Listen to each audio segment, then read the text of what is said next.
you're on about. I'm pretty sure. I need to start painting. I need to start using these clickbait words, don't I? The brilliant Penny builds an amazing tank by the superb company Airfix. Come and see. If you don't click this link, your life won't be worth living. Is that clickbaity enough?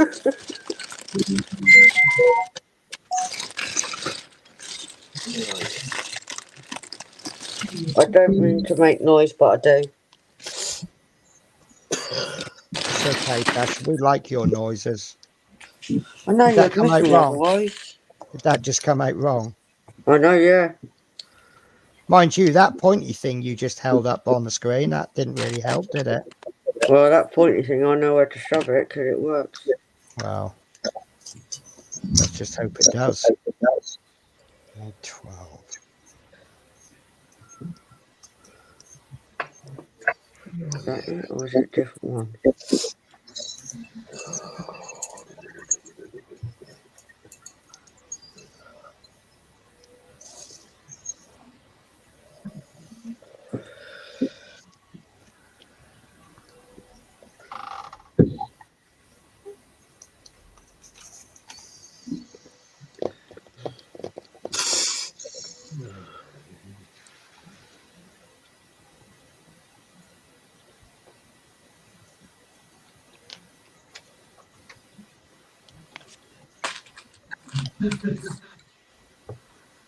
Someone's found something to giggle at. I always find something to giggle at. Oh, I got a joke for you. Oh, God. So this woman gets on the bus. She tries to step up the step, but her skirt is so tight she can't lift her leg up. Right. God. So she thinks, oh, I know what I'll do. I'll just unzip my skirt a little bit and I'll be able to get my leg up. So zip. So she tries to get her leg up, still nothing. So she thinks I'll undo it a little bit more. So she unzips it a little bit more, zip, lifts her leg up, still can't get up. Just about to unzip it a little bit more, and this big hunking man behind her grabs her by the waist, lifts her up, and gently places her on the platform.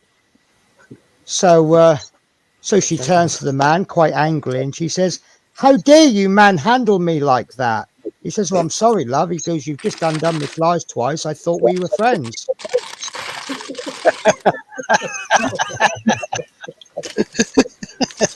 Just Penny.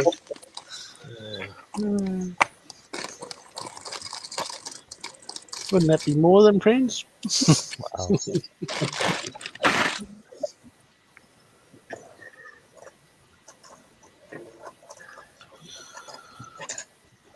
Oh.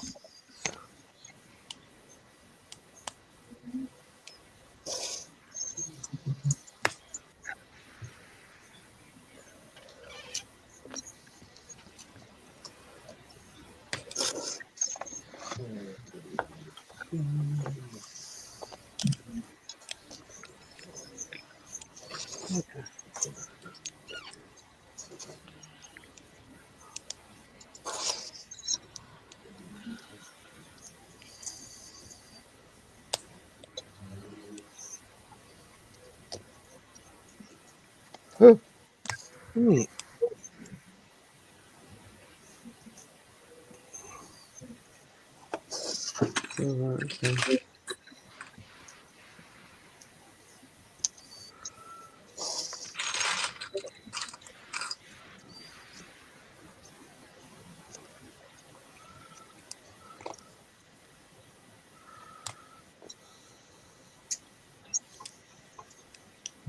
Oh, if Peter Webster reaches 100 thumbs up, Dolly will do a third DD. Whoa! You can't do that to me. just as well they didn't say views of the video, because currently it is sitting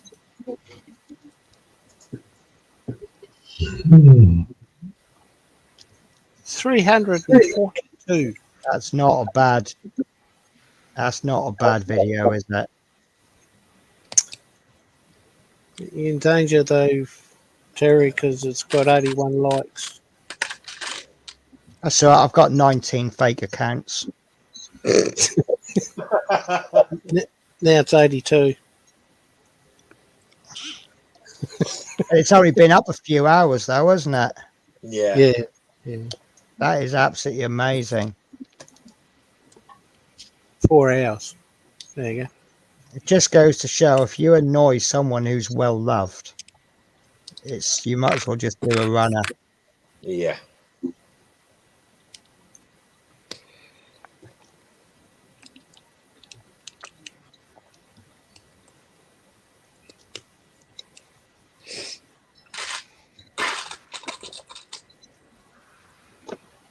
Sorry, guys, just replying to a few emails that are coming through.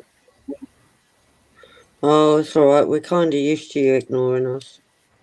Nah, Yeah. I'm getting grief now as well. All right, okay, fuck 'em. You're getting grief. Yeah. Why I are do. you getting grief? Why? I just hit them all in the spam bucket. Is that There right? must be his fake account. That's all I'm guessing.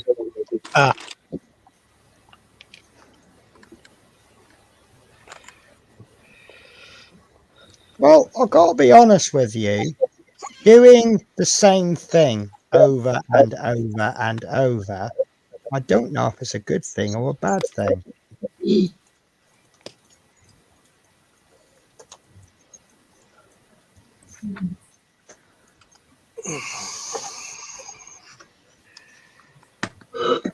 That one, Paul. Oh! Yeah, that's the Mark II. It's an old kit, though. Paul just asked me which Abrams I was building. Yeah. Yeah, that's the Mark I. It's an old kit, though. Mm-hmm. Like the tooling that was used in it, that is. Yeah, it was used in Afghanistan.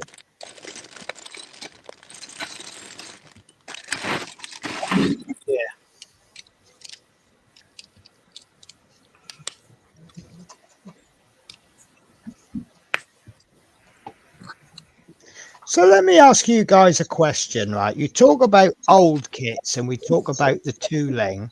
And obviously one of the issues is that if when they first make a kit, they make the mold and then let's say they continue using that mold for 20 years. Let's go step by step, Penny. The first step Pardon? is they go take measurements from the real thing. This is what No, I'm talking but I'm talking about the production bit. yeah. Right. So obviously, if they've been using that molding for 20 years, I don't know how long they actually use it for, but just go with me. The mold is starting to wear out, isn't it? So the quality of the kit isn't so good. Yeah. So if I bought like a kit from 1950 on eBay, but it's actually one of the first kits out of the original molds, is that now a good kit? Well, Penny, hang on. My desk. What you've got to also consider is kits that date back to the 1950s and 60s. Very strange things happen to plastic over time. Right. It Okay. gets brittle. You get a certain amount of shrinkage. Remember, it's oil based, Yeah. and you get warping depending on how it's been stored. Yeah. I forgot about When all of things- that. James might be at a So back you'll have a kit with no flash, but it goes around corners. Yeah. But James will back me up on this. All the old kits back in the day, and I've made reference to it whilst building the Stuka. All of those kits, the original parts had to be made by hand by a sculptor for the mold to be taken from. Correct, James? Yeah, they made a sort of a larger scale mold, and then they scaled the tooling down. Yeah. Hang on. And that for me is the key thing, because anything that is made by man by hand is never perfect. I compare it to when they used to build the old cars and panel beat all the doors and stuff like that. You would never get two doors the same on a Jaguar or a old Morris because it was handmade. So the same thing goes. T-34. Sorry? T-34 Russian tank. Yeah, nothing ever fit. No two tanks was the same. No. The way Yeah, it fit. exactly that. Well, So- you look at the Sherman. Mhm. Look at the Sherman. You had 4 different variations of Sherman. Yeah. One of Yeah, which we built, haven't we, Tash? Yeah. T-34. So Mine, my opinion has entirely changed about old kits because now I've got an affection for and a respect for the guys that originally sculpted these models that went round and looked at the actual real plane and took their measurements and took the photographs and their details to make it into what it is. Today's a bit cold, isn't it? Because computers design all these now. Yeah, but they still have to do photos and whatnots. I'll do that shortly. Well, the other thing with the older plastic is that the if it's got cellulose in it, it tends to do some interesting. It tends to buckle quite interestingly. Right.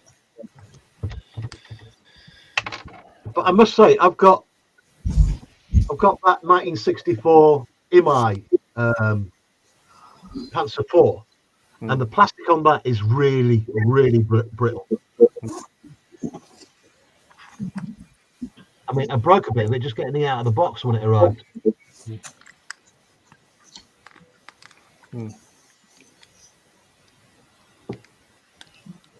Oh, Just there you something go. to be wary of, really. And we've gone over time tonight, but I'm just going to keep on going till people feel like we should stop. Right, we'll be gone till 3 in the morning then. Well, Just because you're not at work tomorrow. Well, actually, you're an admin, Penny. So is Scott. So you can keep just going as long as you want. Okay. Well, it'll get you watch hours, won't it? And make sure you stream it to your own channels, guys. So I you get am. more channels as well. Yeah, I don't know if you heard me go, oh! That was when I realised I wasn't streaming to my channel. No, I'm not. Oops. I'm not. Get in there, Tasha. Got to remember, guys, I always leave it enabled on my channel so you get the watch hours in. That's one feature I now actually want with Melon. Well, I've told you how to get StreamYard cheaper already, haven't I? I know, but you're still not cheaper than Melon.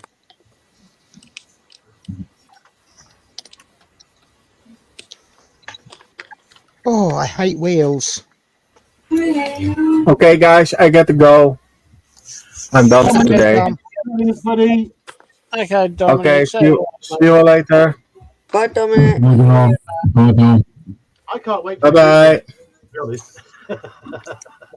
What's that? You can't wait for what? I can't wait for the green room tonight. Yeah.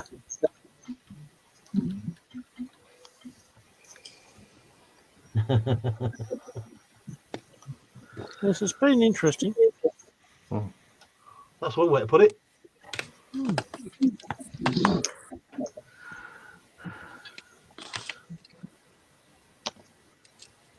Oh, this X20 is just genius.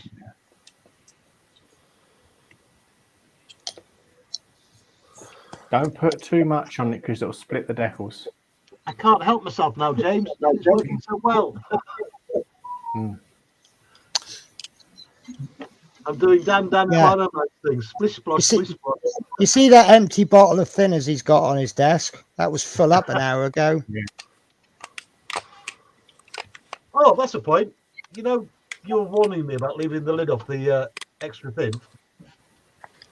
Yep. I left it off, not yesterday, but the night before. This was almost full bottle. See how much is left in Yeah. there? Yeah. Bam!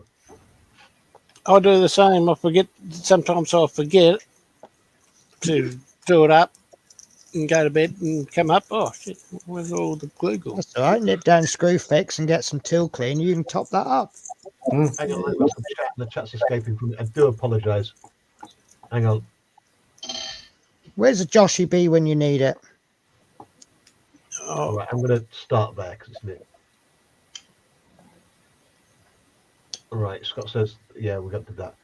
Phil says he has an Airfix book that has a photo of a wooden Hurricane fuselage made as a master copy for the Yeah. Airfix That's 148. what I meant. Something like that. What they made the original out of wood. Yeah.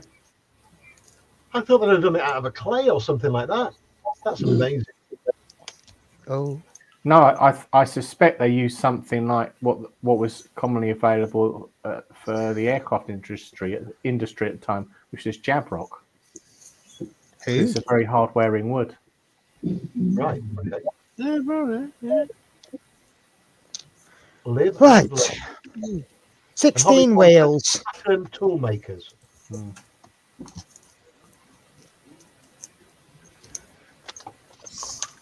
So I've done 16 wheels, and if I've done the wrong ones, tough. I think Gina's off to bed as well. Gina, good night. Thanks for joining us. Right, Gina. Bye, Gina. No, Gina. Sleep tight.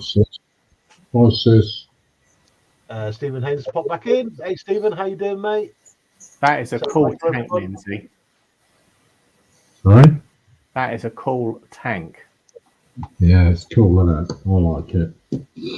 He's just teasing us with more Warhammer. That's all he's doing. He wants us to jump back down that rabbit hole.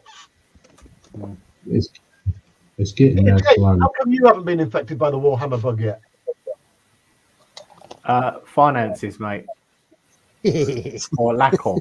Oh, I got some seriously bad news for you guys. You know, I'm trying to minimize my Warhammer. Uh-huh. There's only a game shop just opened up like 10 minutes walk from my house. I mean, in all fairness, they got some really nice D&D figures, and they're like a fraction of the price, but they've actually got second-hand Thanks, Warhammer figures. Like there's a £25 figure, no box, 15 quid. Well, it's actually a Games Workshop in Kingston.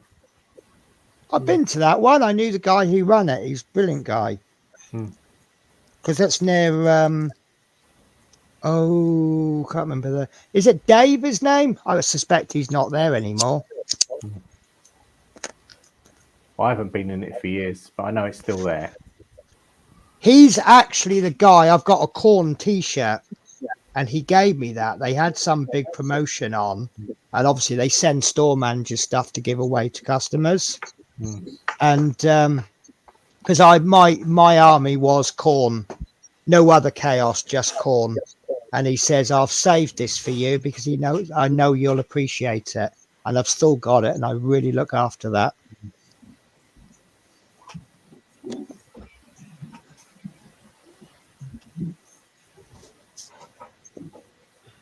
Right, let's see if I can find something that passes as olive drab. Actually, I suppose first I need something that passes as primer, don't I? NATO Black.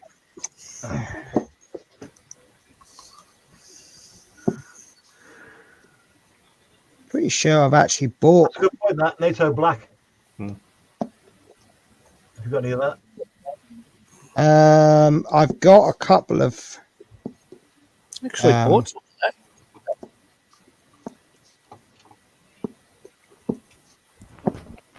It's one of the colours. Reflective green.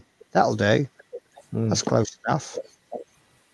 Actually, I'll tell you what. I'll look on the hobby color app. Yeah, that's a good point. Look on the hobby color app. Right. Hobby color. Humbrol. 155.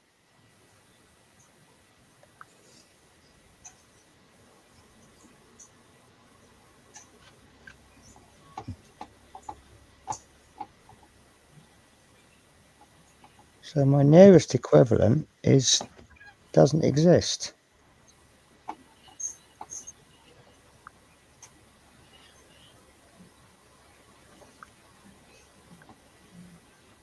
That's it, Limewood. Phil's just said what that mold was made of, Terry. What? It was what wood, Jay? Phil's just said on there that the limewood pattern. It's a very soft wood. It's very for carving and that. Oh, right. Yeah. Hey, Plastic Monkey, welcome aboard, mate. 150.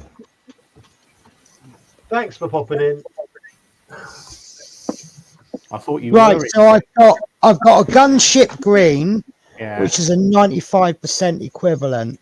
Yeah. What would be better would be olive drab base, which I don't own. That's a 96% match. And I've got olive grun 309 and 375 slate. They're 97% matches, but basically this is 2% out. Yeah. So I'm going with that one. And if it's the wrong color, I'll just slap like a ton of oil over the top and call it weathered.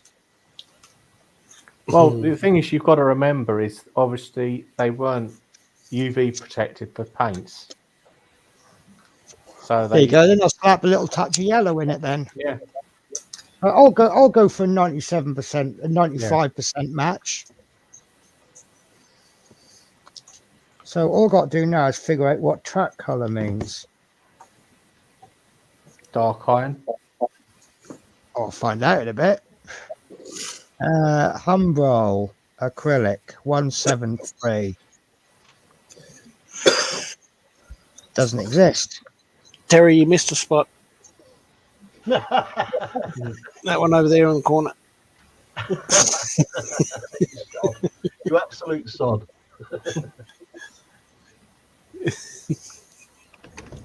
I think I'm going to leave it alone for now and then drop some more on it tomorrow. I mean, it's almost there. There's a couple of wrinkles. Well, actually, tomorrow you may not need to. No, it'll settle down overnight. You reckon? Yeah. Okay. It does. With decal solutions and whatnot, it's best to leave it overnight anyway. Because it does take long to settle. I found with the Cartograph decals, if you put them down the night before, they actually pull down by themselves. Do they now? Without decal solution on. There you go. Well, we'll see tomorrow then, won't we? Obviously, with rivets, you have to. They need some help. Yeah, because there's raised rivets and innies on this, like little belly button. Innies and outies. But my God, the detail on this is just nuts. Look at that. That's bonkers. Yeah. So James, how will they have made those outie rivets, the ones that stick out? I don't know. Well, they wouldn't they have made a depression in the mold? No, but these stick out. Yeah. Yeah. In the So if you make a depression in the negative, then it will stick out. If you have a raised bit on the mold, you'll have a recessed rivet. I mean, on the original part that the sculptor made, Yeah. you would have had to make the rivets stick out for them to take the mold from. Oh, what, to give yourself a reset? You mean you've got a recessed rivet? Yeah. Probably would have stuck a little ball in it or something. Those No, I tiny think balls. they would have put in a pinhead, a sort of shaped nail with a shaped head. Because I've seen somebody make raised rivets by drilling a small hole and then gluing in a tiny, tiny ball bearing. I've actually got some rivets here. Have you? Yeah. Have I just badly described exactly what you've got? No. I've got SP 77, I think they are. Roundhead rivet. That's actually a roundhead rivet. Then it's for a tic-tac-toe board. This one.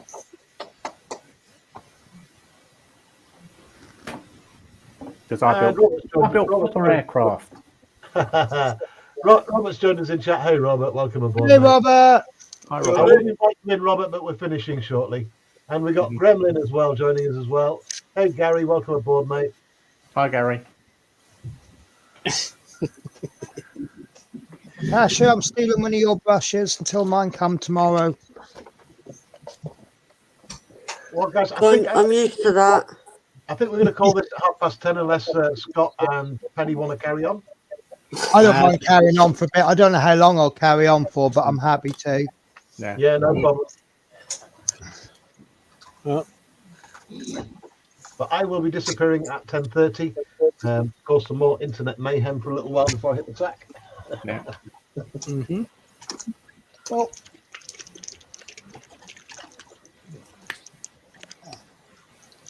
do you know But- what? I am seriously considering getting one of those vortex mixers. Well, for mixing the paint. Yeah, you just do that, and it mixes it. Yeah, it's something I need as well. Who's it's got one of them? Is it Dominique who's got one of them? I don't know. And Dominic, well. does it? vortex. Ah. But does it work with thick black AK primer? Oh God, no. Does is that the one with the magnet and the little iron bar and it swings round? Is that what I'm- No. I don't know. It's got a little rubber thing, and you just put the bottom on it. Just do that. That's all you do. Oh, And it's like Sonic-y kind of shaken thing. okay. If that makes sense. Oh God, I'm running out of thinners. I'm gonna have to buy. I'm gonna have to make some more. I remember seeing Moss doing a video on one probably a year and a half ago, maybe more, I don't know. And yeah, that's the only one that comes to mind.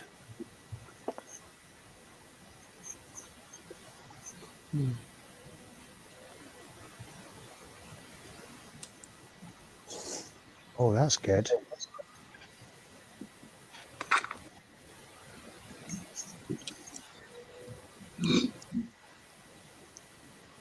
Oh, that's really good. AK primer is a brush on primer. That is really good.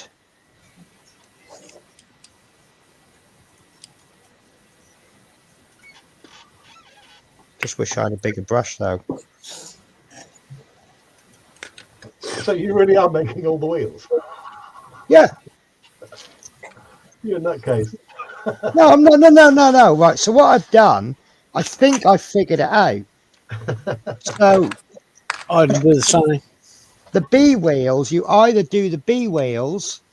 The reason you've got A, B, and C is because the old alternatives are one piece, but these are two piece. So on the main bits, you either put in B or you put in these other pieces. But these other ones are early wheels, so I'm taking the mid wheels. And then later on, on the front, you've got a choice of these. And I didn't go for the pretty one. I went for the one that looks more like the tank I'm doing. And then further along, you've got the A wheels or a one-piece wheel.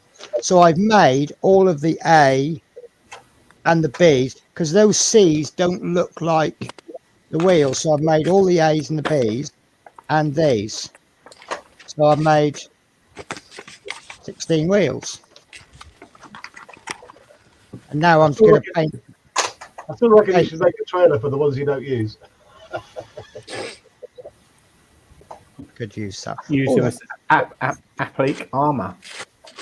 Yeah. Well, if it's not right, if someone comes on and says, no, you've done that wrong, my genuine response is going to be, I really don't care. I came home, I needed to build something. I built something, I'm happy. And next time I won't start with that kit as the first one. Oh, Lindsay, is she finished? Sorry? Is she finished? Not quite. She's got to be it's got to be lacquered now. And then I can put the decals in and then do a matte varnish over the top, and then this will be done. This one. Oh, it's looking special. So, I am going to get one as soon as I get in stock, boys. I'll grab one. kind of like stuffed all the paintwork up where the paint would chip off. I'll do. So it's getting there. Warhammer, ladies and gentlemen, it's a rabbit hole you don't want to go down. Yeah. And I've started the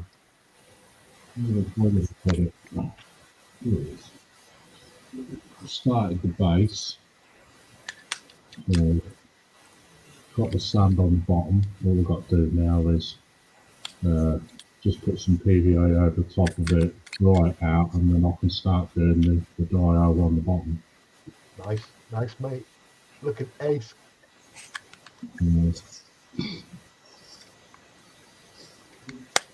Hang on a minute. Ron's got a diode there going on already. Got all these little blokes in his tank. Look. Oh, look, they're waving. Hey, there's no space there for a trip to Greg's anyway. Yeah.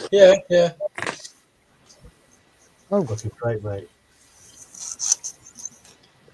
talking about a trip to Greg's, does anybody want a yum yum? Oh, No, I've got to watch the figure.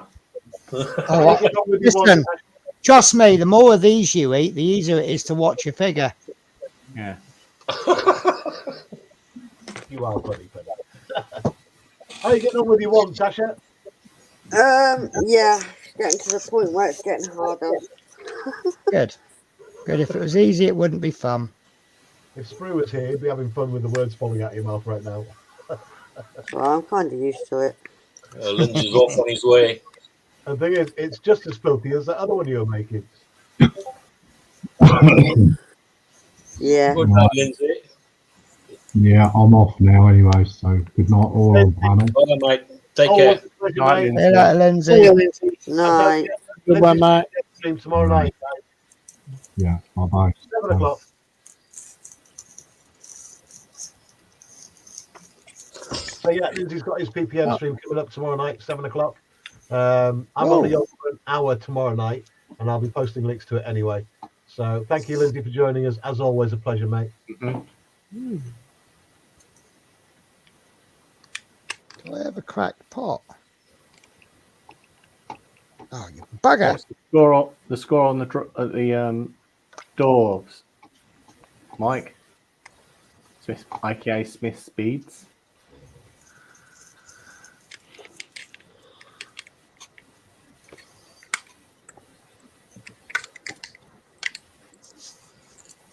What did you do in the scores again?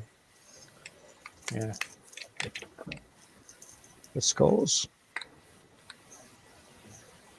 It's just we're watching one page go down and one page go up.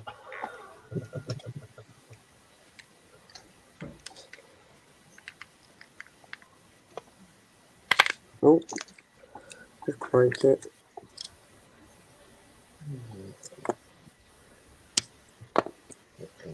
Three 363 views.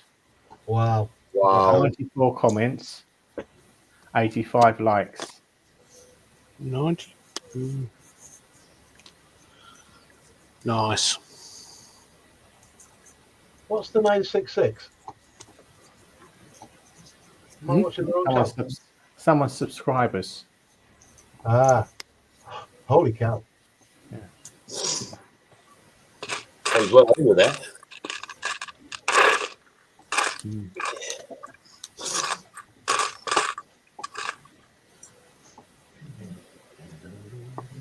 What's going on there?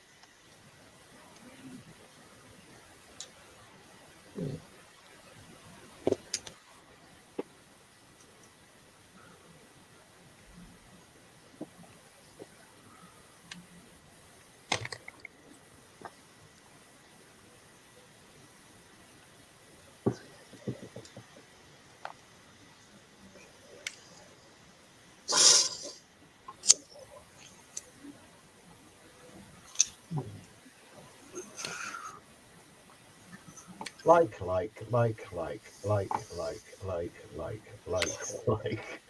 You know, I've never you- liked posting all my life. What are you actually liking? All the comments on Lord Peter's video. All right. Was that you who liked your own comment then? I always like my own comments. I've got to be honest with you. I think there's something strange about liking your own comment. Because Yeah. if you But you do, didn't though. like, no, I don't. No, it's just one of those things that I think, well, if you didn't like it, you wouldn't have actually posted it, would you? I actually like my own videos. Do you really? Yeah. Because did you know there's two of me?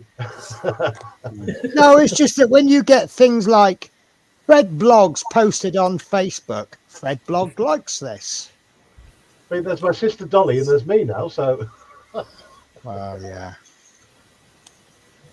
Yeah, you can't forget Dolly. I tell you, I don't know what I've done there. I really don't know what I've done. You've created a monster. 100%. Oh, yes. Oh, no. Terry was created a long time ago. Thing is, if Moz ever lets me on his show, I'm going to go as Dolly. No. No. With an Airfix diamond dots. I'm kidding, Moz, by the way. I would never, I wouldn't do that. He would.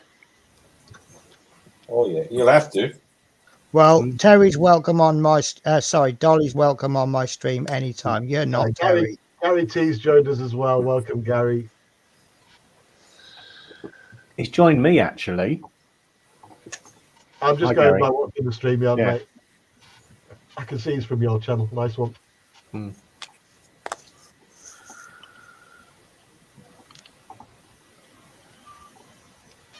Right.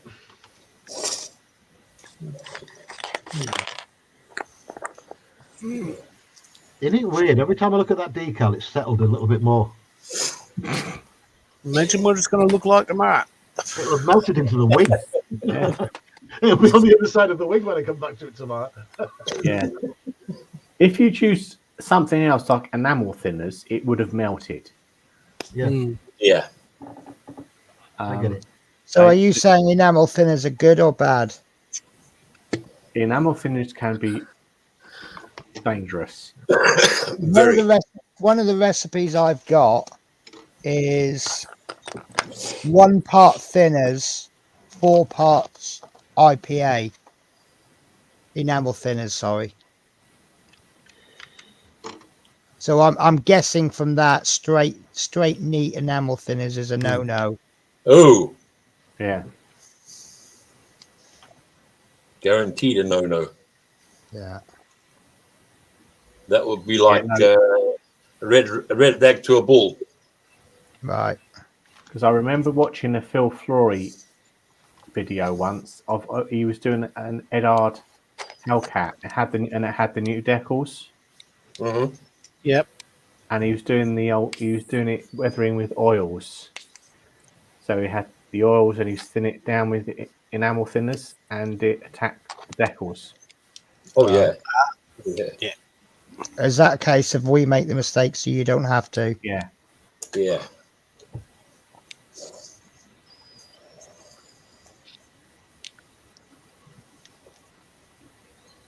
And to his credit, he showed how he got out of that very sticky situation.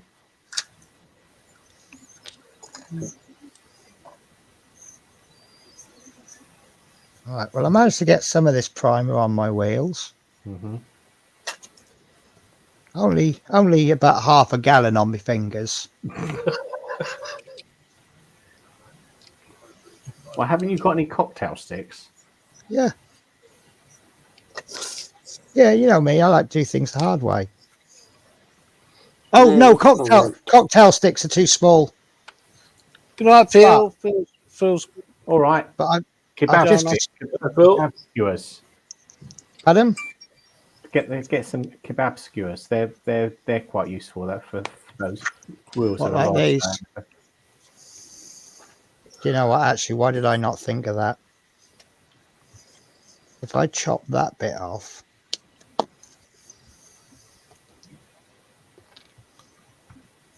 Night, Phil.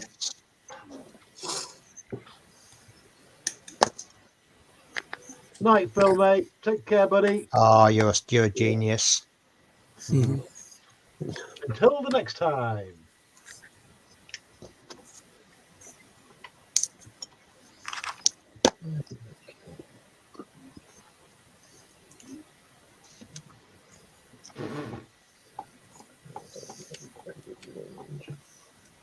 Lordy, lordy, some of the comments. Holy moly.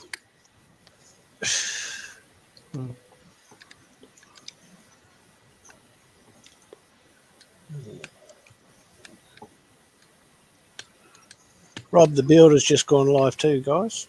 All right. Just drop a link in for Rob. Give us some support. Yeah, I'll do that. It'll come up as you do it, but never mind. It's no worries.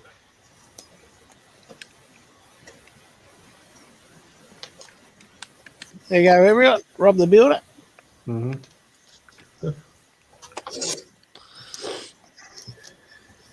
It's a nice, easy going modelling channel. It really is. Yeah. Unboxing the Matchbox model of yesteryear range.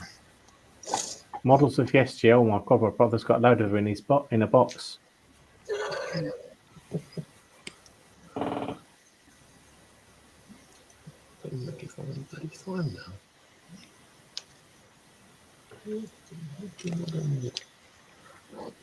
How have I miscounted cocktail sticks? I don't know. How did you miscount?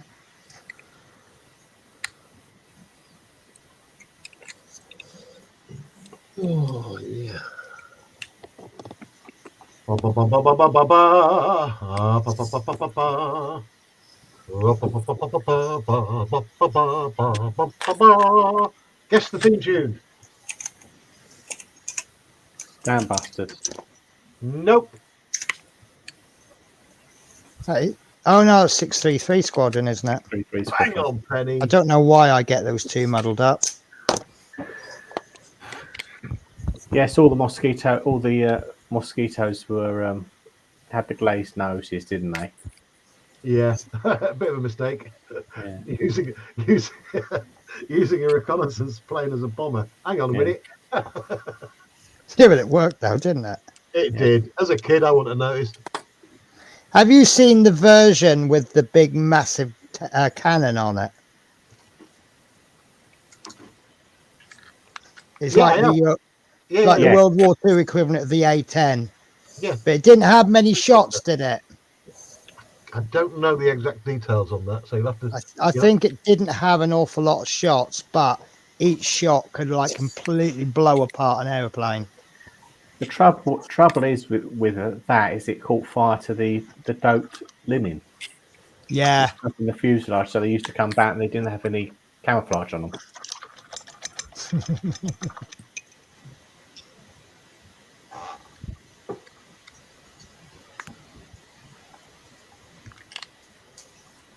I was watching an interesting video the other day. It's a place called Spitfire Bridge.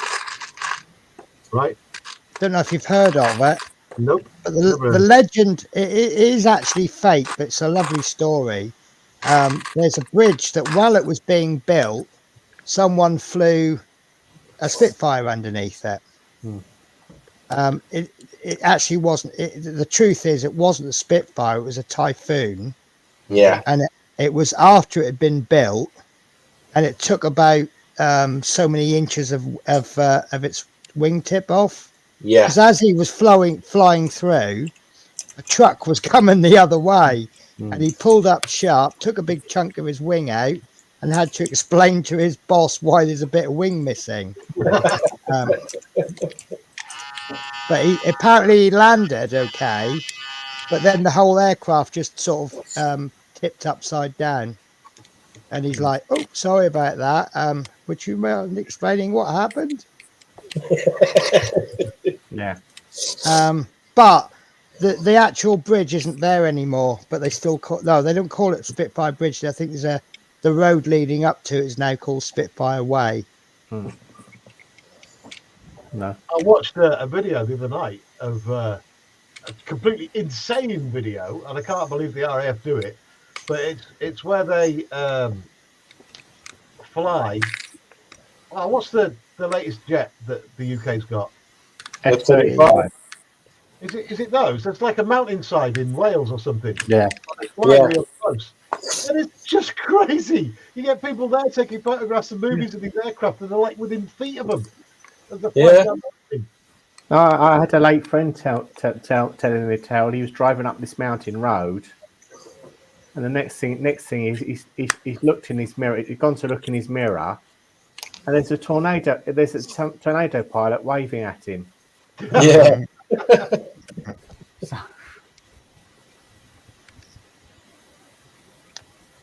Well, there's that old joke about Afghanistan when the Air Force was out there, and there's the American commander giving a briefing to all the American pilots, and he's saying, "Right, Don't shoot our allies."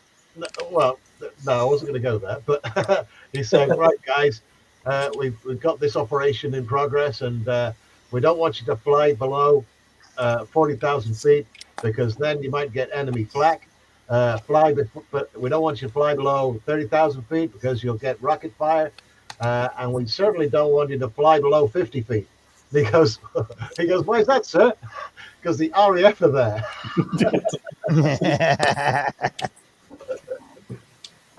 Well, this is actually a true story. This is actually in. This goes back to one of the many joint operations that the RAF do with the United States Air Force and the Marine Corps and whatever else. And they were in Charlotte, which is in North Carolina, at the big US Marine Corps there. Charlotte And of course, the Americans are bragging about how low they can fly, and the RAF say, "Hold our beers." Next thing, they're in a Phantom, inverted. The tail is literally on the runway. Yeah. I've seen that one. Yeah. I mean, What was the one about? Was it the RAF flew?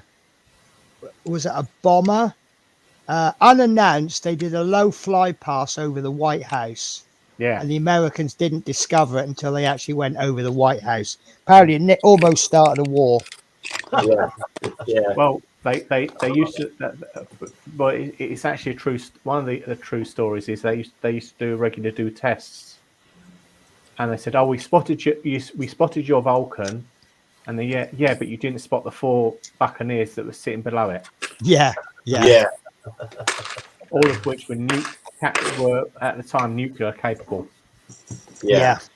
Another story I had. They used to have like Red Flag Day every year or something, which was like a little competition where the Americans and the British and various other air forces would go and play war games and fight each other, but obviously with dummy bullets.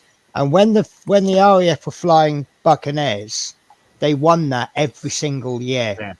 Yeah. And then the RAF replaced the Buccaneers with Tornadoes, which is supposed to be a far superior aircraft, and never won it. I don't know if they ever won one, but yeah, these Tornadoes, which was far superior to the Buccaneer, didn't win Red Flag Day. Yeah. Buccaneer, I've done them several times. What the Oh, hell? it's going to like mention as well to all the links that are in the description to tonight's stream. In the description, there are links to everybody who takes part in these panels. Everyone gets a mention in there. And I encourage everyone, if you have the time, just a few seconds, just to visit a few of those links for the people who've been on panel and stick a subscription over there. It doesn't cost anything. And it encourages us to keep these streams going. There's so many people put a lot of time and effort to come on here and in their own channels. And please, if you can find the time, just to hit the subscribe on for people who are on the panel tonight. Much appreciated, really is. That's that. I'll leave that there now. And thank you everyone for watching across the internet. We got 29 watching at crazy o'clock in the UK. across all the platforms. We're on Twitch, Twitter, and YouTube, of course, and the guys are streaming it to their own channels as well. So wherever you're watching from, thank you for watching. Anyway, I was going to say, I wish I'd have listened to my dad more than what I did when I was younger, because he had some great stories about when he was in the army. And I think it was when he was in Malaya. I'm not sure. Someone could correct me. But that there was Kiwis out there, Australians, the Americans, and my dad was a messenger rider on a motorbike. And he told me about this story that he had to go down this, I don't think it was Malaya, I think it was something else. I'll have to check out with my big brother because he knows all the history. But there was this thing where the riders, the Kiwi riders and the Americans and that, they had to take messages across this a long stretch of rough road between some hills. And the enemy at the time, and I forget who it was, used to mortar them as they were taking the messages down this trail. All right. And it's a great story that my dad had. And my brother's got loads of photographs of my dad sat on his motorbike from back then. It was after World War II. It was some war place after World War II. And I need to find out more details before I get everything wrong. But I suppose a lot of us have got stories like that our dads used to tell. I don't think there was a single family in World War II that wasn't affected by it in some way, or had someone in the armed forces. Oh, my grandfather bombed the Scharnhorst. Oh, there you go. Whoa, tell us more, James. I love this stuff. Well, my grandfather was in the RAF, obviously, Right. and he was he lied about his age for the second time. This is in World War One as well, and so he lied about it. So obviously, they used to call him Grandad when he was flying in World War II, and basically he was involved in one of the bombing raids on the Scharnhorst. He came back to the airfield, and he'd encountered a little bit of flak. He had a 6-foot hole in the wing. A little bit of flack. A little bit of flak, yeah. So obviously we've got I think one of my uncles has got the photos, and the photo's got we've got a scan of the photo anyway. The one says it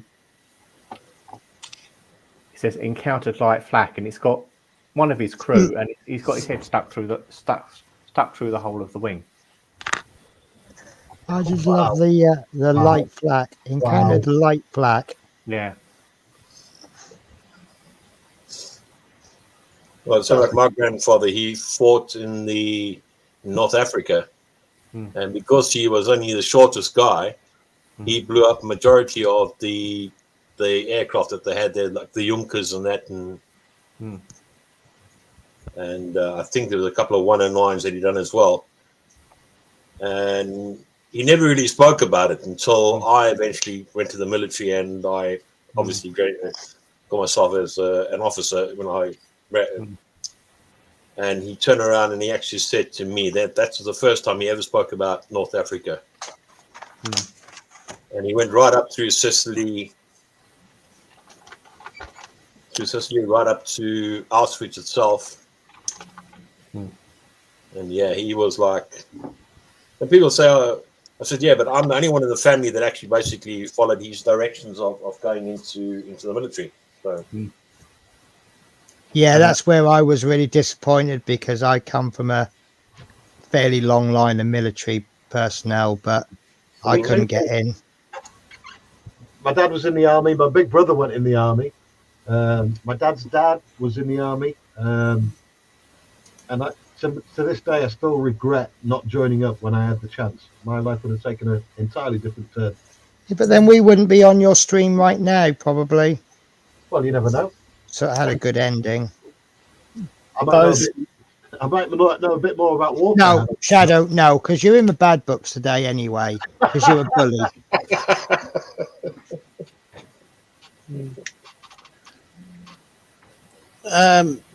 Well, both my grandfathers fought the Japanese in New Guinea. Say again, Scott. Both my grandfathers, both Yeah. sides of my family, fought the Japanese in New Guinea, Yeah. Kokoda Trail. That is an entirely different kind of warfare when you're fighting the Japanese. Mhm. Yeah. I mean, I put a documentary out a while ago that I had to take down. I didn't have to take it down. It was just I put it out, and shamelessly on my part, I took it down because my subscriber rate dropped through the floor. Oh. I lost half my Really? subscribers within a week of putting this video What, out. for putting a documentary out? Yeah, and it was on the fact that, and I don't know why, because I'd colorized a movie of President Truman explaining why he dropped the A bomb on Hiroshima and Nagasaki, right? He did a broadcast to the American people explaining why he did it, why America did it, right? And basically, Right. it was to stop even more people dying because the Japanese had already murdered in excess of 10 million people, right? Yeah. Mhm. Yep. And people tend to brush over the fact that the Japanese were absolutely Brutal. horrible. Oh, They yes. wholesale slaughtering Yes. people, you know, and it Oh, gets yeah. put over in World War II.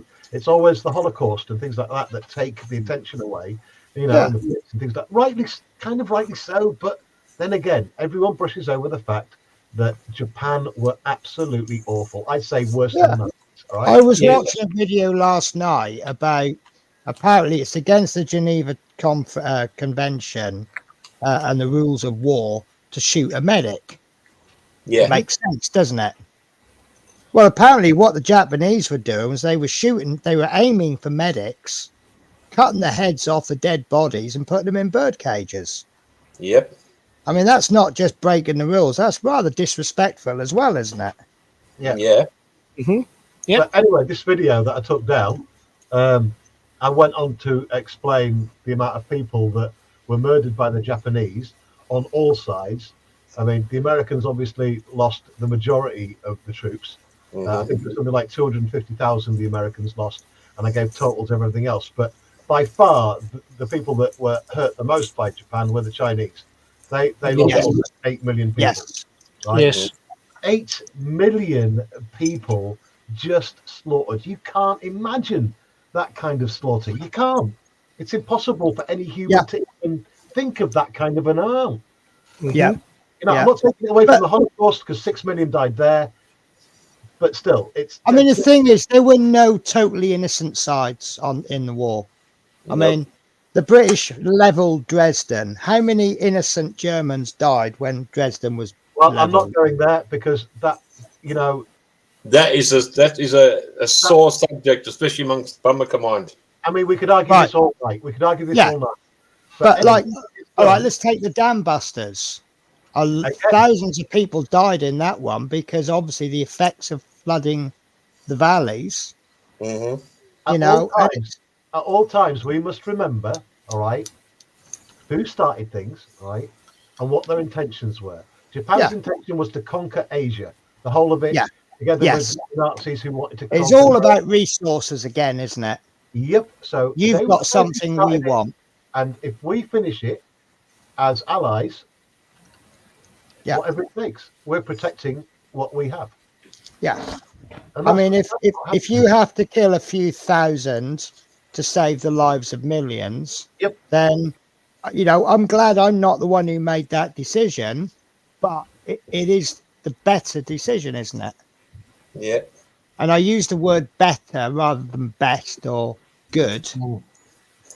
Lesser of two evils. And we have to think as well, the Japanese were committing the same kind of genocide against the Chinese and the rest Yep. of the nations around them that the Nazis were to Mm.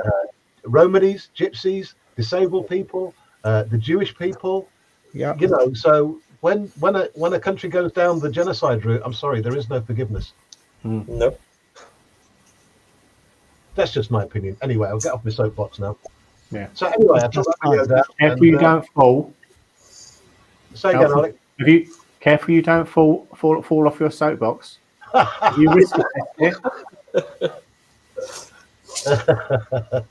Might just get flattened.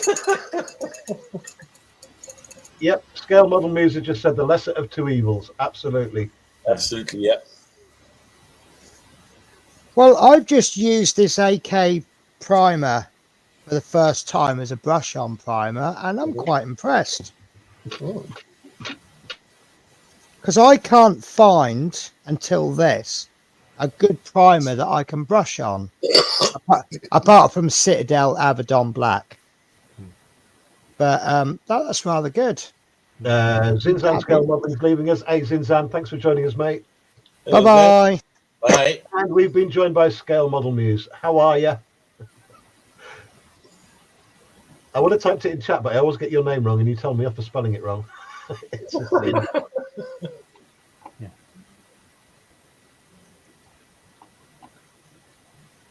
Let me just do something because she needs this. I think she's already got a blue spanner, but hang on, let me do it. There we go. I'm going to...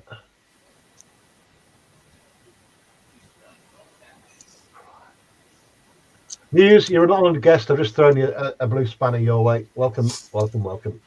Mhm.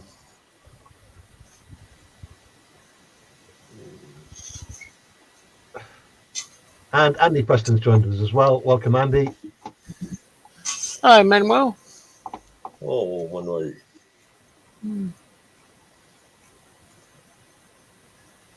So I've just decided I couldn't be bothered to airbrush. I thought it'd be quicker to brush paint. Hmm. And I think I would have been better off airbrushing. So I think I'm going to do the green airbrush. I still think you should build a trailer. Well, I'll be I'll try not. Trailer. painting this. Muse says Monument Hobbies Pro Acryl, if you can get it, Penny. Right.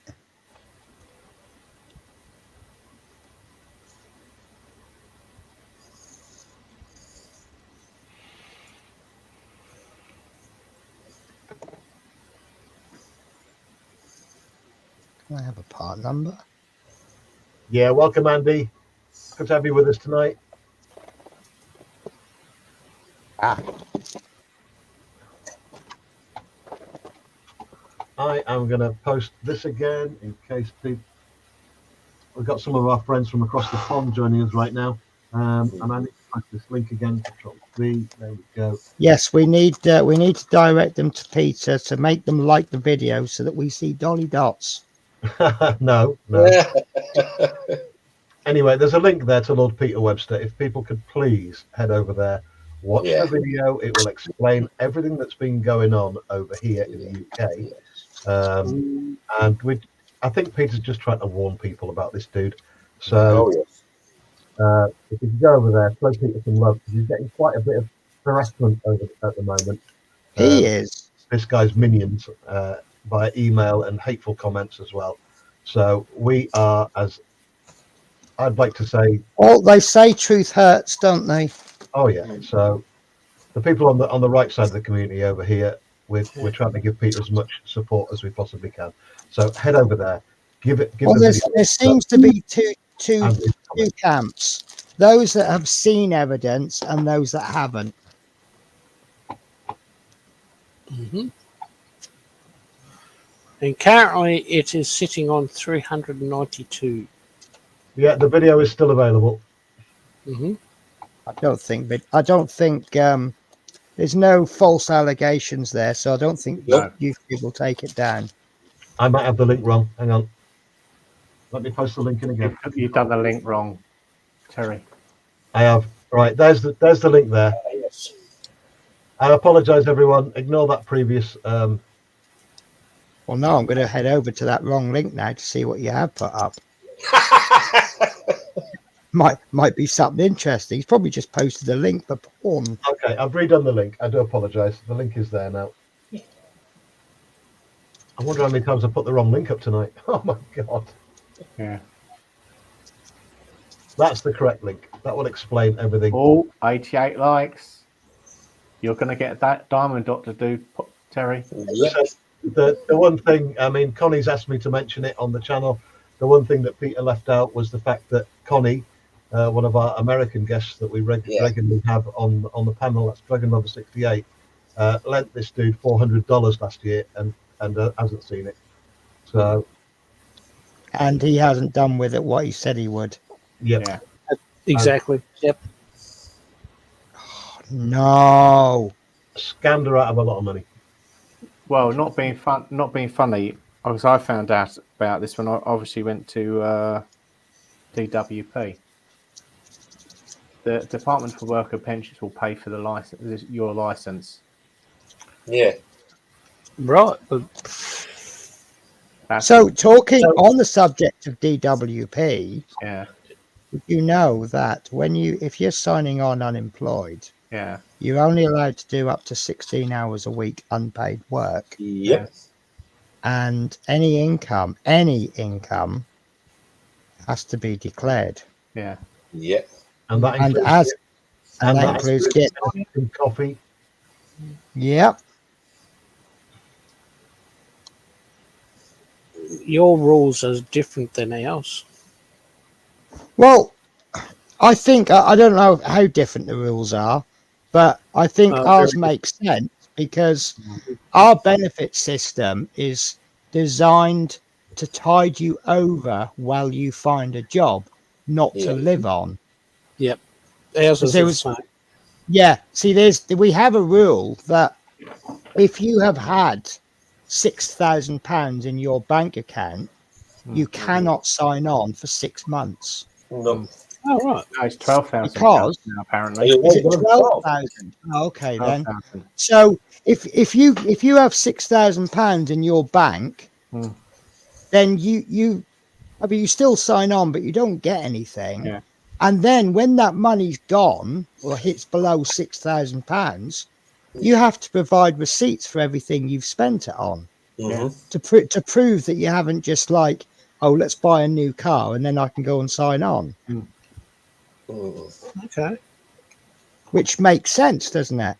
Oh yeah. And you know, I've often complained I cannot afford to lose my job because I cannot live on dole money. But it's not designed to be a living it's not. wage. No. No. It's designed to cover my bills, give me a bit of food, and what's left over I can use to go and find another job. Bus fares, stamps. Yeah. And if you don't like what they're giving you on dole, the answer's simple: go and get a job. Exactly. Exactly. Yeah. It's almost the same here, but if you earn money as in cash in hand, there is no record of it, so you don't have to declare it. Right. Yeah. I mean, you are allowed to earn money and you're allowed to do work because I signed on once. I'd been doing some voluntary work and I had to cut down the amount of voluntary work I was doing because it was too much for them. No, that's different than here. You can do as much voluntary work as you like. The thing is, if you're doing 40 hours a week voluntary work, how much time are you spending looking for a job? Yeah. Yeah. Oh, it's a fair point, isn't it? Yeah. Yeah. But yeah, well, you basically pulling it back onto what we're talking about. If I'm sitting here making YouTube videos from sunrise to sunset, how much effort am I putting into getting a job? Yeah. You know, it's dole money pays you. I have no idea. Let's say £100 a week. If I'm putting in 60 hours, £300 a week. £375, yeah. Oh, in that case, I'm better off on the dole. That is why.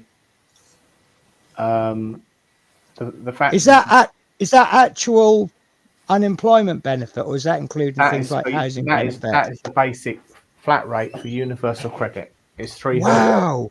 375. And then you get your housing benefit on top. Yeah. Listen, I'm quitting my job tomorrow. Then Not being funny. I'm medically retired, so I can't work Yeah. because I have something. I had 2 bleeds on the brain. right. That can't be right. I'm on less than that, and I'm Yeah. oh God. When I work Kilmarnock, I don't earn that. Well, I earn more than that, but I don't earn that and what I would get on the housing benefit. After tax, I don't come out with that. No.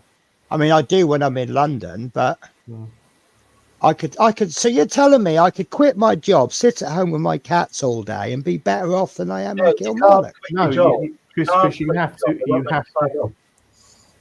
You have to go down. You have to go to the job centre plus every week. Yeah, but I You don't have to mind show that. proof- If they're paying me that, you have to show proof that you've worked, that you've been looking for jobs. listen. If the king is going to pay me that much money a week, I'm very good at failing job interviews. Yeah. Penny, you can't just jack in your job and sign on. They won't let you sign on at all if you've quit. You know have to I be- am joking, don't you? Because Yeah, it's not just about the money; it's about the self-esteem as well. Exactly. The fact that I go out to work every day, I feel really happy about that. And I interact with people and I have stupid conversations with people. I was having a chat yesterday about the stew that I was looking forward to, which was amazing, by the way. I'll just say that. Ooh. Oh, Muse, I met. Muse, Connie was in chat earlier on, and she has sent a screenshot of her PayPal account and all the details. So it's absolute fact. She sent it I'm to one of your very good friends. I'm so glad you mentioned that little history because I will make a confession. I did know, but I didn't know, if you know what I mean. Yeah. Okay. So There you go, David Monkey. Yeah. David Marky. Marky says it's about £120 a week, but paid monthly. Universal Ah.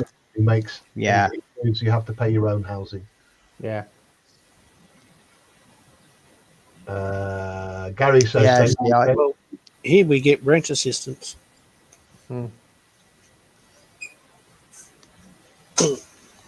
no, I couldn't. If I'm able to work, you know, Yeah. if I've got an illness, or, morally, you couldn't do it. Hmm. I mean, I've been unemployed to the point that I will take jobs I know that I won't be good at. I'm no good at manual labour, and I actually got a job at Sainsbury's, the distribution centre, loading up. Like when they put the orders in, they get the boxes, and like you're lifting 12 boxes of yogurts to go Yeah. to the shops to sell. And I lasted 3 weeks in that, but I got 3 weeks' wages out of it. well, Penny, one of the things people ask me quite often is, why the hell do I want to be a full-time YouTuber? And my simple answer is, for most of my life, I've been a maintenance man, right? Which means mostly unblocking toilets full of other people's feces and pee-pee, right? And often getting covered in it. I don't want to do that anymore. Yeah. I want to do this. I'm not getting covered in. Thing toilets. is, it's if you like the job, right?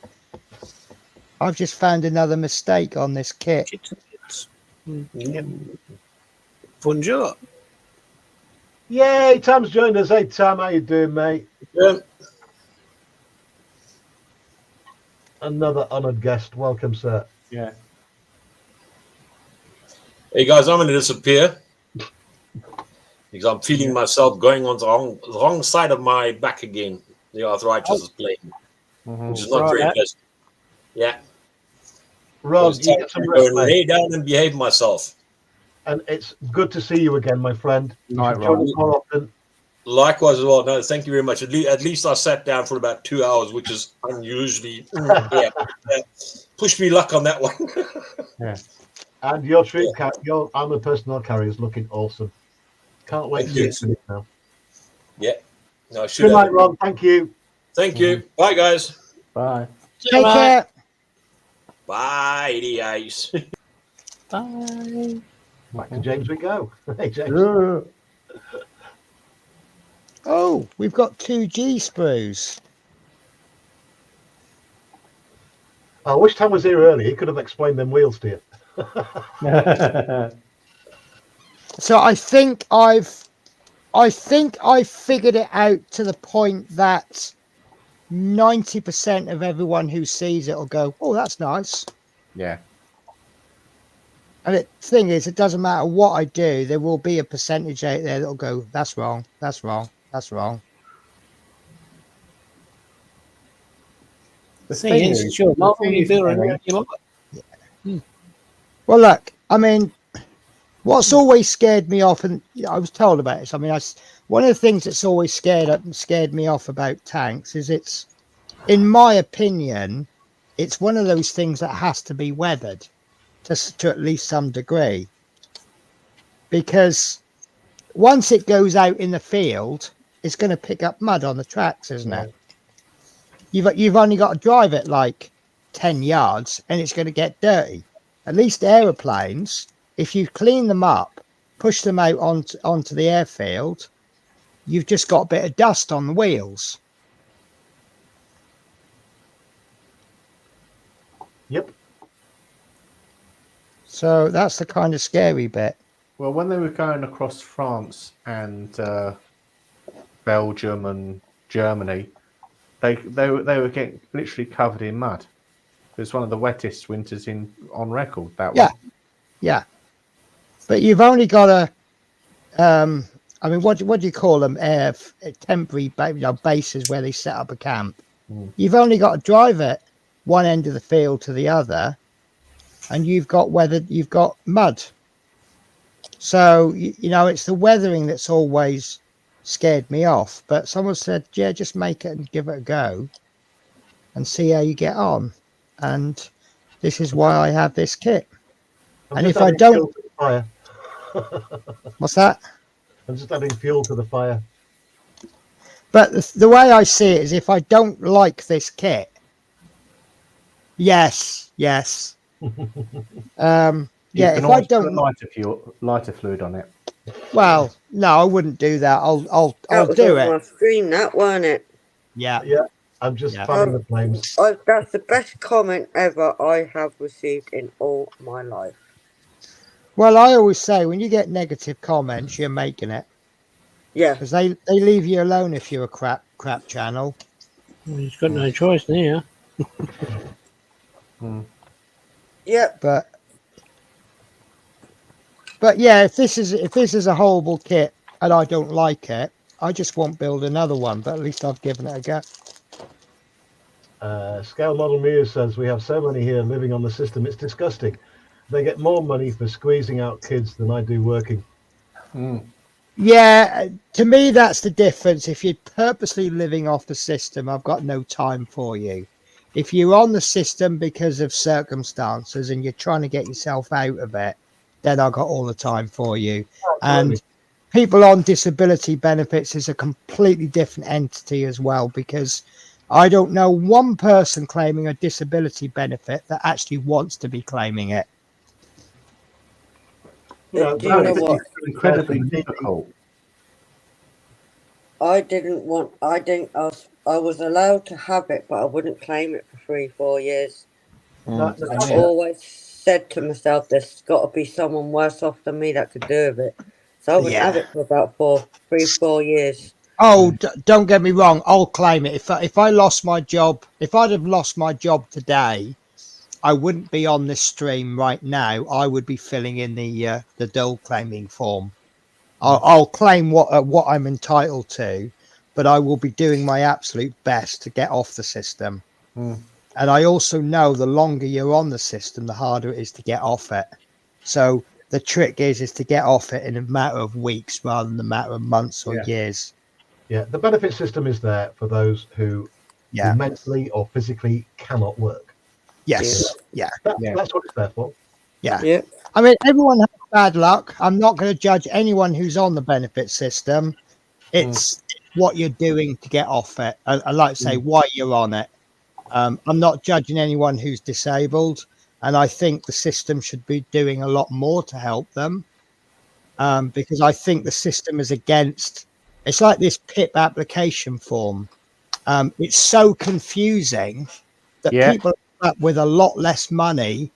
It's like there's one question: can you normally walk so many yards without rest?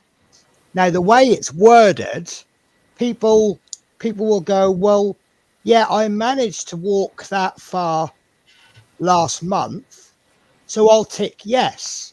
And what the system, what they're saying, because they've once walked it, they're okay. But it's actually what they mean by normally is if you can walk that far and then that just happened to be a good day, now you're actually diddling yourself out of benefits because you don't want to get in trouble for doing a fraudulent form. No, Sprue, I've already explained, the benefit system is there for those who mentally or physically Yeah. can't work. We all know that. We're not having a go at people who genuinely have needs, mate. Yeah. So please, no one listening in, take it in any mean-spirited way, because we're not. Yeah. We just somehow got onto that subject, and we're going to leave it alone now. Yeah. In Norwich, they had an assessment centre that was on the 8th floor of a multi-story building. Penny, And what was... Okay, no, I was just saying it was a funny story. I know. But as I say, we don't want to cause anybody offence. No. That's it. Panzercat's back from work, look. We've been going that long. Hey, Panzercat. Yeah, was he just leaving for work when he started the I stream? think he was, yeah. I went at work, just sneakily took his laptop to work.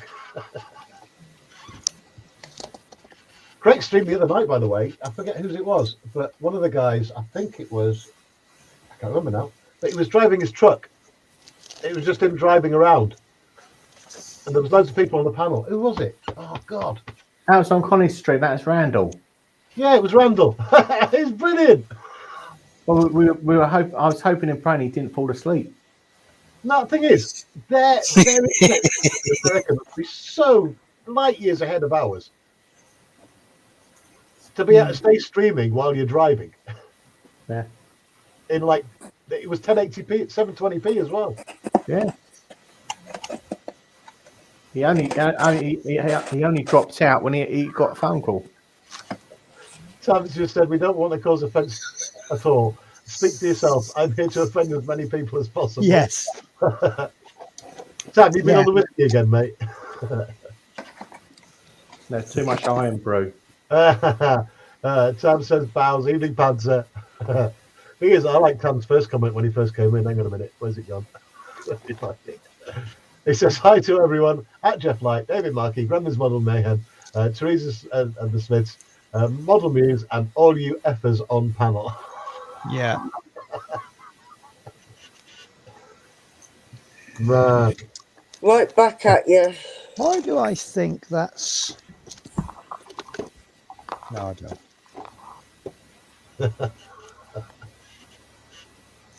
Hang on a minute, you don't drink? Carl was on your stream the other night and he sent me a message that you were all getting drunk. Come and watch. What was that about?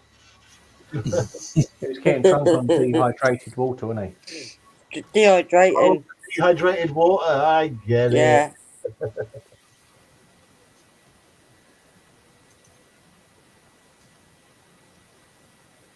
Scale model says, benefit system was there for when she needed it years ago. Yeah, and that's what it's there for. Wayne says hi. Oh, Wayne's back as well. Hey, Wayne. It's toddler. Ladies and gentlemen, it's Panzercat from Scotland, don't you know? Hello. Hello, Panzer. Good evening. Good evening. Hi, Scotty. I recognise Oh, that. my Hi. case, Hi. Hi, Tasha. Hello. I better think who else is in. Penny. Penny. God, no. Hi, Penny, Penny. I Penny's thought I here knew. but not here. Yes. How am I not here?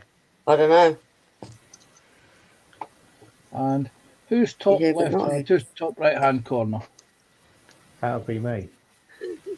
Yes, who's you? And welcome everyone to the shittest stream on the internet. Yeah, Oh, yeah. We're on YouTube. it's because I'm in No, there, look, see? no, Terry, you're wrong. You're the second. I'm trying to work out what he's actually typing there. I got Well, better I reckon- stream than I- this shit. Oh, sorry, I swore. That's All right. I recognise the word stream as shit and I thought, Sorry, I didn't mean to swear there. Yes, Don't you worry. did. I know, yeah. right. Oh dear. Yes, Wayne, it was the best unboxing I've ever seen. Yeah. Yes. What? Oh, I forgot he did an unboxing as well. Yes. I haven't got to the unboxing bit. I did watch the rant bit. Yeah, I may have watched the rant bit. I may have watched the Well, rant bit twice. I nearly correcting crashed my information. car. Yeah. I almost crashed my car when I heard my name mentioned, and I'm like, ooh, Yeah. Hang on, there was a rant.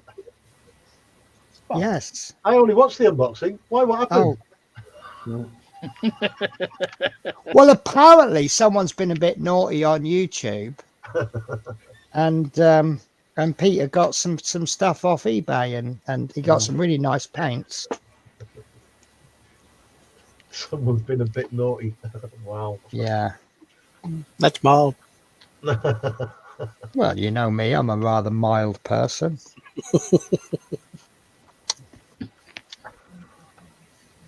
Right.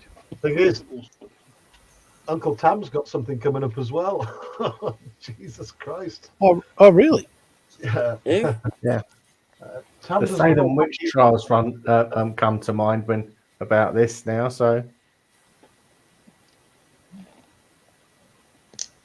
Muse, thank you so much for joining Oh, us. you're joking me.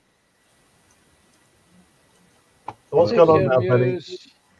Well, I glued the insides of these because they go in really, really tight, and so I just put a tiny dab of glue in. Turns out the glue's pin to go in. no, because I put these sticks in to help me paint, and then when I pull them out, that's all right. You can paint the centre section. oh well, as it's fallen out, I think I'll get the heavy duty glue out and flood it. Yeah, it ain't coming out then, is it? Care to place a wager? Oh God, I can't get the lid off. Hang on a sec. Wait a second. There's a second there, two there. Side.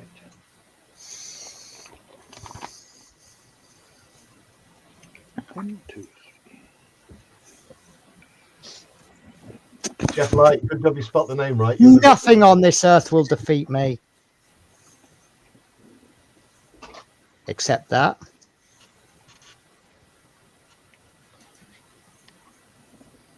Oh, it's too small.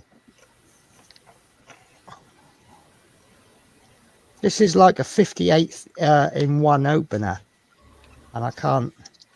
It's too small. Say nothing. Yeah, be your best option. I'm trying not to say anything. God, that's unlike you. Yeah, I know. David Markey says, Penny, you need the kid next door to open your childproof lane. Yes. Well, Yeah. I wonder if it's like it's a glue design for plastic and it's got a plastic lid. Hmm. I'm gonna get this. Penny. There you go. Da, da, da, da. I was going to say, what you do is you take your pliers that you had, and you were trying to use the end there. What you could do is use the inside end here, and it close down a bit more. I did try various ways, but I just thought it is actually designed for cans and jar lids. Right, that ain't gonna come off now. And all I've got to do now is find the cocktail stick. Oh, there we go. I had to find the one that had the inside in. Yes, be careful you don't glue the cocktail stick in place, Penny. Well, I wouldn't imagine I would stick a wooden cocktail stick with polystyrene cement, would I? That Wayne resin is- glue stick would. Wayne is asking Penny, now that you're home, was it a Tirpitz or a Bismarck? Oh, thank you for reminding me. If I could find which pile it's under, I could tell you. David Markey says, Penny, run it under a hot tap. Cam says, nothing on this earth will defeat me except weathering on a tank. Yes. Oh, very good. Mm. See, Penny, somebody does watch your videos. Yes. Oh, that doesn't fit. Oh, Sorry, I'm just going around liking.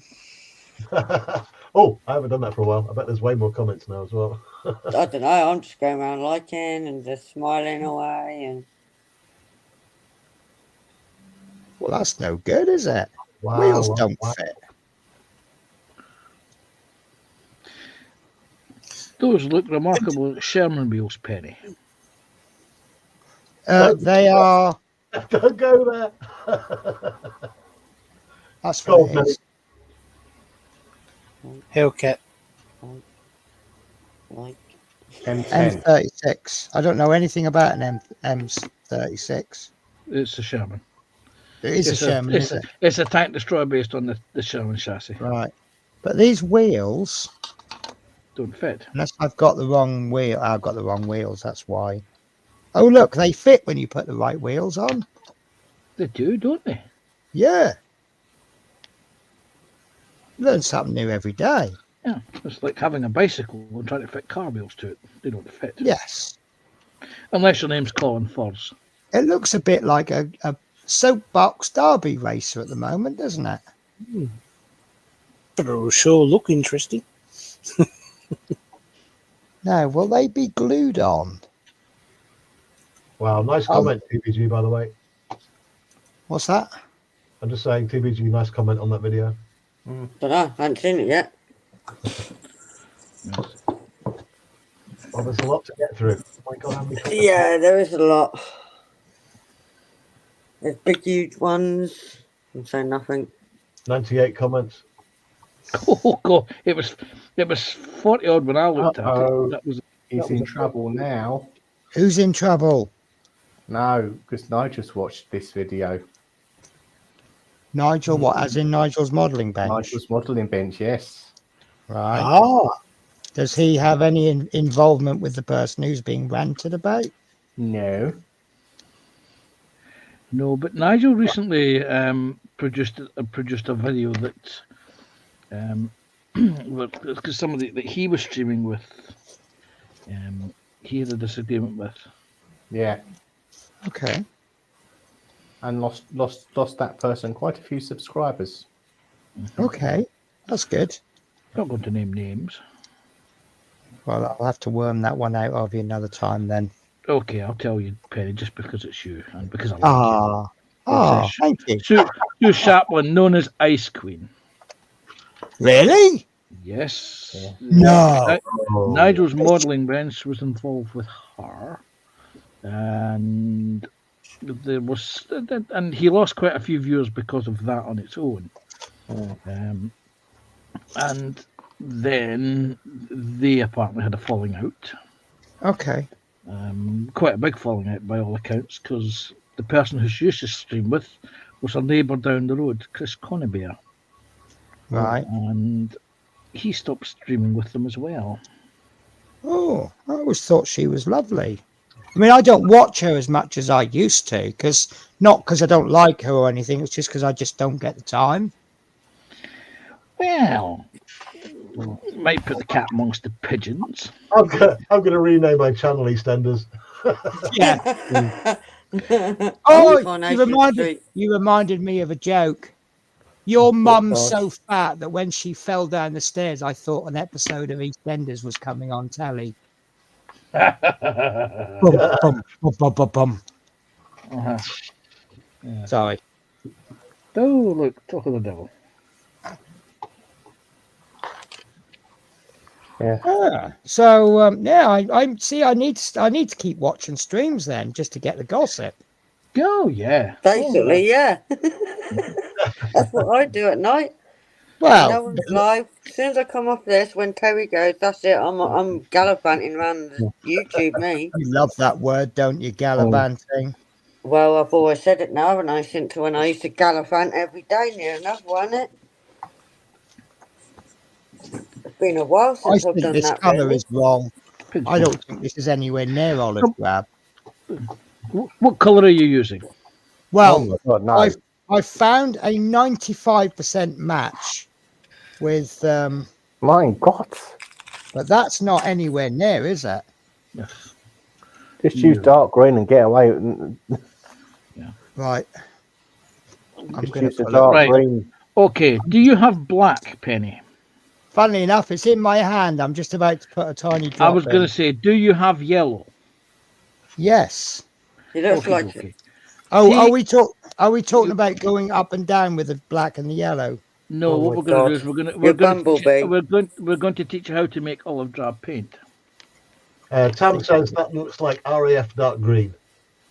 It's actually gunship green. Oh, No, it is. Look, it is actually called gunship green. Sorry, that is. it's just thinking what Tam said about his queen. Oh, Good Lord. Jesus. Wow. Are you talking about me again? No. You know what? I'm going to watch her stream now just to see. Yes. Watch the earlier stuff. I don't Earlier want to mix stuff is- paint. I don't What- want to mix paint because every Okay, time I mix paint, I'm going to have to mix it exactly the same, aren't I, when I do the next bit? Yeah. Right. So I'm sorry, I'm not going to mix paint. I was I'm going to gonna- say all you do is if you've got your crafting paints, your big bottles of crafting paints, you take. I'm thinking it's about 98% yellow, and you mix this very small amount of black into it, and it becomes Or I could use reflective green. Again, that's a more modern colour, but yeah. Listen, my tank, my can paint it. rules. You can paint it however you want. Yes. Yeah. Yeah. And if it's a little bit too bright, I'm just. You can weather it down. Yes. I don't know actually now. Yes. Or put sunglasses on. Or should just paint it in West Ham colours and shut us all up. Yeah. Yes. Don't make me pull out the Spitfire. I think you should Oh, I pull would it out anyway to anyway. annoy him. Well, Yes. Yes. Right. As I was saying, if you go and watch some of Sue's earlier videos, I'm going to get Yeah. shunned for this, where she's building. What you okay. actually, if you watch her videos early on, from when she first starts doing live streams, what you actually see is stuff being moved around the bench and chat being read. You don't actually see anything being. I must admit, I mean, to be honest with you, this is why I enjoyed her shows. She does spend the whole show reading out comments. Oh. And I do actually enjoy that. I did think it was funny when she did Lancaster Tower. About me not reading comments. Well, we are. I've just found a colour. We're trying to create olive drab, aren't we? Yes. What about this one? What colour's Oh, that? does it say olive drab on it? Dark olive drab. It says 1941. Can you show me the front half of that? But before it gets to olive drab 1941. Okay. Dark olive drab 41. See, 41 shades of olive drab. Yes. Well, Right. that's actually. I'm thinking that's ANA, ANA 41, which is a US Air Force colour. But hey, you could use it. Hey, Technically, hey, the colour. Look at this. Mhm. That'll do, won't it? It'll do. Yes. That'll do. That's my colour. That's my colour. I like it. And it's just that, I mean, if I was an expert on mixing, so I'm going to paint this, and then when I build the turret, I've then got to mix that colour exactly the same as this. Mhm. So it's just easier just to use the same colour. Yes. So You see, the funny thing is that ever since Christmas, there has been a dire shortage of two colours of paints in the UK. One is olive drab paint of any make, whether it be AK, MiG, Tamiya, or who's the other one? Mr. Colour. Because everyone bought the big 1/16th scale Shermans, the Jeep kits, or the new whatever it is that's come out. And the other colour that's been missing since December has been the IDF shades of grey. okay. In various ranges, because everybody and the dog has bought up the colours of the IDF grey. So are you basically saying if I can buy the colour, it's the wrong colour? If you can buy the colour, you've either got the wrong colour or they've passed the shade, or somebody's got new supplies in. Because I'm currently waiting for a kit to arrive that's currently stuck in customs. Right. But from the same supplier, I've ordered paints. Now, they had the paints when I put the order in. They may not have the paints now because everybody and their dog has went and bought up all the Israeli grey and Sinai grey paint. And believe it or not, in the AK Interactive range, the AK Real Colours range. Tam says, use olive drab 41 for the base layer, then lighten it for the highlights. To be honest with you, now I'm painting it, I quite like it. Yeah, that looks Yeah. like. I mean, it will darken a little bit, won't it? Once. Yes. Well, you've got to remember that olive drab is speculative, and the colour that they actually used in tanks during the Second World War was called lustreless olive drab, and it was totally different to other colours of olive drab. Right. Yeah, that's olive drab. James got it. Yeah. Cool. I know there was some forum I was on, and they were saying like olive drab with one manufacturer was brown, That is good. and in another one it was green. Now I'm guessing it should be green because olives are green, aren't they?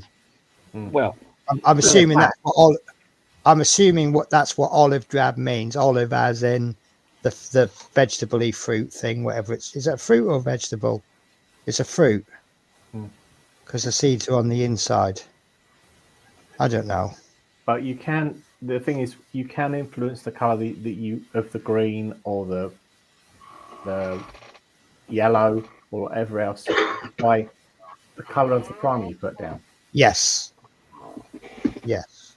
So my advice is use Mr. Mahogany Surfacer. Okay.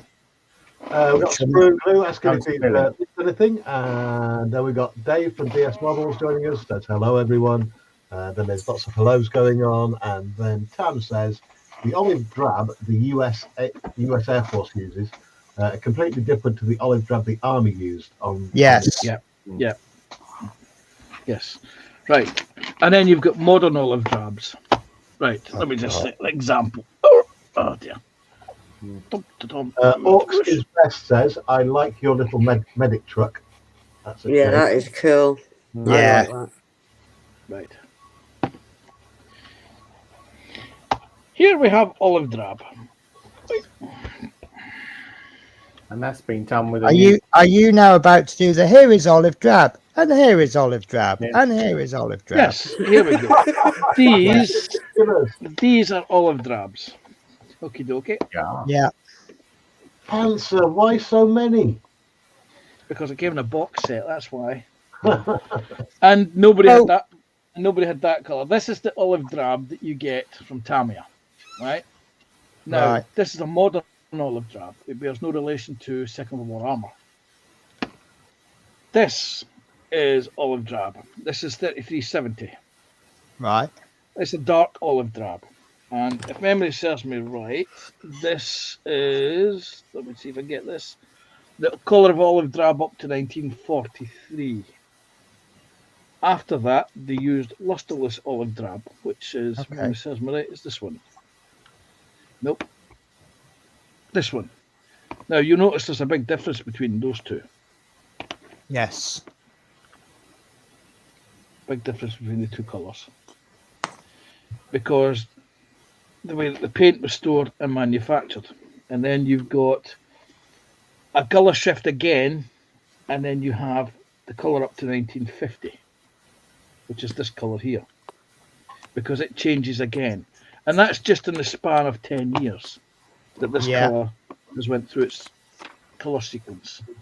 I can then, of course, kind of relate to that because I've got a book that I printed off the internet on all the US Navy colours and the way that they've all changed, and the colours have also changed based on whether it's US Marines, US Navy, a helicopter, an anti-submarine aircraft, and there's just so many variables.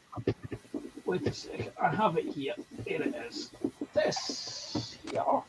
And then of course you've got the colour might have changed in 1980.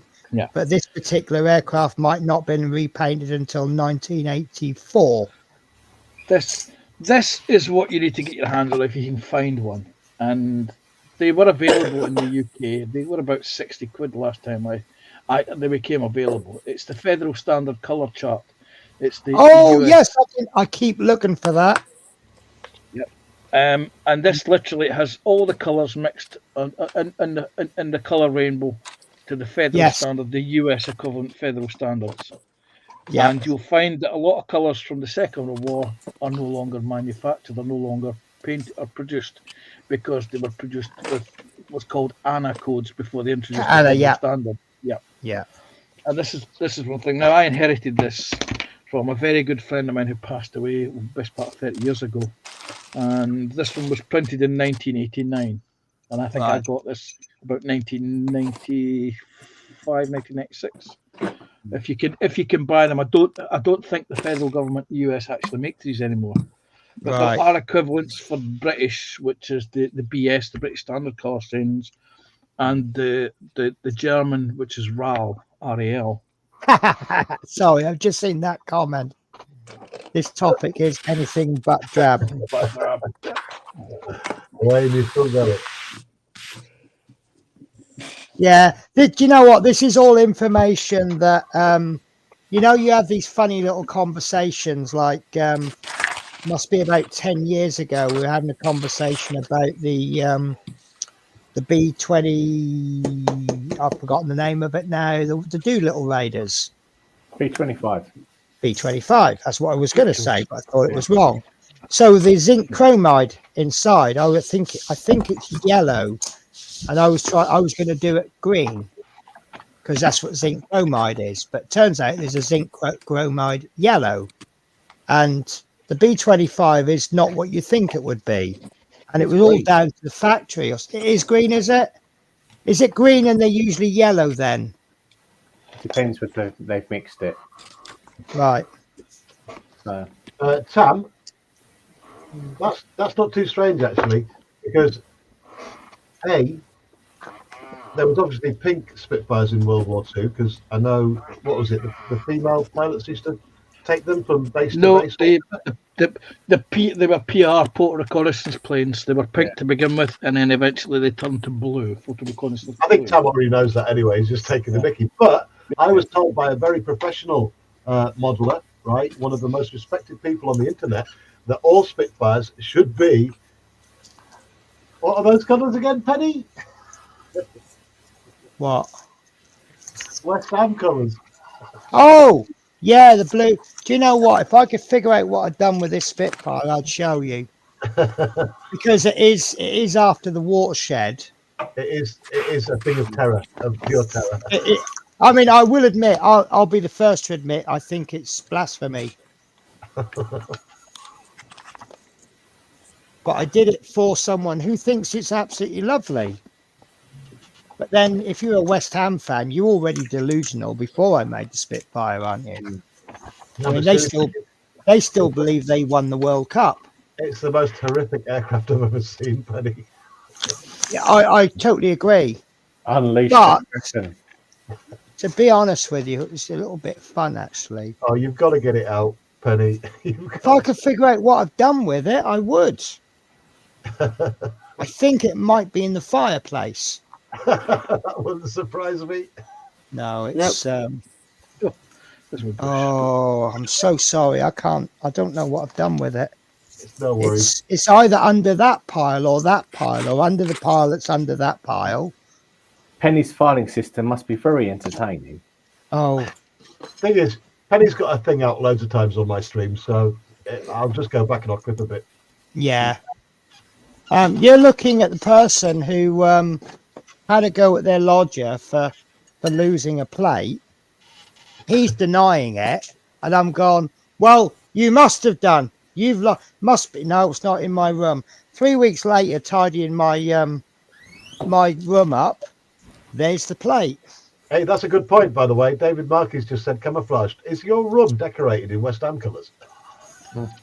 No, I can't stand West Ham. I only like West Ham when I'm in London. Because I kind of have three teams. I have my team, Wickham, and I have the team where I'm local to where I'm living, and then I have the team local to where I'm working. So right now I'm a Kilmarnock fan, and in Some a couple poor of bugger's weeks, got to be. well, I think this is a good season to be a Kilmarnock fan. But when I'm like right now, when I go back to work in London, I'll be a West Ham fan. Horlicks has joined us, everybody. Hey, Horlicks, welcome Hey, aboard. Mate. Alex. I loved your Hello. comments about that video, by the way. Nice one, Horlicks. How you going, Alex? Kits and Bit Scale Modelling says, I know what Marcus has ordered from Amanda at Wayne Welly, and it's pink. Nothing. Wayne Welly, ooh. Yes, there was a time where Kilmarnock couldn't keep a football manager. In fact, I even considered applying for the position. Because I know absolutely nothing. Because you could have done with a week's work. No, I could have. I know absolutely nothing about football, which is apparently what most Kilmarnock managers did. But I do like a good killie pie. Oh, do you know what? I don't like their killie pies. I think they're too salty. But I do like the onion pie. Do you know they put anything in a pie in Scotland? We do indeed, yes. They even put mac and cheese. Oh, right. So here's a question for you. Here we Oh, go. God. The word mac, as in macaroni and cheese, is mac short for macaroni and cheese, or is it an acronym? MAC, macaroni and cheese. No, Mac is short for Macintosh. Where'd that come into it then? Mac is because most people, it's an Americanism. Americans call the Scots Macs because everyone's Macintosh, or it's Mac Donald, Mac Campbell, Mac whatever it is. So hence Mac. Right.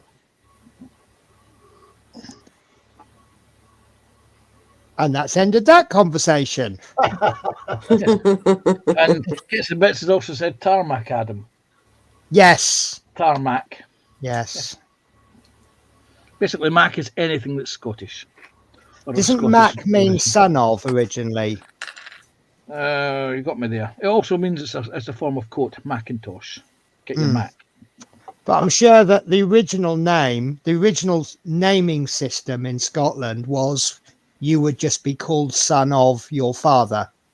So you'd have Donald MacDonald. Would be Donald, son of Donald. And then there's a female version of that, which means daughter of. But I can't remember what it is. I've never heard anything more ridiculous in all my life. Macaroni pies. No. They're actually quite nice, believe it or not. No. My local butcher makes them every now and again. He does mac and cheese pies, and they're actually nice. They're now bringing in Scottish breakfast pies. So it's got like bacon, lawn sausage, haggis, and all the rest of it in the pie. Tam says they're amazing. Yeah. And the best thing about Scotland is if you can't decide between two cakes, they just put the two together. I've had Millionaire's donuts before.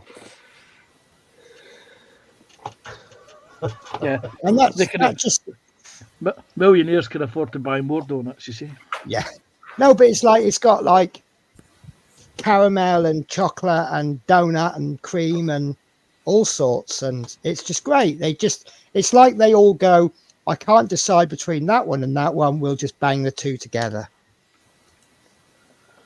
Yes. I do like Scotland. Our local co-op used to do these two types of donuts, and it was a test program that they were doing. They did the Millionaire's caramel version, and they did the chocolate versions, and nobody was buying them, so you could go along to the co-op at a certain time of the day, and you could buy them up all for something like 30 pence each. So I used to come home maybe three of the caramel Millionaire shoppers. I'll tell you. They were trying to sell them for £1.50. Nobody was buying them, but when they were down to 30 pence, I would take the lot. I actually genuinely nearly had a fight with 4 old ladies in Tesco's. We were all hovering around the cake section. They had 13, what do they call them? Egg custards. Yeah. And we were waiting for them to be reduced. And the guy come in and he reduced them all to 5p each. So I grabbed every single one And these old ladies were trying to lynch me for it. Oh, let us have some. I'm like, no, I'm front of the queue. I'm grabbing it first. See you later. That's looking awesome there, Tasha. Thank you. I don't know if you've seen all of it. That's looking great. It is. Really is coming in now. Really popping.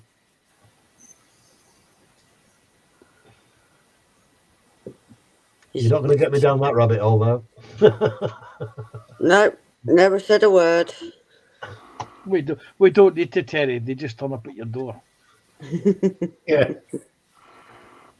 Horlicks is shouting, and he's not sorry for it either. He says, "That is stunning, Tash. Wow." Thank you.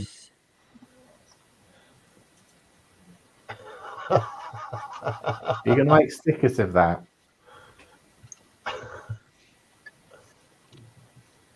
I just think it's funny, Tab. I really do think it's funny. Well, you did put it on your profile picture once, didn't you, for about a minute? I had it as my profile picture for like 48 hours on my channel from Bama. Well, funnily enough, we were talking about this just a little while ago when I was doing Phil stream in the green room afterwards. I said, you've been amazed that somebody wasn't in the stream tonight. And he wasn't. It was the first time for quite since the beginning of the year that he hasn't been in on the stream. Yeah. In the chat. And it took me a little while to suddenly realise, oh, he isn't in the chat tonight. Tam just send it to him and he'll print out some stickers. No, Tam, let me make it into a logo first. Yeah. You make stickers, Tam. Yeah. If you do, can you give me a quote?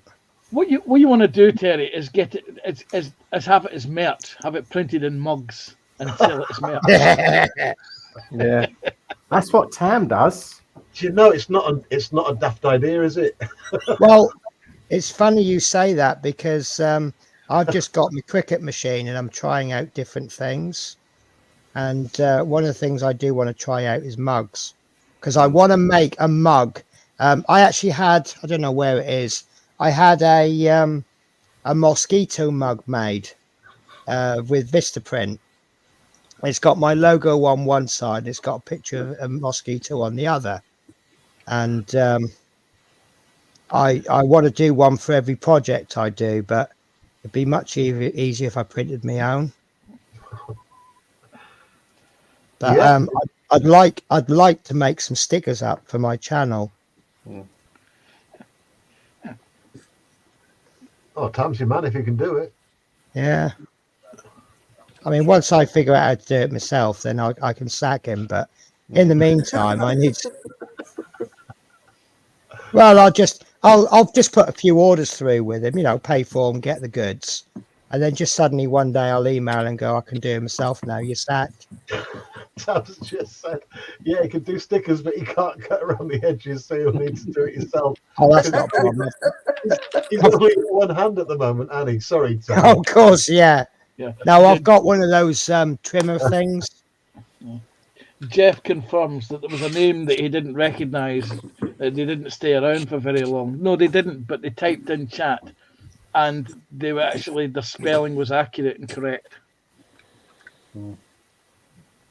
Wayne says Nuno is watching the unboxing at the moment. Okay. Oh God, the Portuguese mafia.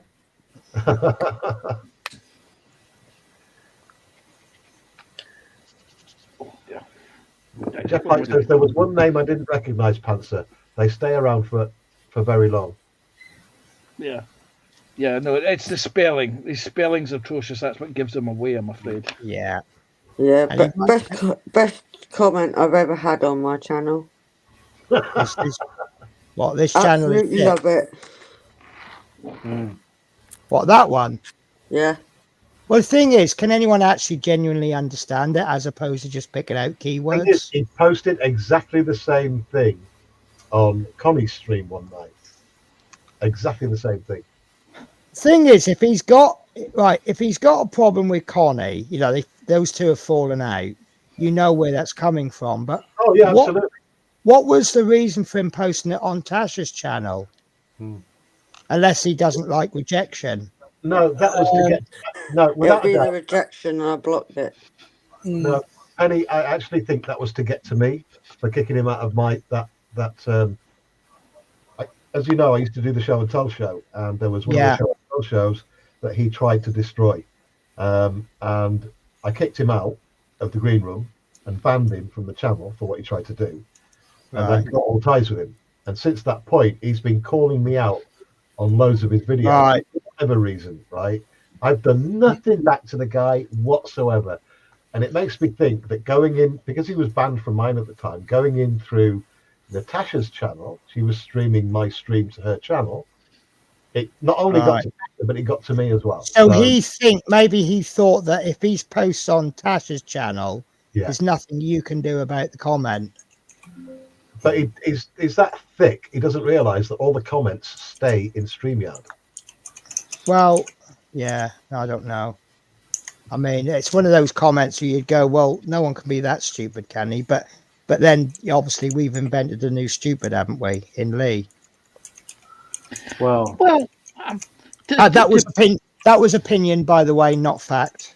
I was going to say, Jeff tonight is a classic example of not realising that we can still see in StreamYard every comment that was made, because Jeff was he was trying to cheat on the quiz, and he typed into the chat search engine the parameters for the quiz question. And he immediately removed it from the chat, but we still see it on StreamYards. No, sorry to throw you under the bus there, Jeff. Sorry, the parameters for the quiz question. Yes, it's the movie quiz. The poster has been photoshopped within an inch of its life, and you have to guess the movie poster. Okay, it's one of them, is it? Yeah.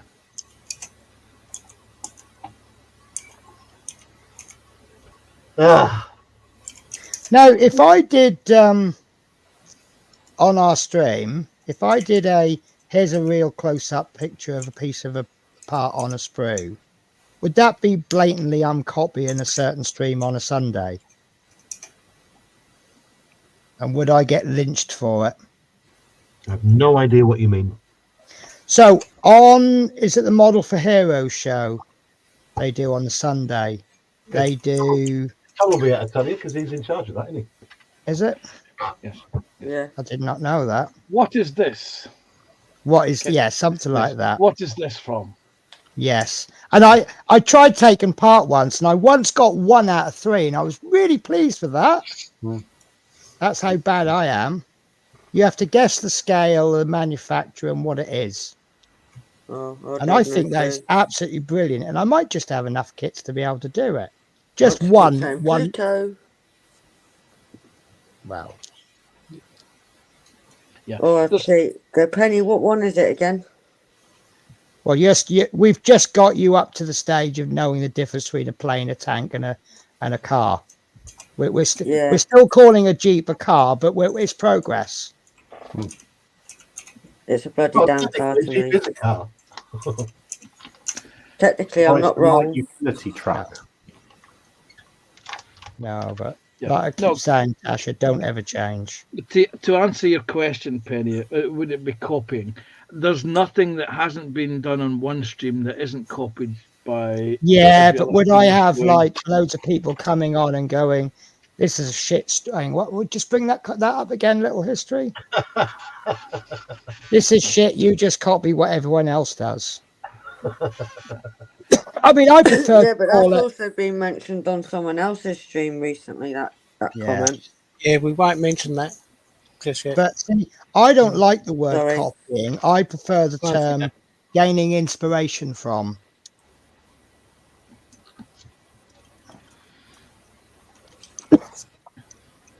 I forgot it. Thing is, everything's been done on the internet. Absolutely everything. Yep. There's a model that hasn't been built. There hasn't been an unboxing that hasn't been done. Well, sorry, Dutch Dave, if you're still watching, you've just done about every single unboxing that's ever been done. I don't know if anyone's been watching, but Dutch Dave does an unboxing every day. Yeah. 60 metres short. Yeah. It must be on his about 200th model kit by now. Yeah. He wants to build those model kits. Every kit he unboxes, he's got to build. There's a thing, Dave, if you're watching, mate. Oh, this tank has too many screws. I keep losing them.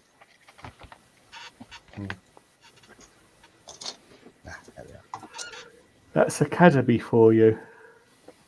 It's Airfix for you. No, it's Academy. What? Oh, what's an academy? That Airfix kit. It's Is it? Oh, all It right, is. yeah. Yes. Dave is still watching as well. Call it a pension plan. Oh, it's pension. Nice one, Dave. Well, when I started my stash, Terry, and you've seen the stash, originally the concept was back in the 1980s. Men didn't live as long after retirement because they just got bored and suffered off the mortal coil. Now, knowing this, I decided that, okay, I will not be bored when I retire, which is why my stash started. And I will not be bored when I retire. I think you might just have a bigger stash than Dave. And Lindsay.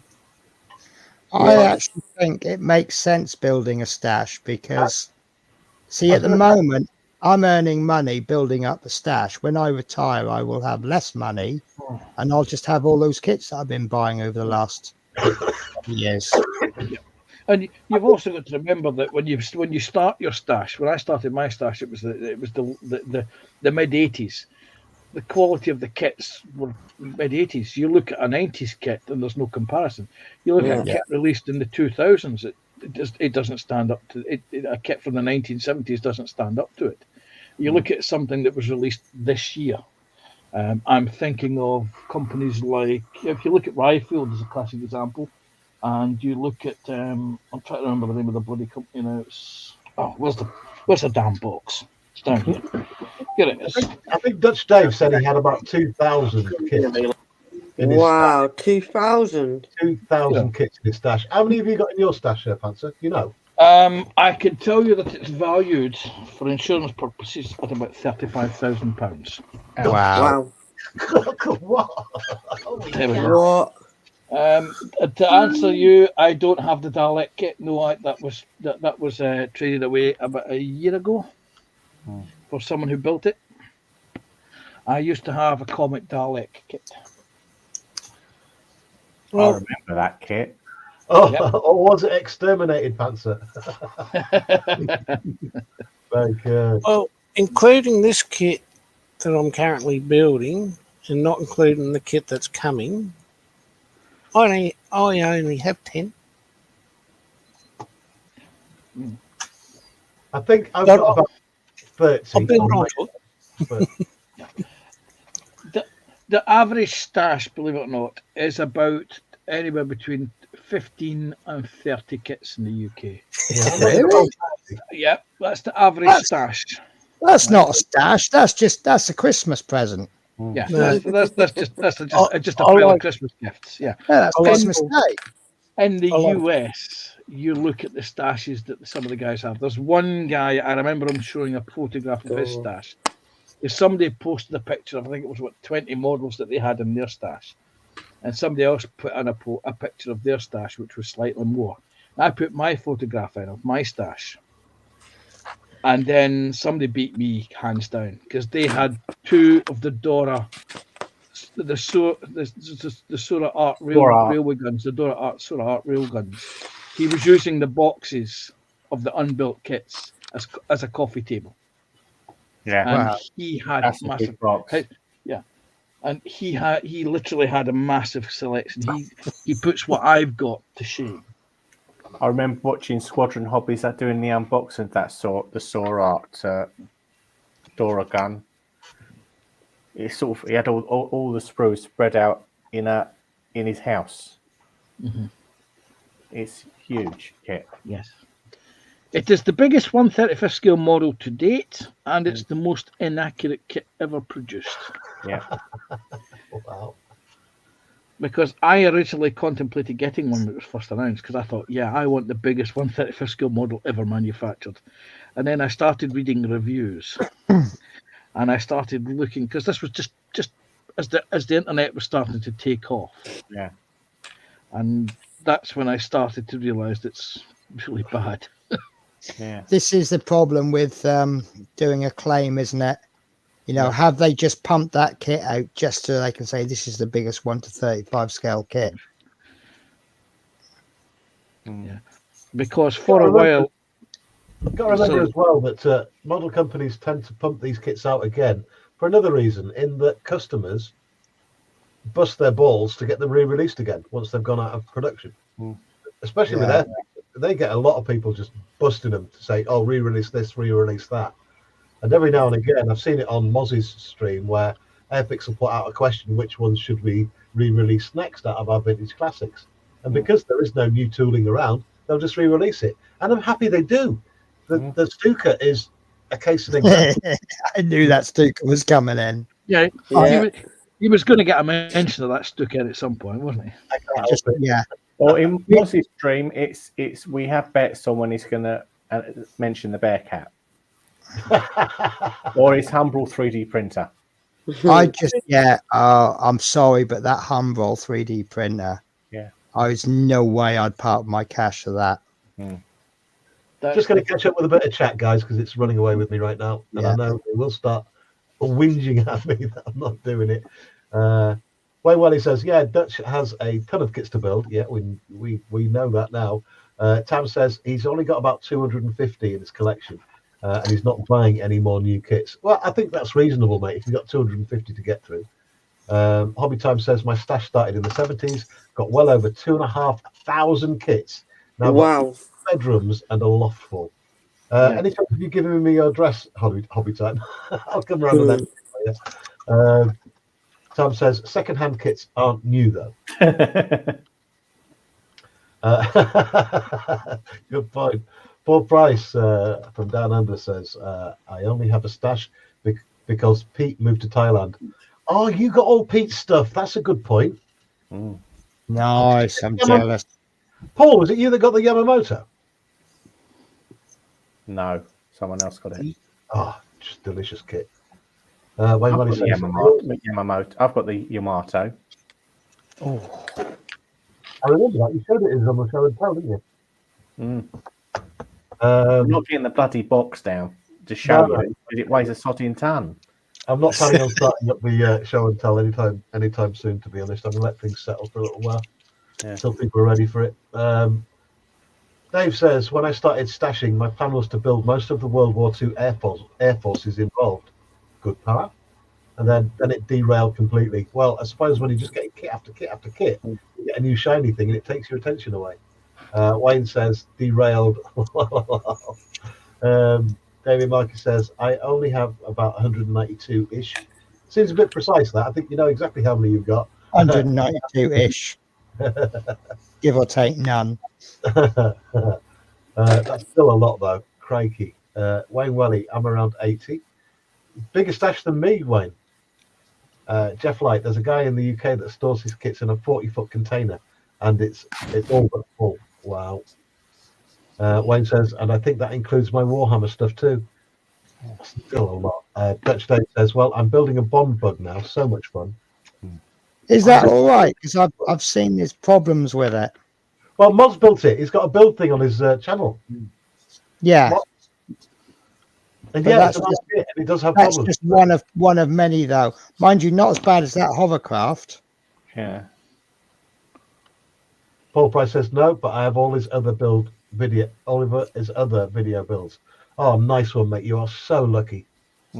Referring to Pete from Oscale Models, who moved to Thailand, and all of his stuff he had to give away to his friends because he couldn't take it with him. And there were some really good stuff. He's got the Ferguson.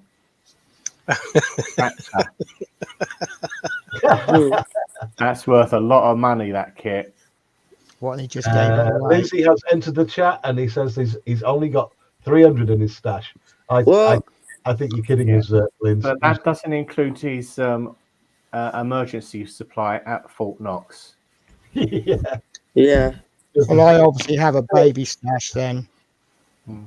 I just Mind wish you, I I had the room. My house is full of 2 kids, a wife, and what? Well, we're getting a new dog, but my old Barney's gone now. But anyway, whatever.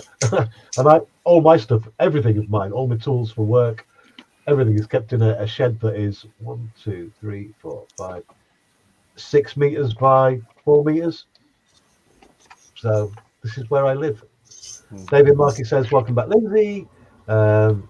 Dave says, "No, the Bond bug builds up okay. Most problems I had was painting the bloody orange on."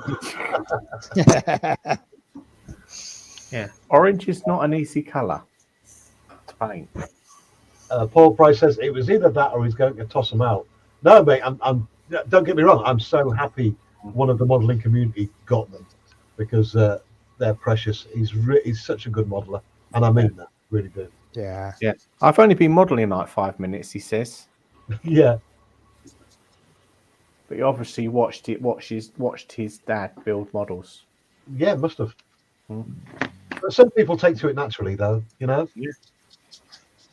Well, yeah, I'm still convinced Tash has been learning from people Nope.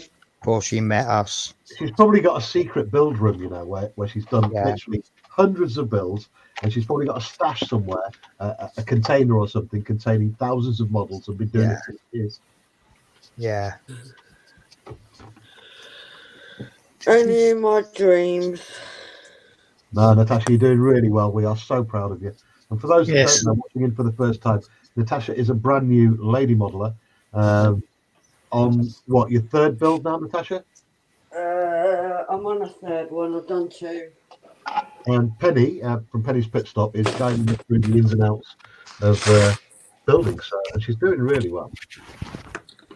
Well, I keep trying to find something that'll perplex her, but she just doesn't get phased. Oh, there we go. Looky. So next week we're doing scratch building. No, you're not. Now that So is really that was the first model that Natasha built, all on her own. It's one of the Airfix starter kits. Yeah. And I have to say, you've done way better than the job I did on mine. Yes. That was a first kit. No one had helped her with it, and she knew nothing about modelling. So this is the second one, the Sherman. And she's which done officially is better than mine. Yes. So it wasn't Manuel. Online, who made the better model, and I think Penny was hoping for a positive result. And nope, everyone voted. I'm just happy that the one comment I thought was fantastic when she said that was going together better than the JP, which I hadn't taught her about cleanup, which sounds a really stupid thing. It's something that we all do without even thinking about it. You know, we cut the pieces off and we clean it all up. But when you know nothing about modeling, it's a bit of a revelation, isn't it? And when she said, "Oh yeah, that's fitting together better," I'm like, right, brilliant. She's learned something. It's great. I just love it. Much better than mine, isn't it? Right, Wayne. Later, Wayne. Sleep well, mate. Night, Wayne. Take care, Wayne. The only thing is, and it's not a major problem, but things like washers and that, we've had to do very rudimentary stuff because the only equipment she's got at the time was what came out of the Airfix starter set box. So we've had to use things like watered down paints as a wash. But, you know, she's learning that you can do stuff with basic equipment, but if you go out and buy something specialist, it's better. So what are you thinking of the glue, Tasha? Enjoying that. Yeah. But the other one works as well on different things. Yeah. So would you agree with me that this cement, it's not crap, it's just that there's better glues out there? Yeah, on certain parts of the build. Yeah. This will take a few people back. The best ever model glue is actually tube glue from the 1970s called Britfix 77. Yeah. Who remembers Britfix 77? I do. Yeah. That was I at the think time. I'm happy to say I don't remember it. Yeah, That I at the do time- because I ended up with dermatitis. Is that back in the days when they didn't care what chemicals went in it? Yeah. Yep. Oh, it sticks better if we put asbestos in it. Pack it in. It sticks better when you've got a decent solvent in it. The closest, because I remember, because when I built models, it was Airfix tubes, and then it was Britfix. Somebody put me onto Britfix because that was the better stuff, and then somebody introduced me to Humbrol Liquid Poly. Yeah. And that became the staple go-to until. But even this has changed over the years. There was a company called DeBenz Industries, DBI, who used to make the most amazing liquid plastic glue that actually reminded me of original 1970s liquid plastic cement. I've got one bottle, and I think there's about yay much left in it. I'll need to hunt it out. That I bought from a company called, I don't know if anybody remembers this, back in Angus and Forfar in Scotland, Brian Sheriff Limited. They I used do to take remember out. the liquid poly from BT's. Yes. Stunk to high heaven, but it stuck. Mm-hmm. Yeah. That was back in the days of good glues. Hello. Hello. He's still a bully. Sorry, I was talking to the cat. All right. I'm trying to intercept him before he jumps up on the desk. He wants your attention. Yeah, he's giving me that cute look. Hello, Yes, I'm not a bully anymore. Saying, human, give me attention. There you go, Panther, just for you. Yeah, bloody hell. Yeah. Wow. Britfix 77. My God. Yeah, that does take me back. It only works on kits from the UK.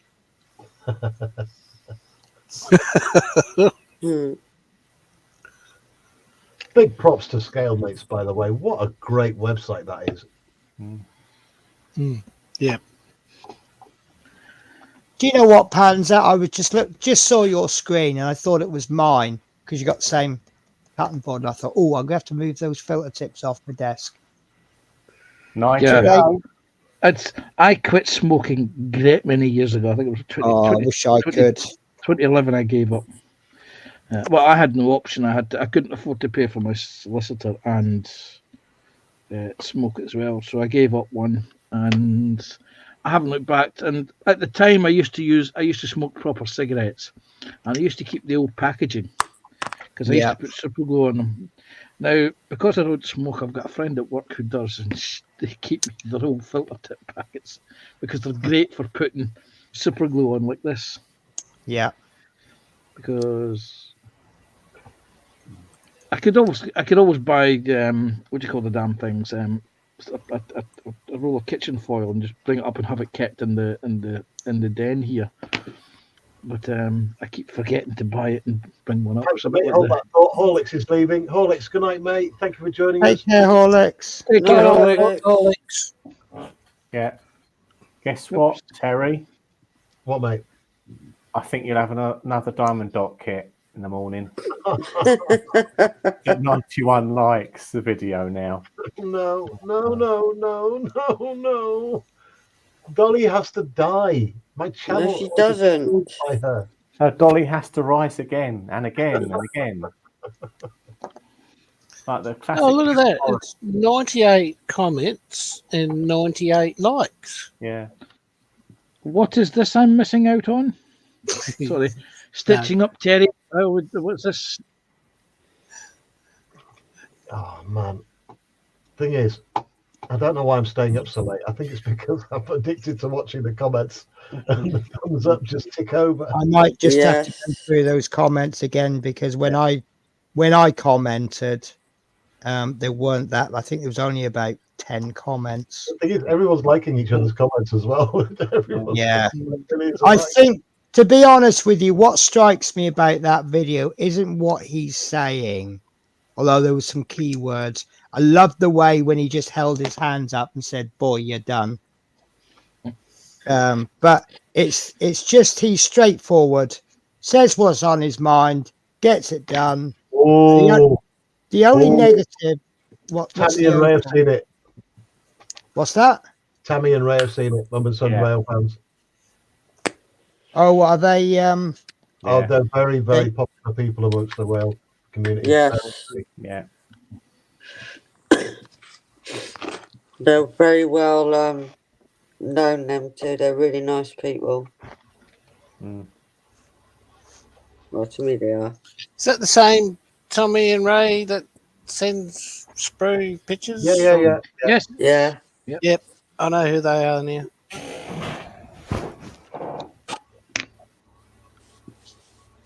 Oh. Hi, Ted. I don't want to set the world on fire. Oh, Ted. Well, good morning. For Bloody hell, yeah, it is morning. It is. It is actually morning. Yeah. Oh God, I'm at work in 5 hours. This isn't Oh, fair. bless. Terry, Yeah. you'll have to go. No, we I got. have to go. Guys, just look after my channel for me while I'm away. I promise nothing, Terry. And it's if you invite people to the panel, please, only people that we know. Yeah. Yes. Because once I'm gone, I got a funny feeling our friendly idiot is going to try something. No, it's way past his bedtime. No, he's probably been murdered by about now anyway. So Right, let me say goodnight to everyone. I think everyone's going Well, he's bound to be getting messages saying, "Have you seen this?" Right, the stream will continue, but I've got to go. I've got work in 5 hours, so I'll catch you all tomorrow night. Again, 6 o'clock till 7. I'm on just for a quick hour, and then it'll be Lindsay's PPM stream. So please join us all for Lindsay's PPM stream. Always a great night's entertainment on Lindsay's. So join us then if you can. Right now, I'm heading to my bed. Good night, everyone. Thank you. Thank you. Terry. Take care, Terry. say it, Terry. Bye. Bye, Yeah. Terry. Say it tomorrow. See what happens. Right, quick. Let's get on him his channel. let's get him signed up for every every Right, diamond. party time. Yeah, diamond dots. Yeah. Oh, he would have heard that too. Oh, damn. Yeah. Secret's out. Yeah. Right, guys, I'm going to go to bed as well because I've got to get up for the dog in at quarter past 7. Sorry, you got to get up for the what? I've got to get up for the puppy at 7:15 in the Oh, morning. I thought you said you got to go up to the dogging. I thought, what? The dog. Yeah, it sounded like there was a bit of noise in the background. It sounded like dogging. Dog. In a way, could have been the flogging, but Yeah. Well, I'm going to go too because I've got an appointment in the morning. Got doctors. okay, mate. No worries. Okay, Natasha, catch you Night, later. guys. And Say Nice bye, to meet you. Natasha. EBG. I now know who you are. Bye. Bye. That leaves 3. Exactly. And then there was 3. So the colour that I've done on this, I think it's the right colour. It looks pretty good to luster. Well, the reason I say that, I know the sprues are never the exact colour, but the colour I've chosen is pretty close to the sprue, which means we're in the right ballpark at least, aren't we? Yeah, you are So, in the ballpark. and I'm happy, and that's really all that matters. What's the name? Kits and Bits, can we see full screens? In other words, he wants the small rectangular ones rather than the long, tall things. Oh yeah, I don't like those ones. That's That's them it. ones. Them ones. That's what Kits and Bits wants. That's not Tam, Yeah. isn't it? Yeah. Tends to cut a bit off, doesn't it? It does. It tends to because then when you're showing something, you've got to move it past the camera like Well, that. it puts us all into mobile phone kind of resolution, doesn't it?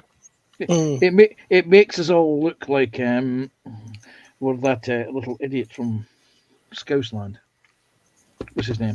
You mean the word you were looking for was it makes us look like amateurs? I was thinking, no, it makes us look like the little. What's his name? Oh, good God, Lee. It makes us look like Lee. Idiots.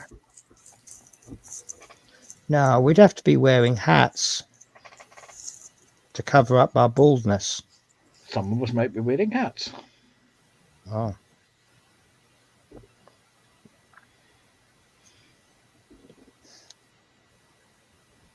Ooh, that's still wet.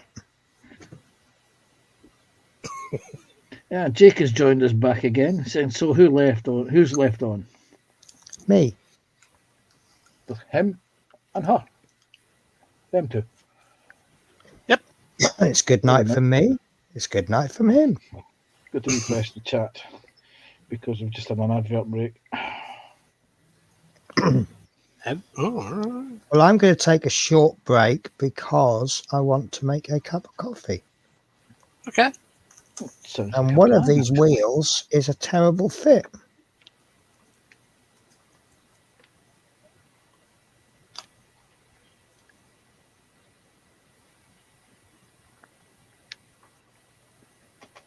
Hello, pesty pest. Jake wants to know who is in because it's not showing names. The answer is I my- can change that. yeah. To my immediate left is Scott from Down Under, and below me is Penny. Penny's pit stop. I am the cat. Do you see? Oh, I can't do anything about that. I just fixed it. Okay. Oh, is it because it's it hides No. it when you bring the chat up? Yeah, if I show a chat, oh, you just do it and you take Yeah, I just click back on. Yeah.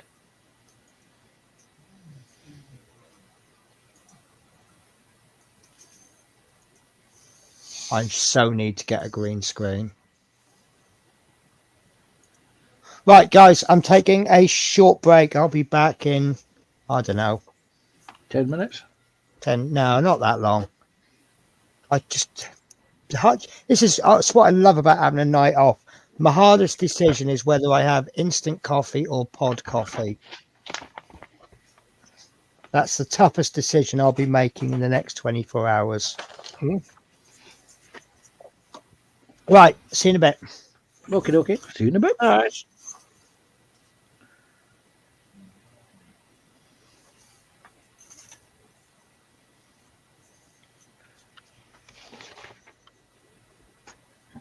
Instant coffee or pod coffee?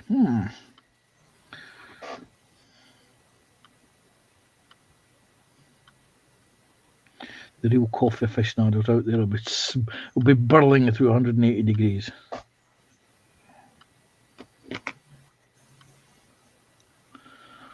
That's great. So, Scott, how goes the Abrams? Everything's on the verge of being painted. I'm just trying to decide which is the prominent colour, like what has more of. That would be green. Yes. I think now it's. Let me think NATO. now.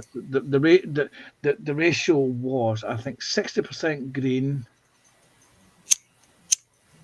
Mm-hmm. 25%. No, wait a minute.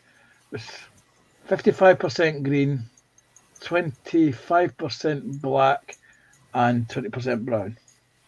Okay. That's what the mixture ratio should be, and in proportion sizes.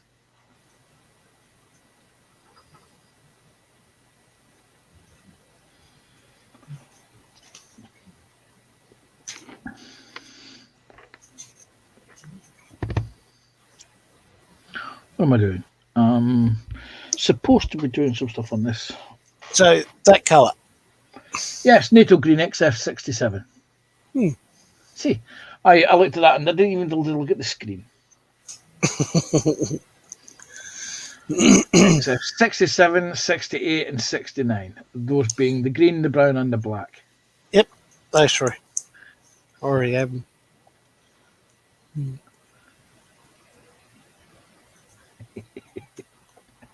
Yeah, I still have a few jars left of the big jars of Tamiya NATO Green and NATO Black.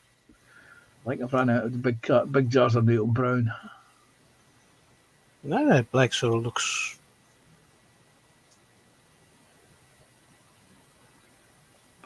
Almost a dark grey. It's actually, believe it or not, it's actually a very black green. Oh, there you go. It's a really useful colour. Yeah. Until they then introduced the XF, what was it? XF 85, which is rubber black. Yep. Sort of like the interior green. Yeah. Or cockpit green, as they call it on their paints. 71. That's what that colour is. This is getting scary. That I can give you the exact numbers from the colours. Actually, the newest one I think is the XF4. I think it is. The zinc chromate green or yellow rather. XF4. No, XF4 is yellow green. Yeah, I'll grab it. I reckon I got the numbers wrong. Yeah, XF4 is yellow green colour. Because XF3 is yellow, XF4 is yellow green, XF5 is flat green.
So I have a question for you guys.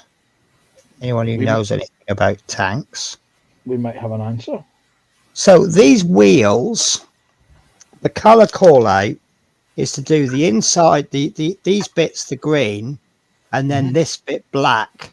Yes. Is that because it's a metal wheel that's been painted black, or is that part there rubber? That part there is rubber. Brilliant. So what you would actually use would be a very dark black grey. Or you could use AK Interactive rubber black. You could indeed, yes. XF4, that's yellow green. Yep. Because rubber black is actually my favourite colour. That's what, to me, I tell you to paint the interior of or the wheel wells, etc., of the P47. Yeah, because I remember they don't do a zinc chromate colour. In fact, I'm trying to think. Is it Mr. Colour do one? Mig do one. I'm Yeah. just trying to find mine, and it is There is. brilliant. It's the only MiG that I own. Mm. Here we are. I don't have any mix because I don't sell them here. It's the They don't sell MiG ammo paint in Australia. No, they do, just not where I shop. All right. I was going to say that's a bit of a surprise. I thought maybe there's something in the paints that breaches Australian health and safety rules. Only if they try to hide a peanut or something that may cause some sort of disease here. This from a country that has more animals than and native species that can kill you than. I would have thought they'd get excited about hiding things in paints because, as we know, everything in Australia kills you. And I would imagine something that doesn't kill you is probably disappointing, isn't it? What do you mean it doesn't kill you? I mean, you know, I suppose that they do these barbecue steaks in Australia on the Barbie, and they do them that bloody big and thick. You're just choking to death. On it. So Oh. technically, the steaks could try and kill Chuck you. another shrimp on the Barbie, mate. I'm sort of lucky in a way because I live in the state where there's nothing can kill you unless you Really? fall off a cliff or you get bitten by a snake. Snake is the only thing that'll kill you. Oh, we do have the odd great white sharks that wander in and out, but you don't see many of them. I've never seen a great white shark wander.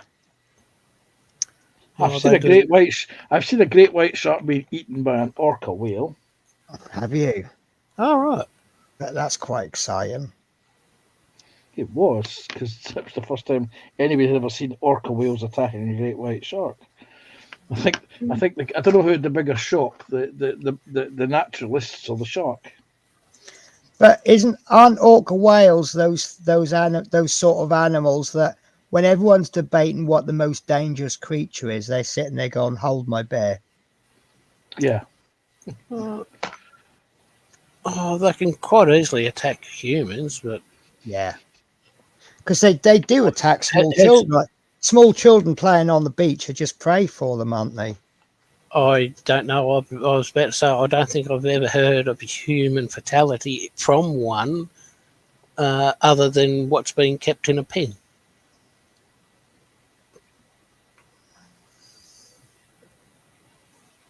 Right. Jake was saying there, let me see it. Why doesn't Tamiya glue not work on train detailing? Tamiya glue, what, the extra thin glue? I will guess, and this is only a guess, Tamiya Extra Thin will not work on ABS. You need Tamiya ABS glue or Plastic Magic. Yes, But that's what I was suspecting. Yes. Tamiya Extra Thin only really works on, among other things, polystyrene cement. Polystyrene. Yeah, he's That confirmed is- the extra they do. one. Yeah. They do make a ABS cement, Tamiya. I think it's in a white coloured top. I think. I think it's a it- light blue. Oh, light blue, was it? I've got it somewhere, but I can't find it. I don't know why I bought it because Plastic Magic does everything. Okay. And why I went and bought something when I've already got something that does the job. I mean, I've done it again actually because I've just bought VMS because I'm trying out their metal primer, and apparently you have to clean the thing with their polystyrene cement first, which I got a feeling is exactly the same as Tamiya Extra Thin. Yes, Tamiya ABS cement is in the light blue, sky blue bottle top. Sorry, whose metal primer are you using there? VMS. VMS, right. Well, the thing is, I'm looking for a metal primer, and I've heard good and bad things about the Mr. Hobby, but the YouTubers who influence me the most have pretty much said it's not good. You mean this stuff? I can't see because I haven't got my glasses on. Before I do that. Yes, that stuff. Yes. Yeah. And what are you painting over, or what have they been painting over with this? See, now this is the thing. I don't know, but Because obviously it does have limitations. Right. All paints have limitations on metal, particularly aluminum. The only way you'll get something to stick to aluminum is if you rub it down with some sandpaper and immediately paint it before it can oxidize again. But brass, turned brass. What do I do with my turned brass? Well, I've got some sitting about here beside me. Turned brass. Where is it hiding? Go a bit. Here they are. Oh, I can't see it because I've got the glasses on. These are turned brass antennas. And I put these in blackening solution in order to blacken them first of all. Is this that like that setting fire thing to it that people do? Blackening solution is that's annealing. Right. If they're setting fire to brass, these are brass antennas, and if you know, because they are literally hair thin, microscopic hair thin antennas for tanks. Right. And I blacken them first of all, then I prime them. And I tend to cheat. I tend to use a rattle can primer, made by a company called High Coat. I know High Coat. Yep. Yep. They do several different versions of primer. They do self etching as well, but it's a wee bit more expensive. But I tend to use. Well, my understanding is that you clean the photo etch, you paint it with a primer, and then you put the paint straight over the top. Yes.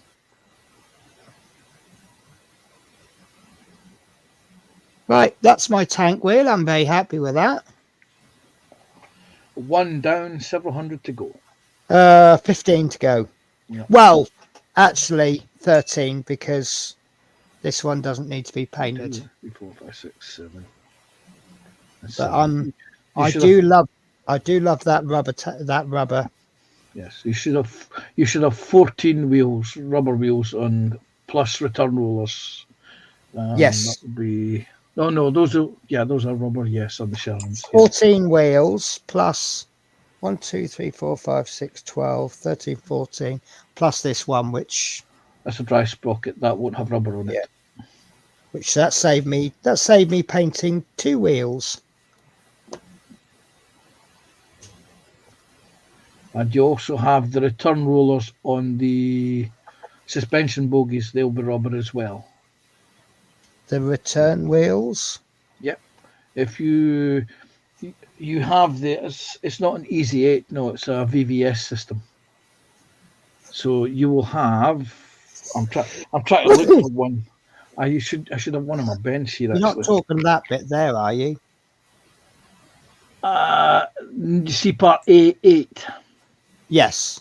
That is the return roller. Right. That needs to be painted rubber as well. Okay. Thank you for that.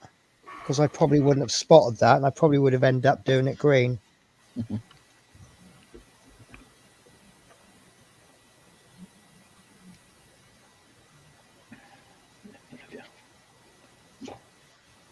Oh, I wish I had my new brushes. I've bought about 5 different sets of brushes from Rosemary & Co, which will be here tomorrow. But one of the brushes that I've got is a 10-0 Kolinsky Sable. And their Kolinsky Sable brushes are some of the most amazing brushes I've ever used. And the point is almost microscopic. Where's my Kolinsky 10-0? I've got quite a few of them. Here they are. So who makes your Kolinsky 10-0? Mine's was made by Abteilung. Okay, not heard of them. Yeah, that's 10. Even the thing will focus because it's just tiny. Can you actually see that? Yeah, you can see it there on the grey. It's tiny. Yeah. That's the kind of thing that you do eyeballs with, isn't it? That is exactly what I use mine for. I think I have about 5 of them. And the reason I have 5 of them is because they're kind of hard to get a hold of. Okay, so you stock up, do you? I do. I learned many, many years ago. I used to use. Wait a minute. Let me give you an introduction to paintbrushes. Let's just start here. Oh.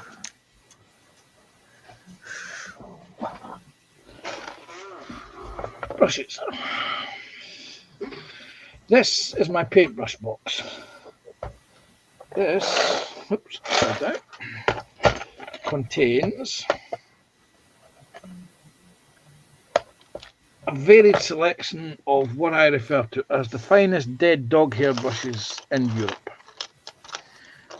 And a set of tank tracks for a kit. But these are the old Heuler Humbrol brushes from back in the early 80s. Oh, the old day ones. Yeah, these Not you don't. not the crap you get these days. These are what as I say, I call them the finest dead dog hair brushes because they're literally made from the hair of a dead dog. Yeah, they're okay for working with enamel. Okay. You use them, they're cheap, they're cheerful, and they last you, if you're lucky, 6 months. And then Right. And the trick was when a shop was selling up its stock, you bought them all when they were selling them for like 5 or 10 pence each. Yeah. Then I bought the Games Workshop detail brushes. This is the red handled ones. Is that the one that's really, really, really expensive? These well, they are now because they're no longer manufactured. These are the Right. original sable hair. What do they Games call Workshop them? brushes. Artifactor or something like that. They call Artifice brushes. Well, these predate them. These date from the mid 90s, and I bought tons of them. And slowly but surely, I have worked my way through them. So I need to start buying new types of brushes. So I started experimenting, and I bought some of the Mig Ammo brushes. I bought some of the tiling brushes. What are the Mig Ammo ones like? Because I've seen those. You can get a set that comes with a really nice case with it. And I kind of really want it for the case, but right. Well, I found these. These are the Mig Productions Marta Kolinsky sable hair brushes. Those are really, really good. So much so that I bought up what I could of them before they stopped. Apparently, they've ceased being produced, so you can't get them anymore. And then you've got the likes of the AK Mig Ammo brushes and the AK brushes, which are basically the same thing. They're synthetic brushes, they're synthetic hair brushes, and they're ideal for doing the weathering side of things because you use them and then eventually they get damaged and you throw them away. Yeah. But for detail painting, I use the Kolinskis. Yeah. You look after them. You need to buy yourself, if you have. You can get this. It's the Master's Brush Cleaner. Master's Brush Cleaner, yeah. When you finish painting for the day, you just basically take all your brushes and you give them a good wash in the soap. Yeah. Yeah. And that Master's, although it's quite expensive, it lasts really well, doesn't it? It does indeed. I think this is my second one, and I've been using this. I bought this. My first one I bought in the mid 80s. Yeah. And, you look. Well, I've hardly touched mine. I've had it about 5 years, and this is a not well looked after brush. That's about 5 years old. This is just a sable one. Yes. And that's not. Whoops. Hi, Mark the Spider Guy.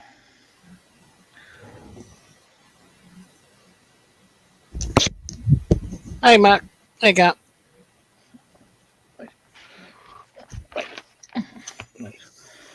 Put this to one side. Let's see. Who's this?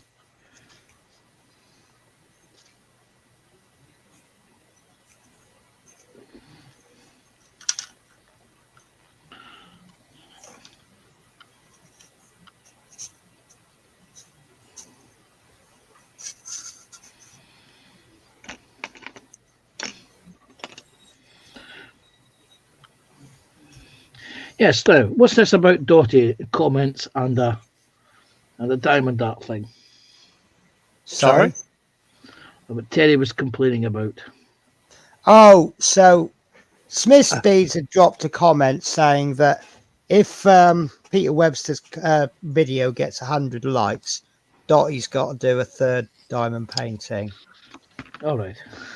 And obviously, because that suits us, we picked up on that and agreed with it. I think Terry was the only one who didn't agree with it. It's okay because I watched the first half and then I had to go and get ready for the stream, but I did earlier this evening with Phil, so I've still got to go back and watch the unboxing side of things and leave a comment. I did leave a thumb. Yes, I think I was thumb number 54 or something like that. 54 or 55. I think he's a little overwhelmed by the feedback he's had. Yeah, well, Well, it's growing by the minute. Yeah, because obviously not everyone can watch it as it came out. Ooh, 7 hours old. He's had 500 views Yeah, and 95 likes. yeah. 500 views. I think that's probably his most. Is it one of his most popular videos? I haven't gone through them all, but it's looking like it is. And 101 comments. Yeah. I don't think he's had that many comments on a video before. Mm-hmm. And he seems to be responding to it. Well, he was responding to every single one when he had about 10 comments. And yes, that's about the time when he joined here, and a couple of hours later he went to bed. Yeah. He's a good guy, isn't he? Yes.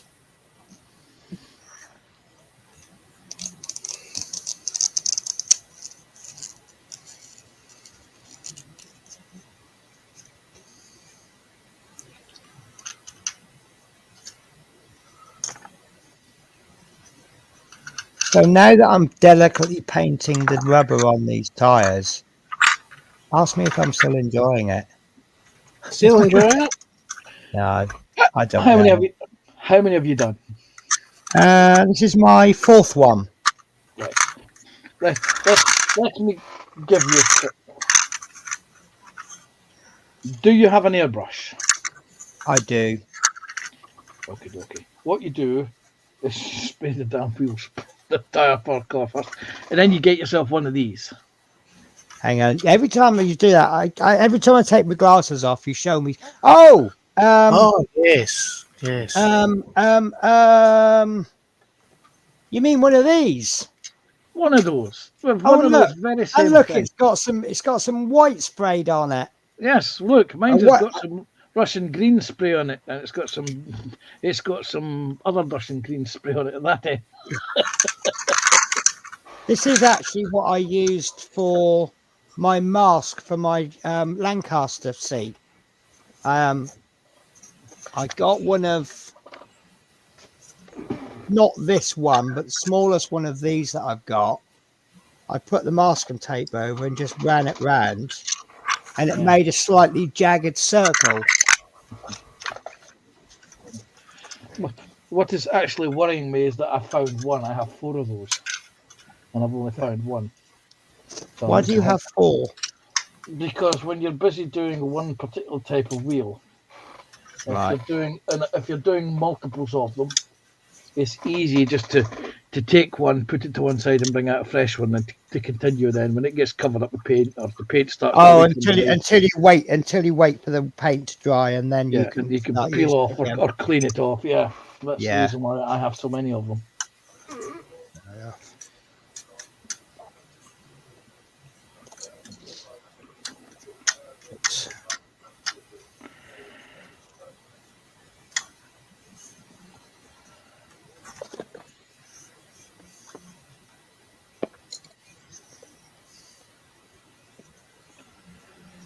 Can you guys drop your links? Let me think now. How do we do that? Wait a minute.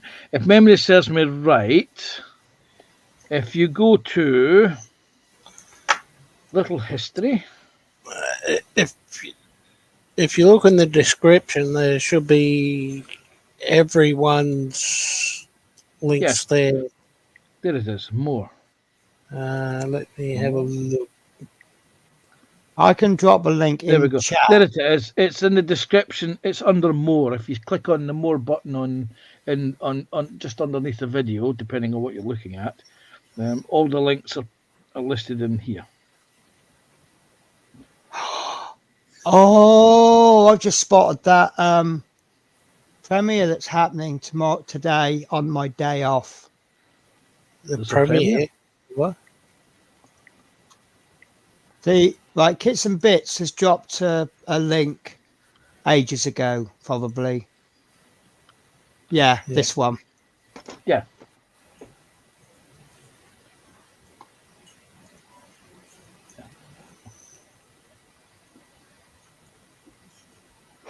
Only 41 hours to wait.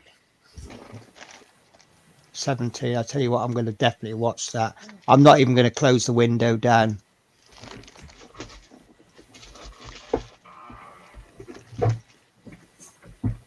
Oh, thank you, Mark the Spider Guy. I've just seen the comment you left on my Robocop.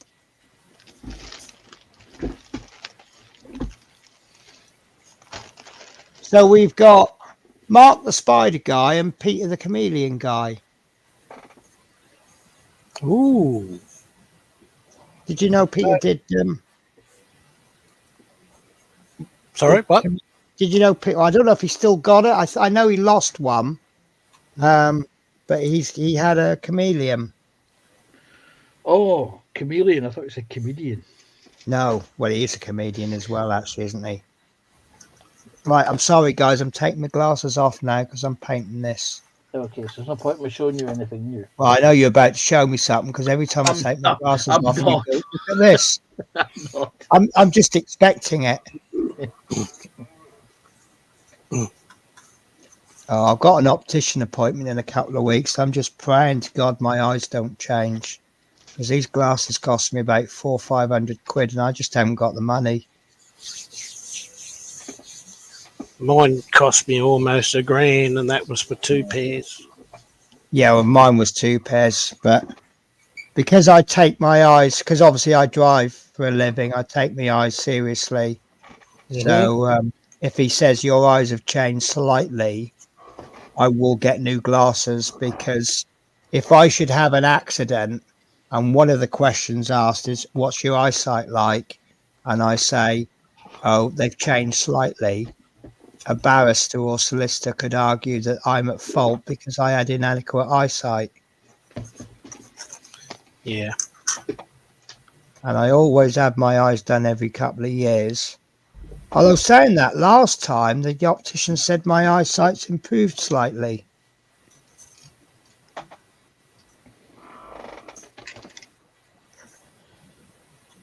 Mind you, I could save a lot of money by not being quite so vain and having bifocals rather than varifocals.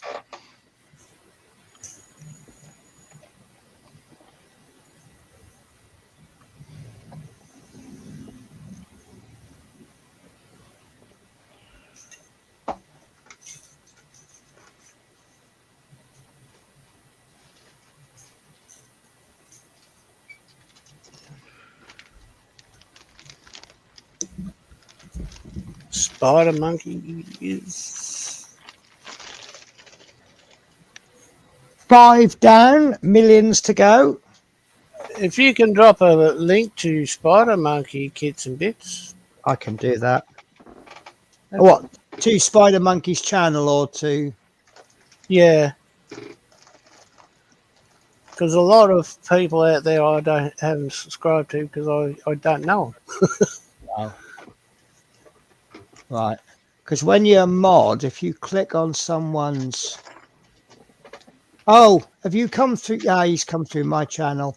Right, bear with me a sec. Live.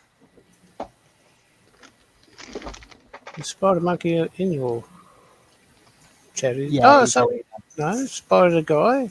Right, no, he's in mine. So if I go to channel, copy the link.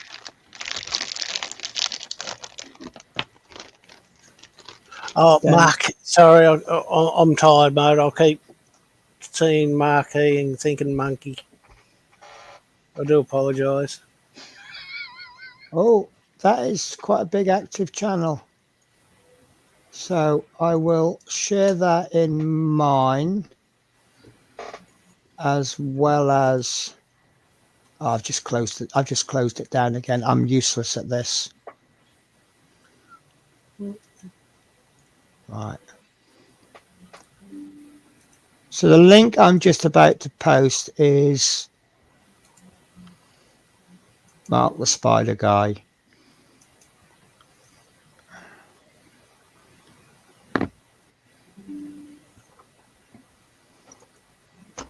All right. And here's the interesting thing is I've just done a courtesy sub, but then had a look at the chat, at the videos, That's the spider guy. And that looks an interesting channel.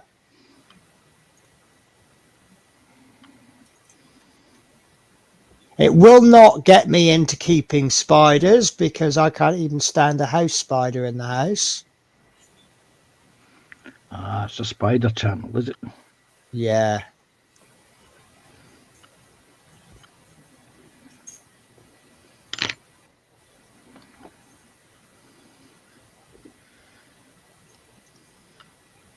Oh, Ah. well, I'll be watching that. Are you in Oh yeah. I've got mine up. I've got it in a tab, and it's staying. And I'll share it in the Facebook Yeah. as well, but I won't do it just yet because Have you seen the thumbnail he's used? Yes, most will be in bed asleep, so I'll leave it. I don't know if he's done it on purpose, but how's that for thumbnail? Yeah. I can see things, I just can't make out what they are. Well, the only criticism I've got of that is I didn't think Lee wore glasses. Oh yeah, he wears glasses. Does he? Yes. Maybe I need to watch more of his videos so I can remember what he's like. Don't give him the don't give him the view count. Don't give him the view count. Let him see. Now, this is one of the things I need to do. I just need to check. Says that video went live earlier this evening. I wonder how many he's down by. Oh, yes. Because what was he on before? 1.4? 970 something or other. Is that what he's on now? He has lost a few. By the looks of things, he's now at 966. Nice. I'm assuming that if you're over 1,000 subs and then you'd monetized and then you drop below 1,000, would you get demonetized? You get monetized over 500. No, but like the actual advert, you're getting paid for adverts and stuff. No idea. No idea how it works.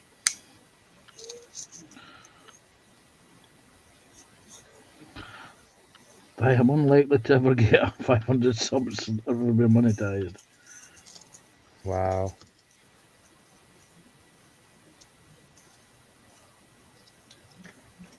What's interesting is obviously, I know Peter's got proof, but he's not shown any proof. So technically, in the eyes of the law, his video is hearsay, and yet he's well respected enough that people can go on board with that.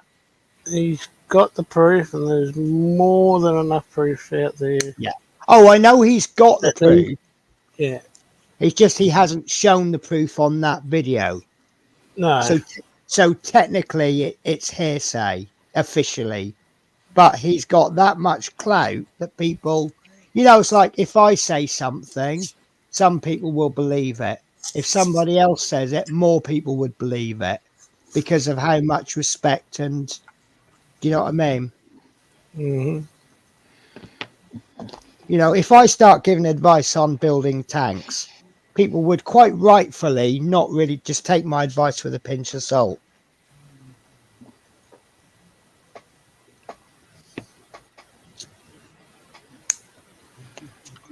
Right.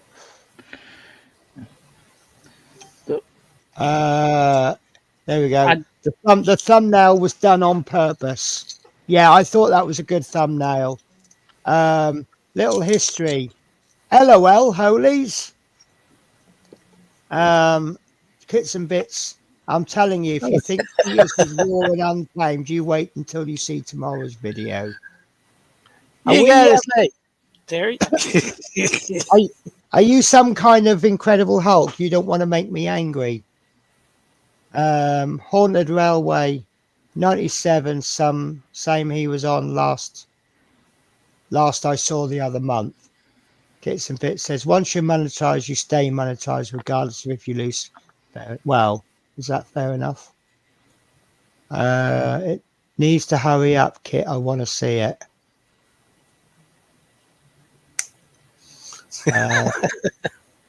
Patience is the virtue. Kits and Bits. I have, though. I'm not making accusations without showing proof. Well, actually, I wouldn't regard Peter's as accusations. It's a lot of that was just opinion, wasn't it? I don't think Peter realizes that by sending Lee something that Lee has failed to return or pass on, Lee could be charged with theft through deception. Deception, yeah. Well, he's already done that elsewhere as well, hasn't he? Oh, I don't know. Yeah. Probably best not talk about things like that because Yeah. even though they may be true. Yeah, sorry. I'll put the word allegedly on the end of everything. Yes.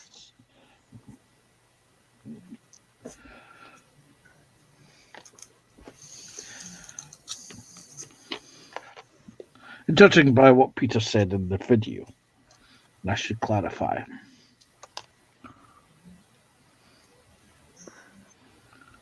Right, that's there. Right.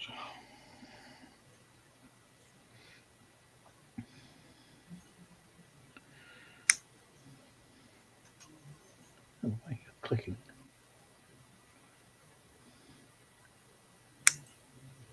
I hear more clicking. Somebody's clicking parts off a sprue, aren't they? No.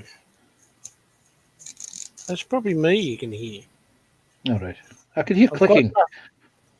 I've got nothing thicker, so I'm cutting these things up, used, obviously, for painting and stuff. Yeah. Just painting. So I've got something to put these on and paint them. Right. In the land where people have barbecues, do you not have any kebab skewers? Yeah, at the shop. Yeah.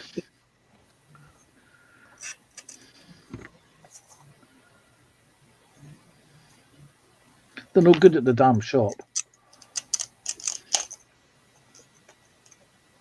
You're right. But these things I don't have to go to the shop to buy. I've already bought them. Am I sensing your wife already had them? Huh? What? Those cotton buds. No. Well, Every modeler has a pair of. Every modeler has. A lot of modelers steal from their wives' beauty cases, don't they?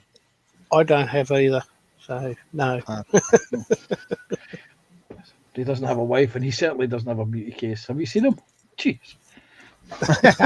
Oh, you just made me mispaint there. Sorry, I laughed and went, "Poof."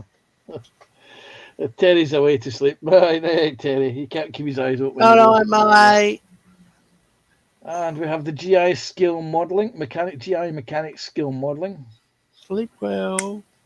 Coming in saying, "What's going on, y'all?" Everything's happening. I'm going to have to cut some bristles off this brush, I think. I think it has just about come to the end of its life. I've only got 3 more to go. Well, this brush is very shortly going to become a 10-0, I think.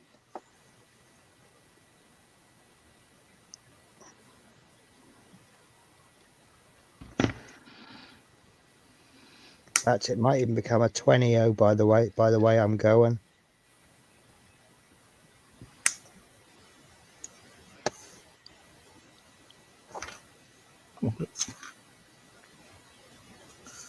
Pig's testicles.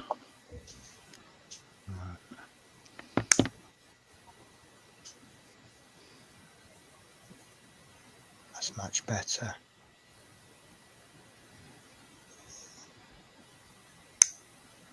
I've still got loose bristles.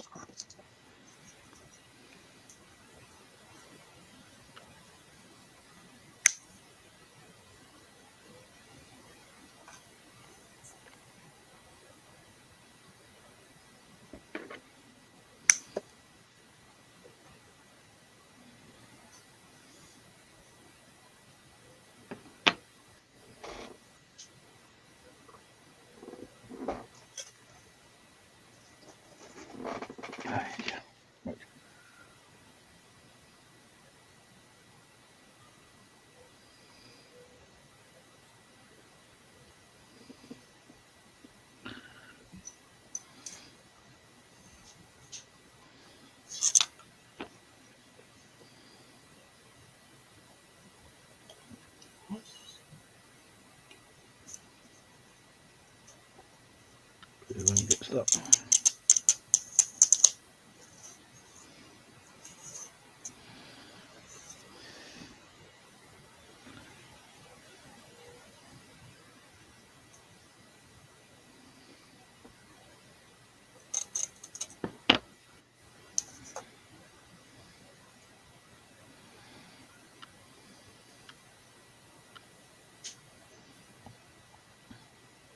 Do do do do do do do do do. I have no idea where that song just came from. It was very pleasant, but do you know any others?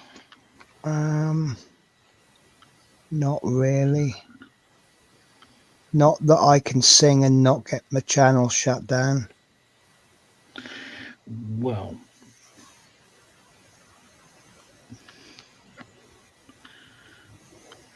And by that I mean my singing is terrible, not that I only know naughty songs.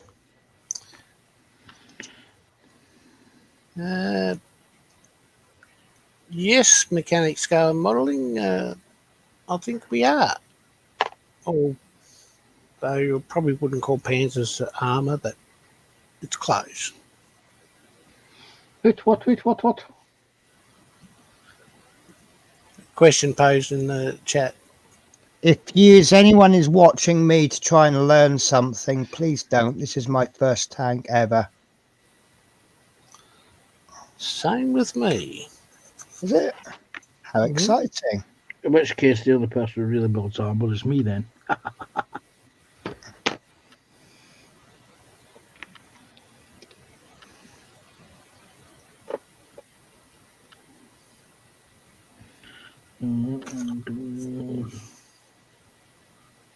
To there. Yes, that's perfect. What's the...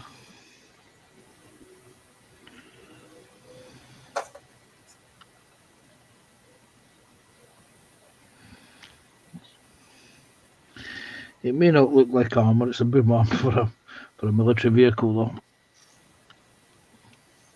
If it's got metal plates on it, it's armour.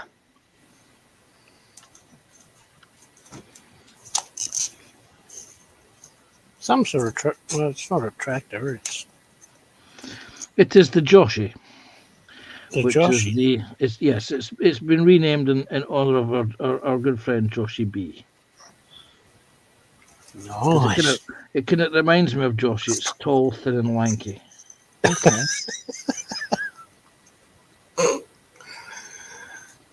Good choice.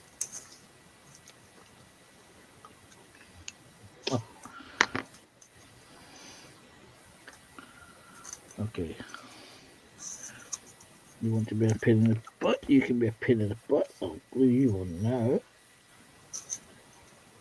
Oh, pig's testicles.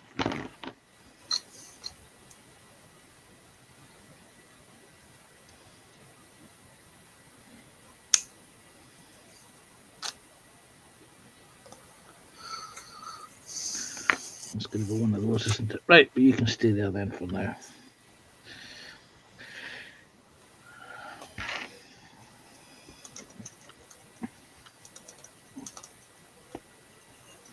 Because, of course, once this enters the painting shed, Got to figure out what my next kit's going to be. That one. What are you fancying? Well, I have a patron group build which I'm participating in, which is mine-resistant ambush protected vehicles, or MRAPs. And I have built an MRAP. Okay. But I was looking at other MRAPs because I have quite a lot of them.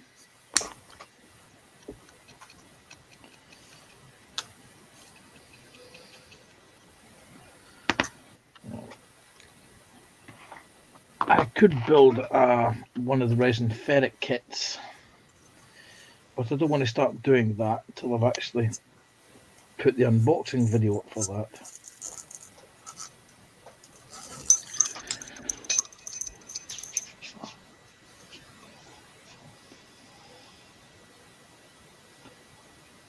Courtney Bess is saying tank wheels by his count.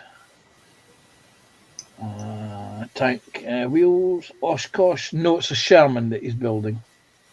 Or, sorry, she's building. Sorry, Penny. Yeah, this is what I'm building. Yeah. That's upside down. It was on some kind of deal with Airfix, so for some reason I went, yes, I'll buy. I still don't know why, but... Because you were gullible. You saw a bargain and you thought, all of that.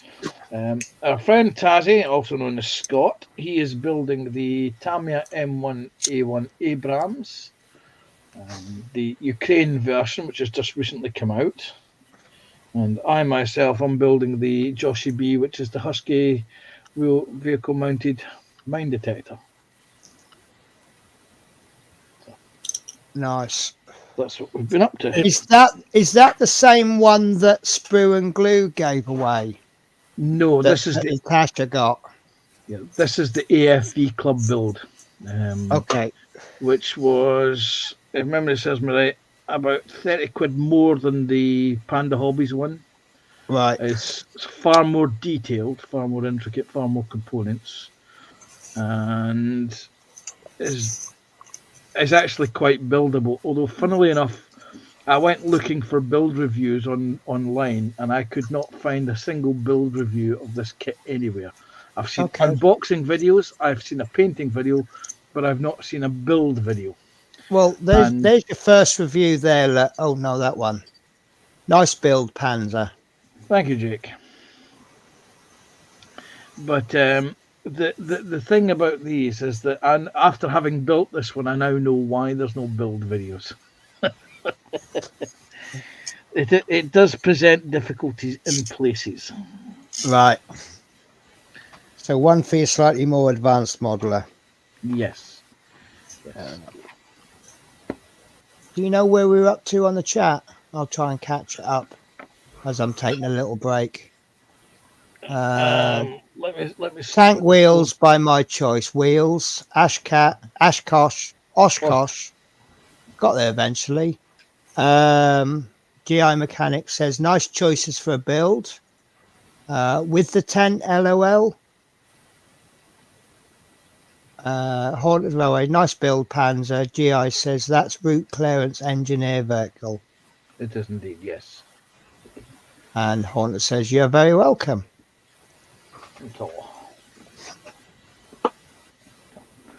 Oh,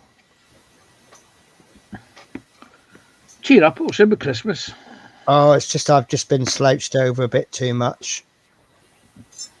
So we need to have the answer to the question that you posed earlier. What was the question? You were making coffee. Was it instant or was it pod based? Oh, I went for instant in the end. All right.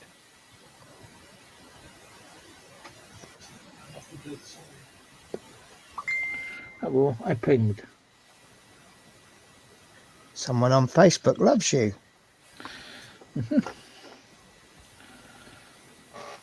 Oh, you know how Facebook went down today? Yes. Within about half an hour of it coming back, there were all these memes going around of Mark Zuckerberg, and the caption is saying, "No, behave or switch it off again." Apparently, Haunted asked a couple of questions. I'm just having to scroll up.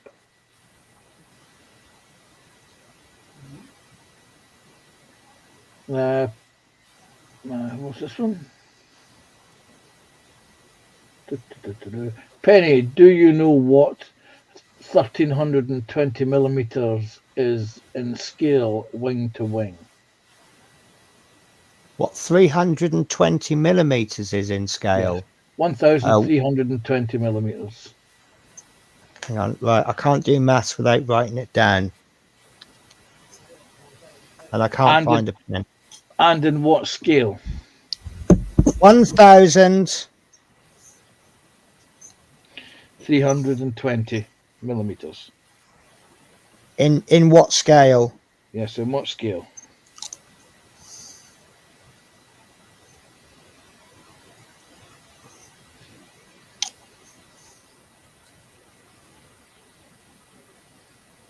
Should have wrote that. Elon destroyed Twitter.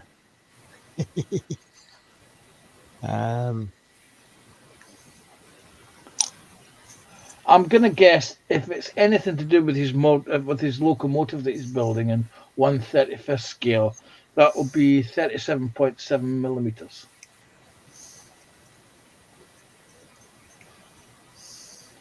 Unless he's fallen asleep.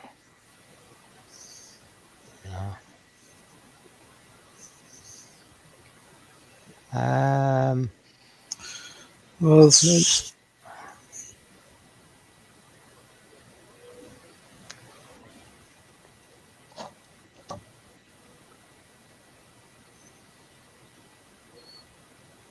Gonna do this other question. Where do you get your paintbrushes from? I think your collection is just built up over the years, isn't it? Mine's is built up over there. Sorry, I've just realized. I've just Josh has sent me a message. I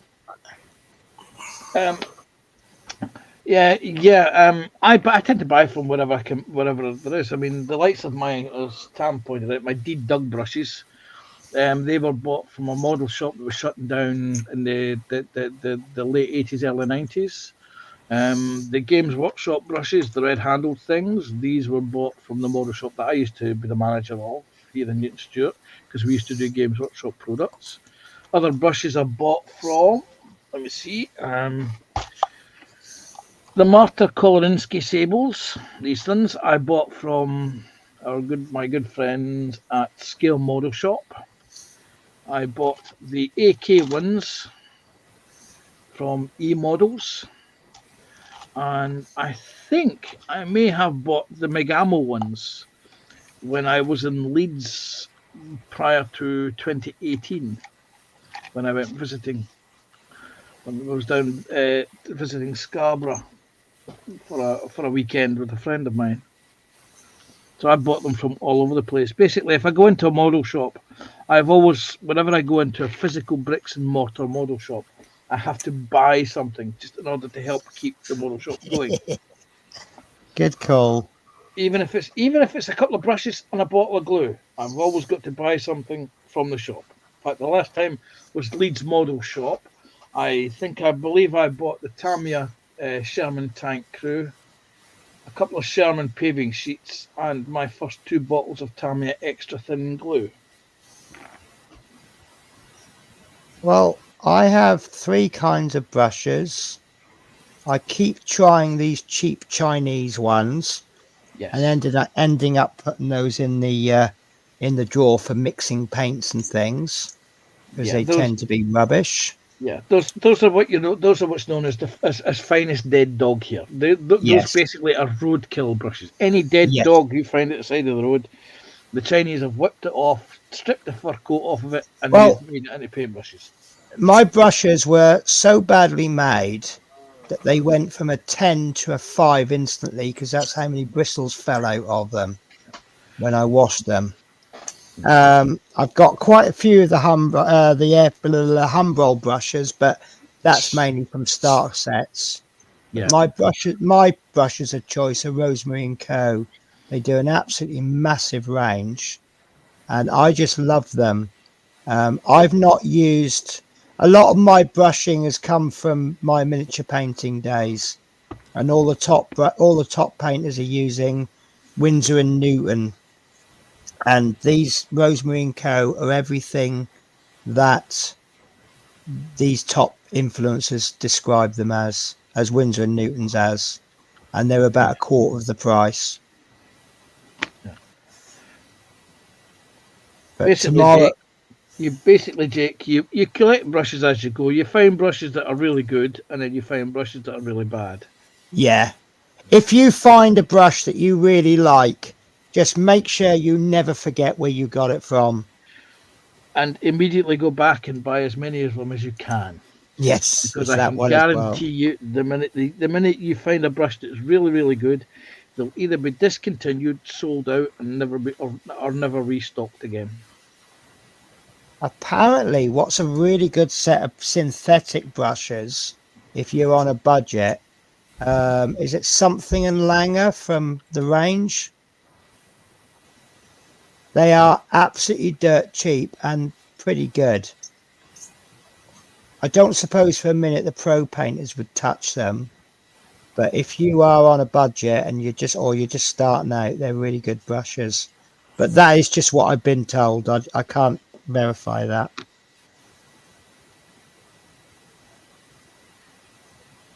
Because I am fussy about my brushes.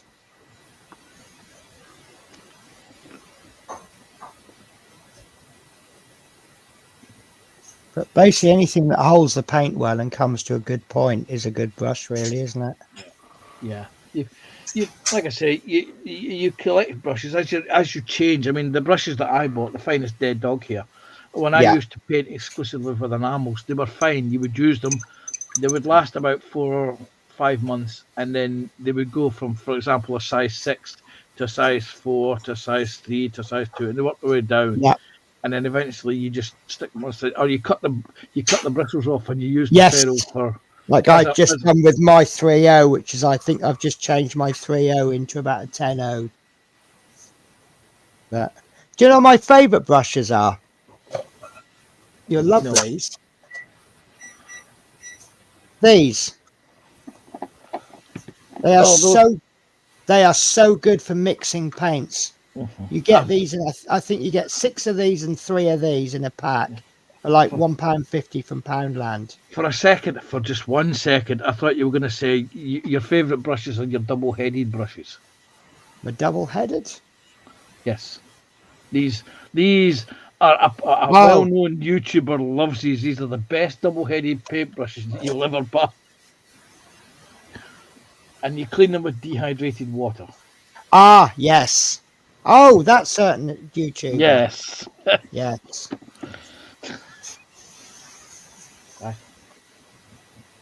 And you can buy them from an art shop or Amazon.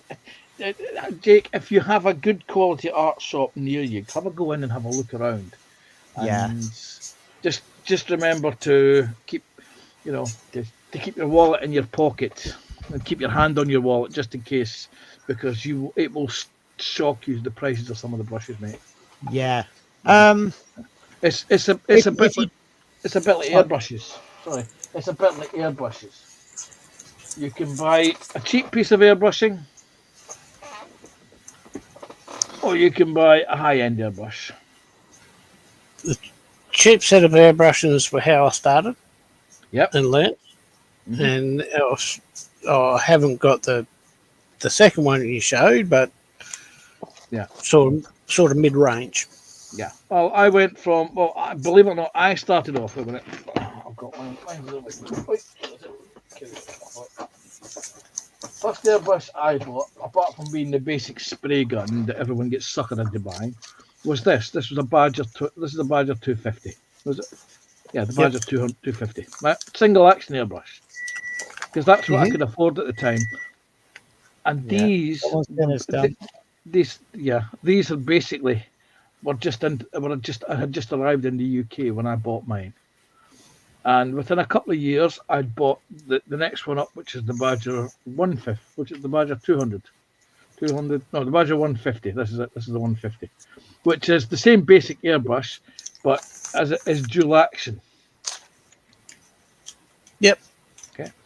Then,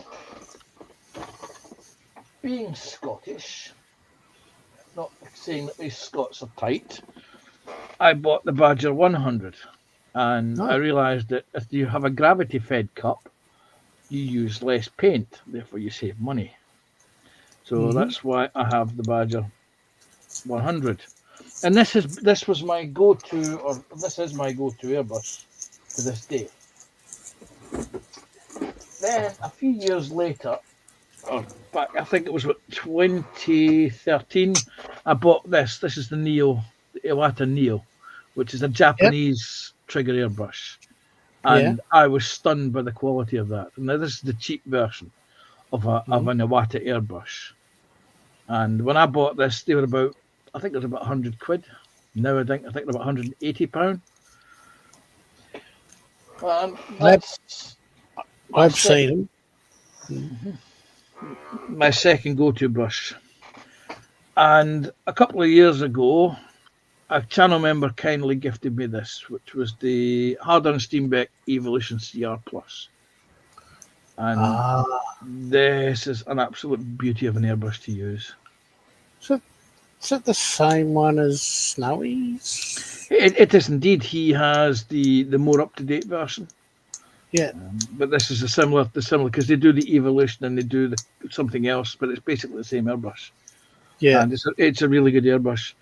And then last year, to do cheap and cheerful single-use or single-go priming, varnishing, I splashed out, pig's bullets, £24, and bought one of these, which is a Bart Sharp cheap and cheerful airbrush.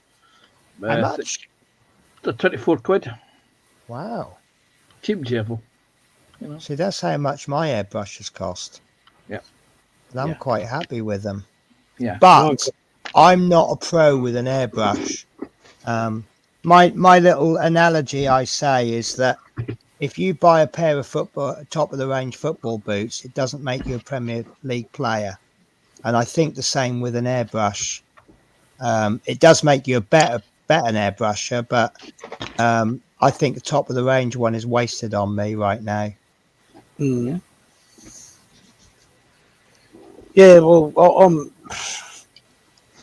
I started out with I bought the whole kit, 2 guns and the compressor with the hose for about $180. Yeah, that sounds like similar to the one I've got. The compressor would have cost on its own $150, $60, somewhere around there. Yeah. So the 2 guns are only like $20 each or something stupid like that. Yeah. But I learnt from them, and it taught me how to use them. Yeah. I recently went on a course because basically all I was ever using my airbrush for was base coats and priming, because anytime I tried anything else, it ended up as a disaster. And it was so simple. All they taught me was using your air pressures.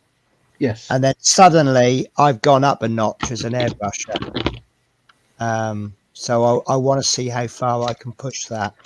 Yes. Because obviously if you don't... GI Mechanics Scale Molding. See you next time.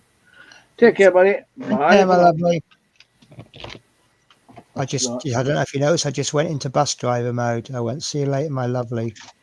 Yes. Yeah, they were nice. I've only got, right now I've got 3 guns. The 2 cheap ones and the mid-range. And mid-range, I mean, this one cost me $125, which is the SMS Dragonfly. And SMS is an Australian brand that also makes paints, glues, and a wide range of other stuff.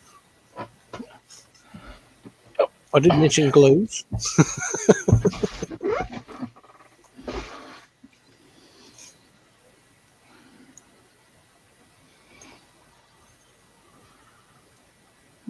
Why do I keep that? There you go. Yes, no, you can start off with it's, to go with what Penny was saying. You can, if you start off with mid-level, you can only go upwards, but you must. It's one of those things. You need air. You need to have a constant supply of air, which is why you have a compressor. Yeah. And you learn, you practice, Mhm. and you get better, and you get better. It's also down to mixing the paints. Yeah. Mhm. And thinning the paints and air pressure. This is my rig. Then I have attached to my compressor a MAC valve, which allows me to adjust the pressure Yeah. or fine tune the air pressure coming out of the regulator, because I have the regulators mounted on the wall. And the release mechanism allows me to change between everything and doing a quick change. You've gone muffled. Have I? That's better. Okay. Well, I just enjoy listening to your voice. I don't like it when you're muffled. This one needs to be cleaned, actually. Yeah. But this is what your airbrush is. This is what my rig is for airbrushing. And like I said, you can start off. As I started off with the Badger 250 and worked up to Mazda. Yeah. The good thing about the airbrush is quite often if you buy cheap, you're going to end up buying something else. So you're buying twice. So you were better off going expensive in the first place. With airbrushes, get your first airbrush being a really cheap one. Once you're good and you decide you need an expensive one, you've still got that cheap one that can just do workhorse stuff like priming and laying down base coats. You know, slap a 0.4 needle in it, you got yourself a workhorse, and then your expensive airbrush can do your exquisite stuff. Yeah. So it won't buy a cheap one, it won't be wasted. Yeah. And the price of this. Now this the UK retail price at this at the time when I checked this was over 200 quid. Now this is a good quality brush. You look after it, it will last you years. This thing, on the other hand, is cheap as chips. And don't expect high quality precision with something cheap and cheerful. No. Anything you buy that's discounted is mass produced in China. It will not be top quality. It will not be hand machined or hand turned. In the lifespan of this, hobby time. Sorry, Panzer, but hobby time. That brand you mentioned is Fengo. Yeah. I've heard a lot of good reviews on that, and that's a cheap airbrush. Yeah. Right. Again, the Fenga they're like Bark Sharp. They're actually these brushes this will look like a Fenga airbrush because they're mass produced by a Chinese company. I do actually know a little trick. If you take your needle out, if you get a cheap one, you take your needle out, put it into a Dremel and get some Autosol and just rub the needle as the Dremel's going around. It polishes that needle and makes it a lot higher quality. That's what I've done with all of mine. In the lifespan of this airbrush, this may cost you 200 quid. This is only 20 quid. You're going to use, but by the time you actually break something or repeat something to this a normal wear and tear, you will probably use about 5 or 6 of these. So, at the end of the day, you can afford to buy only what you can afford to buy. Yeah.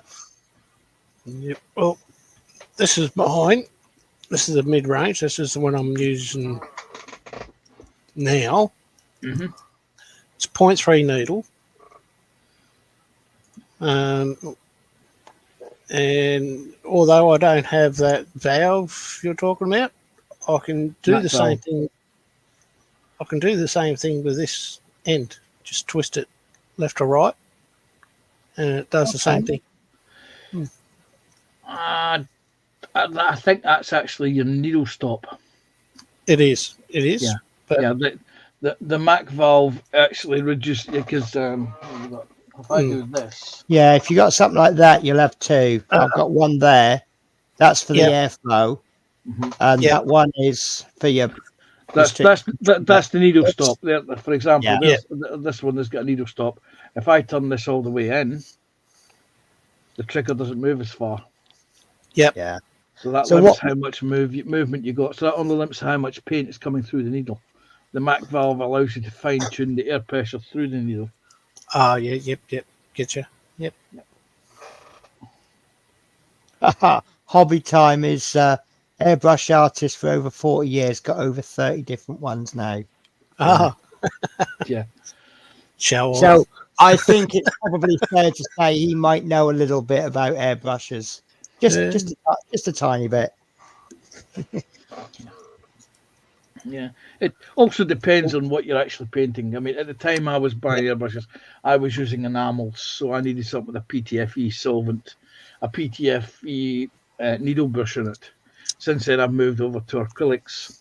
So you can get away with using rubber as long as you're using water-based acrylics to clean and paint with, but we very seldom do. Yeah.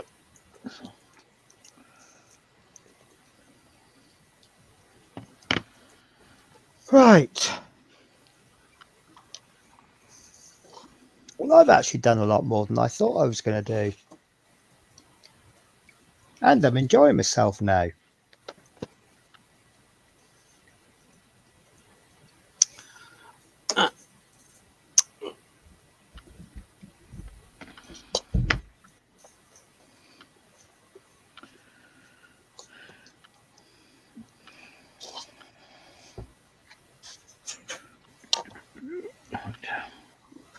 What's that super glue gun? Oh no. Okay.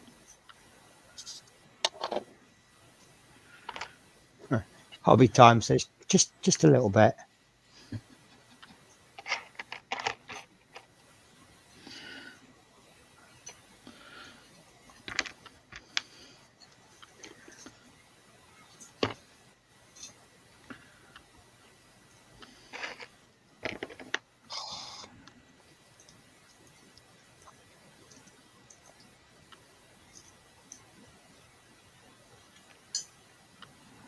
Eight new bottles of paint. So much effort to shake them up.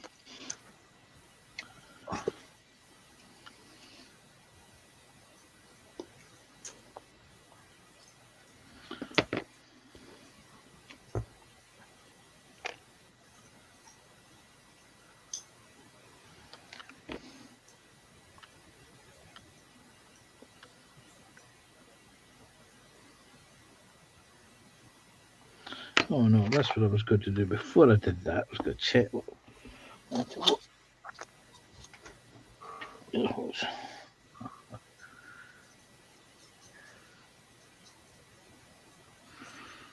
Top one.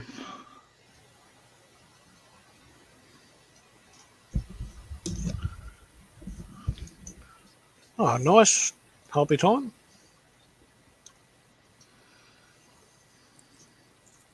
I know Sprue would be interested in that because he's a big Star Wars fan. He is indeed. I think his little eyes lit up when he saw Phil Prime's gallery tonight. The X-Wings and Y-Wings that were on that.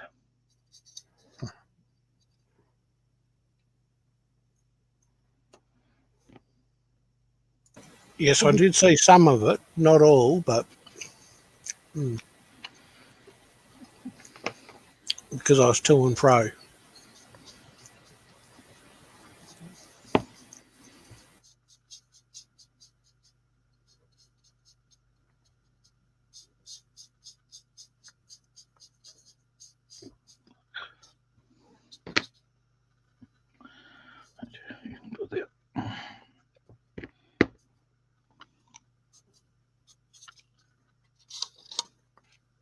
I'm just muting myself because I'm eating lunch.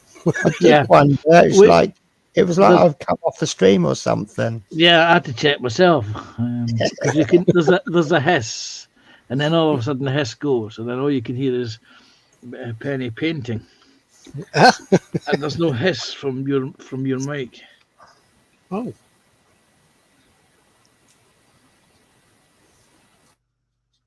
Like There that. it goes again. Yeah. Once you know what it is, it's okay. Yeah. But when you don't know what it is, you're like, oh, is there a problem? You've got to look at the screen. What the people in the audience don't realise is that when he mutes his mic, all you see is as he's shoveling it in. Either that, or he's eating a pot noodle very loudly, according to the advert. See, look at it. He was shoveling it in. Yeah. That plate was full and heaped up when he started. Can't say that in case he chokes on it. Do you watch Paul ISM when he used to do his afternoon shows? No, I don't. Oh, he'd have his lunch while he's streaming, and he'd have just have a sandwich, but you'd say, oh, that sandwich looks absolutely wonderful.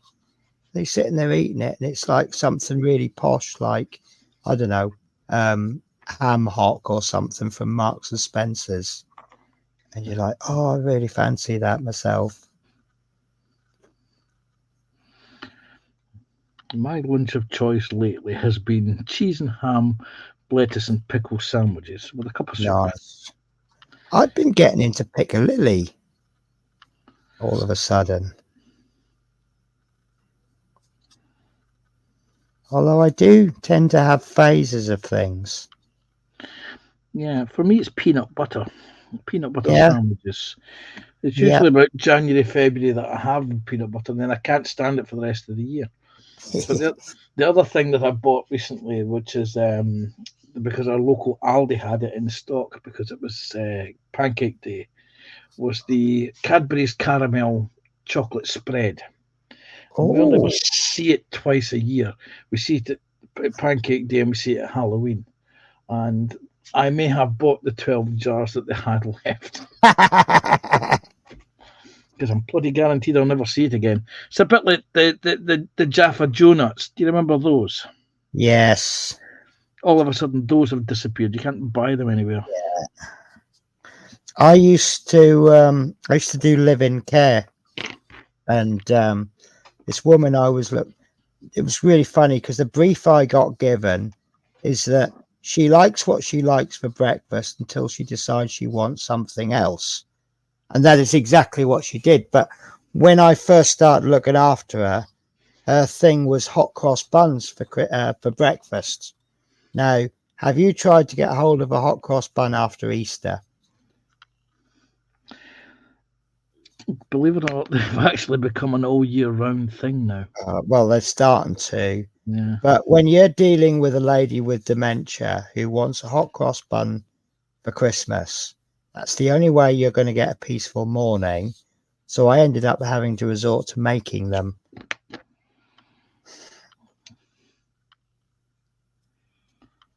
So yeah, that was fun.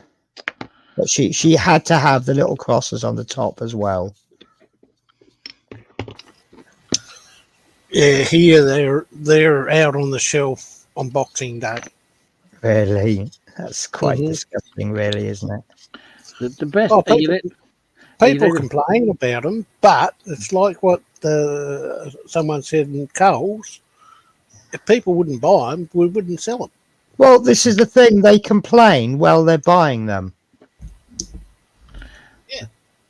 If you really want to see a shop, but a retail manager in a shop go a funny shade, what you do is when you see them putting out the selection boxes in your local high street retailer, you walk up to them and ask them, have you any Easter eggs? Because I can guarantee you the day they start putting out the selection boxes is the day they put their Easter egg order in.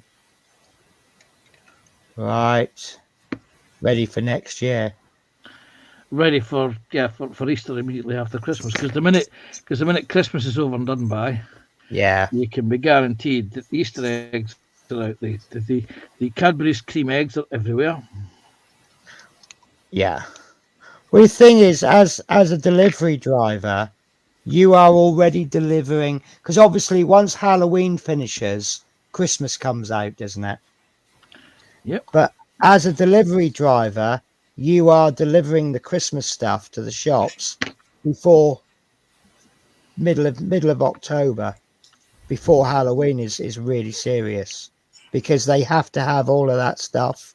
You think about it, they bring their Christmas stuff out the day after Halloween. They have to already have it before they can put it out. Um, yeah, about November they do it here. Yeah.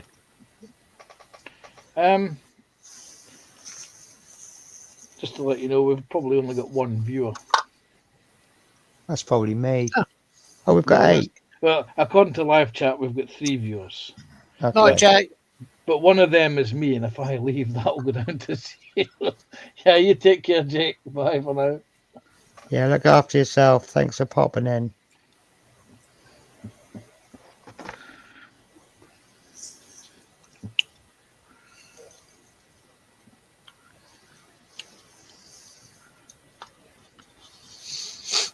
I think I'm going to end up brush painting this whole model.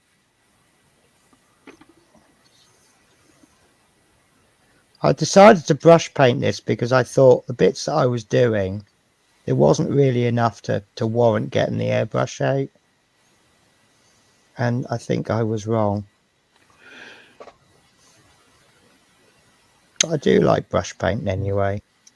Yeah, Halloween here is not a. They do put things out, but it's not a big thing here, Yeah. like the States. Oh, it's huge in the States, isn't it? Yeah. Oh, well, that's where it originated, really, isn't it? Yeah. Although I have got a very nasty trick, I think it's hilarious. When the kids come round, they say trick or treat. I kind of see that as a choice for me. I'll let you tell your story, Penny, and I'll tell you mine. Well, I give them a plate of toffee apples, but what I don't tell them is half of them are toffee onions. Because they look the same when you coat them in toffee.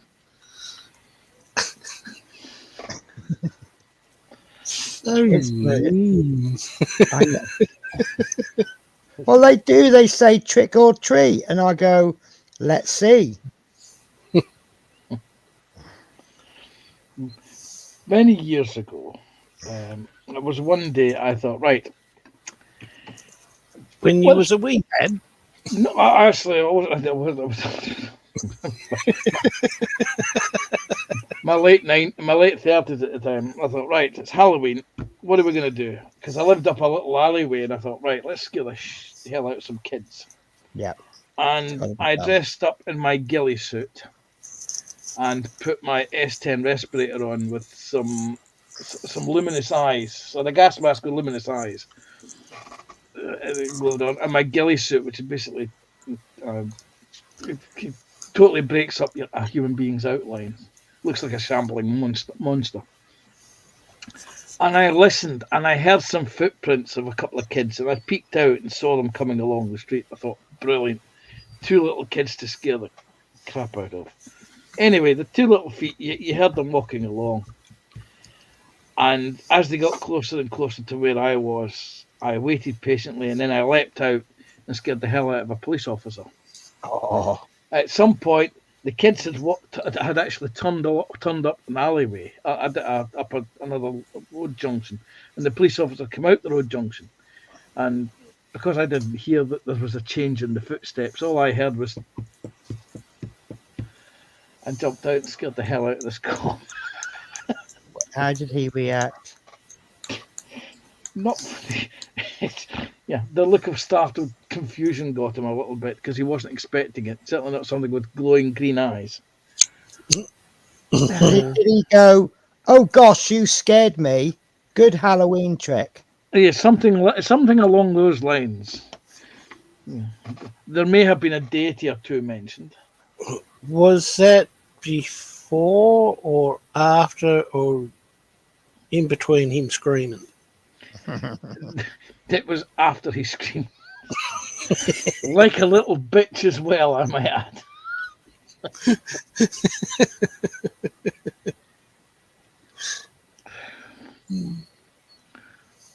Right. So tomorrow I'm going to do some bits and bobs in this, and then get some photographs taken, and it'll be ready for the spray booth for next time I'm off on days off. Nice. See, oh, blimey, we've got 5 back in chat, of which one of which is me.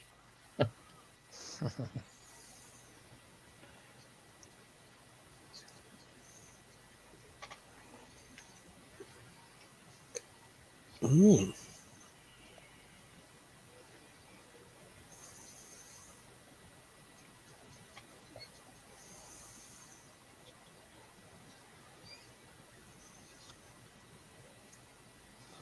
Penny, would this be a good time to tell you that the inside of that vehicle, from the sponsons down, would be white, not green?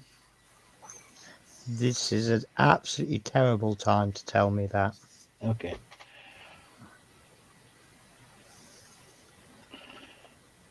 But I'm kind of. The I don't only- even know if I don't even know if I'll see the inside. It's wait a minute. Now the M36. That's a Jackson. It has a partially open turret. Yeah, you will see some of it Okay. through the open turret hatch, but there'll be a turret ring, Yeah. and the bottom of that will be green. Okay. But Yeah, basically, what you're painting would be green, but anything forward of that line and on the side sponsons would be white. Well, the fact that they've actually printed M10 something MC does suggest to me it won't be seen. They don't tend to print stuff like that where you can see it, would they? But then again, they do, because there's a panel in the Academy kit. There's a panel that would go over that. right. Okay. It looks like the white primer's coming out then. I haven't shaved it off, and the camera won't pick it up, but to me, it does too. It's got a number on that panel.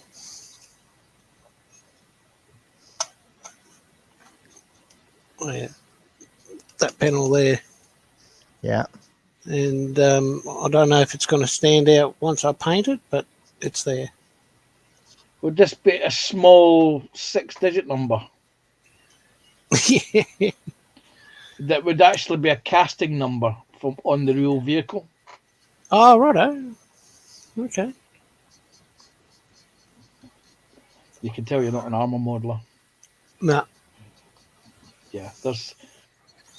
I thought it was a mistake because I found one on another part, and I don't know what part it was now. I just thought it was a mistake on Tamiya's end, so I shaved it off. Sorry? No, Tamiya make a mistake? Oh, It they has do to make be. mistakes. it Well, has been known. Tamiya that's- have been known to make mistakes.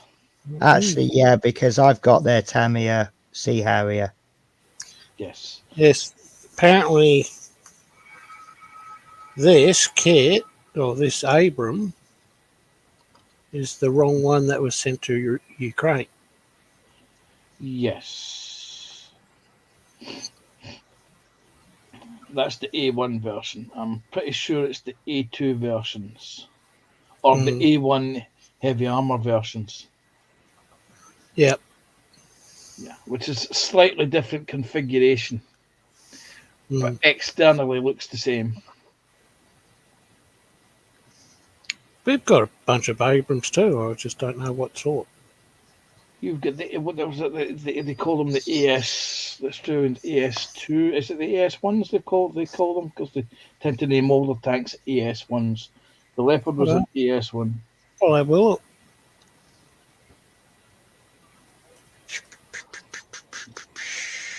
Right, well, I'm calling that body done enough for tonight. I think it's going to need another thin layer.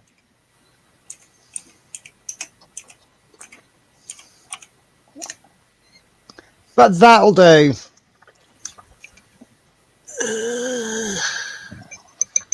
That will do, donkey.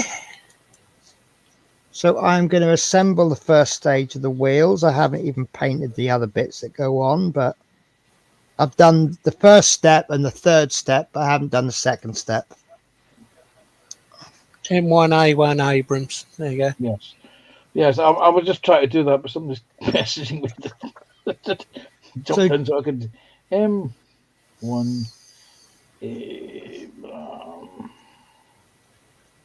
Jeff Light says, well, guys, we're off to count some Z's. Take care. Stay safe, everyone. No, tell us how many you count tomorrow. Yep. Take care, Jeff. Yeah.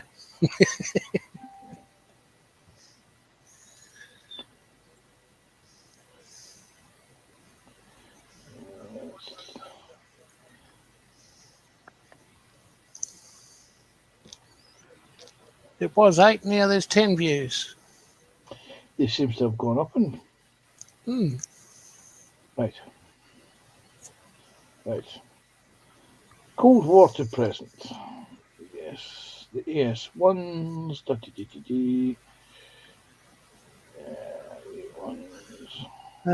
We used to have Leopard. Yes. AS1s. You did indeed. And was replaced in 2011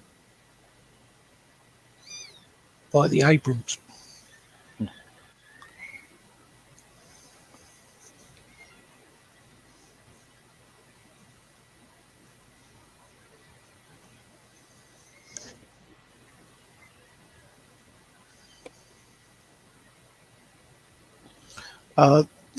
We're operating, main battle tank is M1A1 Abrams AIM.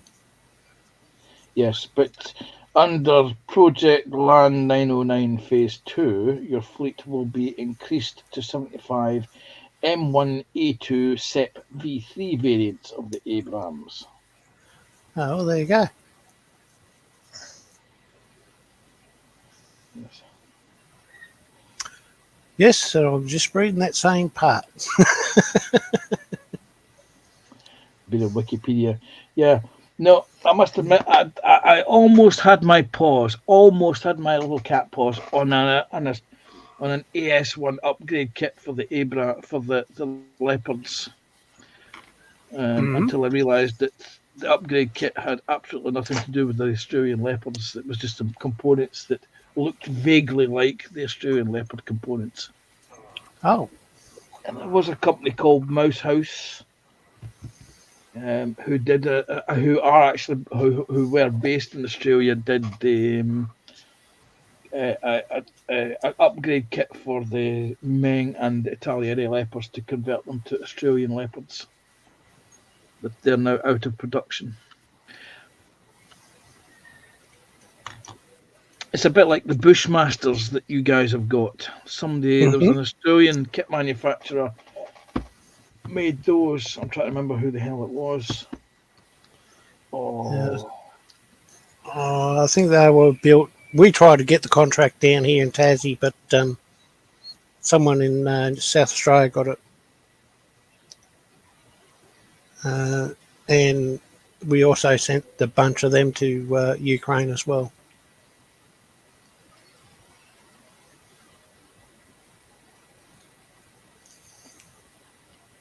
They were made by Showcase Models. That's who made the 135th Scale Bushmaster APC kit. Oh, you're talking. Oh, right. Oh, I thought you were talking about the actual vehicle. No. I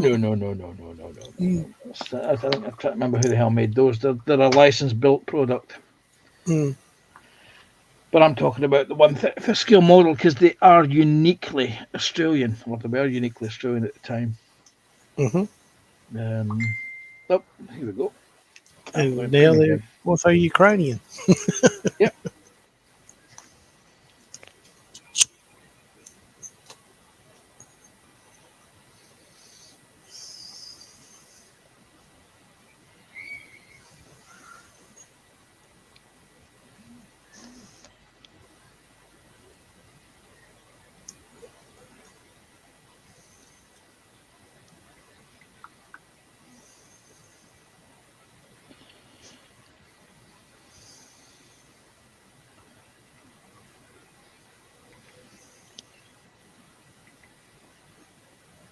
Oops. Hold on a minute. Facebook. Someone's doing this thing to Facebook there.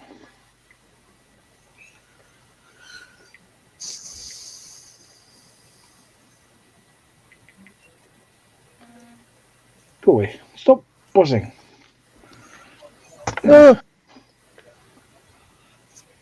Sorry, that noise was me dropping some wheels. Don't drop your wheels. No, I try not to. They'll roll under a piece of furniture, and you'll have to go down with your hands. I've got glue there, and I've got a pot of paint there, and thankfully it dropped there. Yeah, that could have been really bad. Oh, I see what you did there.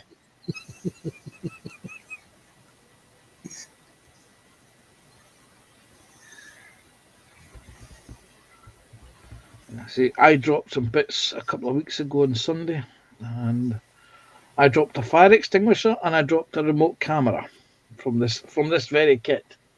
I dropped 2 other pieces. I found the other 2 pieces, but I haven't found the fire extinguisher or the camera yet. Okay. I may have to go down hands and knees and hope things out tomorrow to find those. Pray to the carpet gods.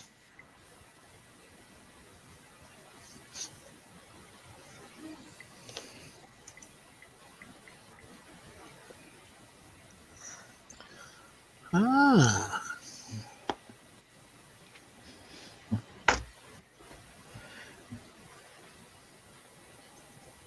Hello, it's a second private message there. Is that not going in very well?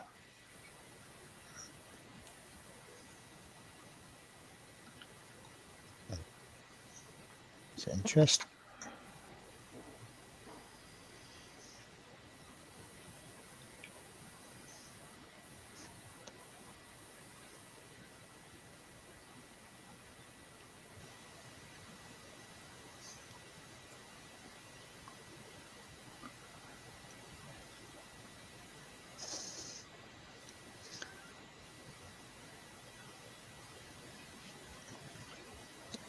Right, that is the wheels done on the first day. Definitely needs a wash to it. There's so much detail that's been hidden up there because it's all the same colour. A wash and a dry brush. Yes, yes. Just to make that detail pop. But what's helped is I've discovered that if you make sure those bits are on there and then push those 2 middle ones in, you can get away with just putting glue in the middle, and that's holding that wheel. And then, because obviously the risk is if you put glue, it's going to glue the wheel. But look, all of them move. So it's just one of those things that just makes me chuffed that, you know, if I glued them so that they just stayed, it wouldn't be the end of the world. But it's so much nicer when things move.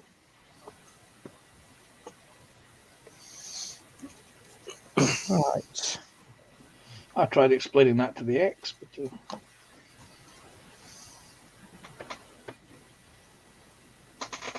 but so pull me your piece out.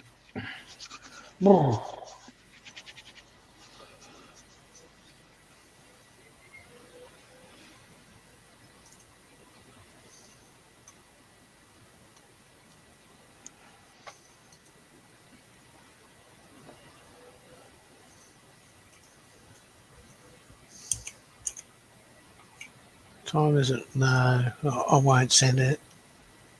What won't you send? Oh, yeah, Josh, you put links up with is it Kits and Bits video? Yes. That's going to be released. But as it would be 2 a.m. in the morning, there'd be several people sleeping. And if I was to start sending messages, the phones would be going beep, beep, beep, beep. And getting rather annoyed. So I'll wait until later. Unless, of course, they've smartened up and one, have their notifications turned off, or two, do what I do. My phones come nowhere near my bedroom.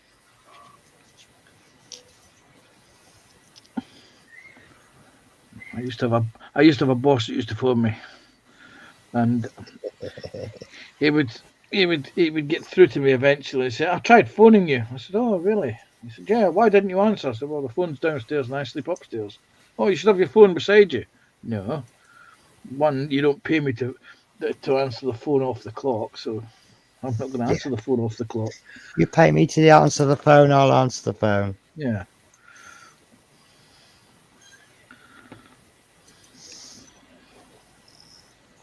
I actually have the opposite problem in London. I'll go, "You've changed my duty," and they'll go like, "Yeah, we didn't want to ring you and wake you up."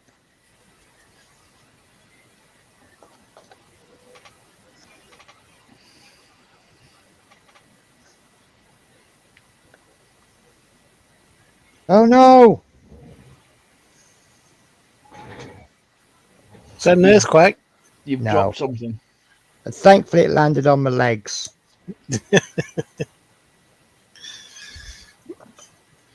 Yes, I need to have a serious bench tidy up so that I can move everything back that way. That way, when I drop it, it lands here.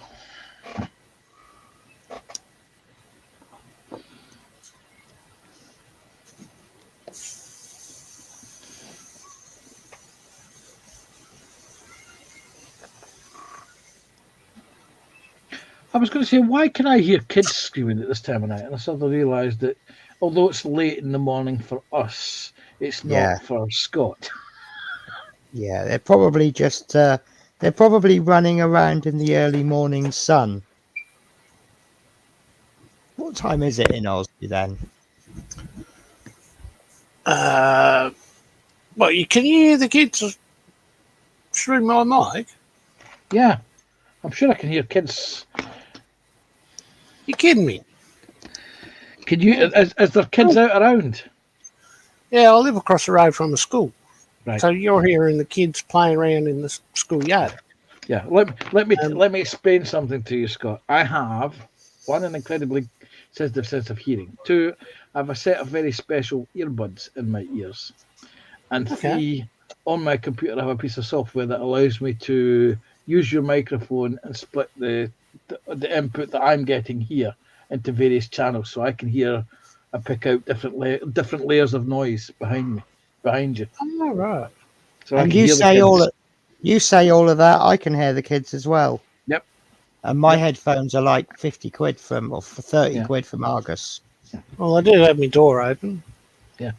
No, it's not. It's not a terrible sound. It's not a terrible sound.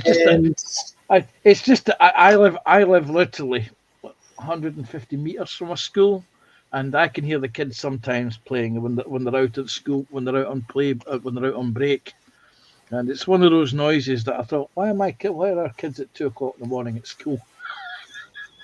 Yeah. No, well, I live right across the school. And the school also is a polling booth. So when there's elections, I only have to walk across the road. I don't have to go far.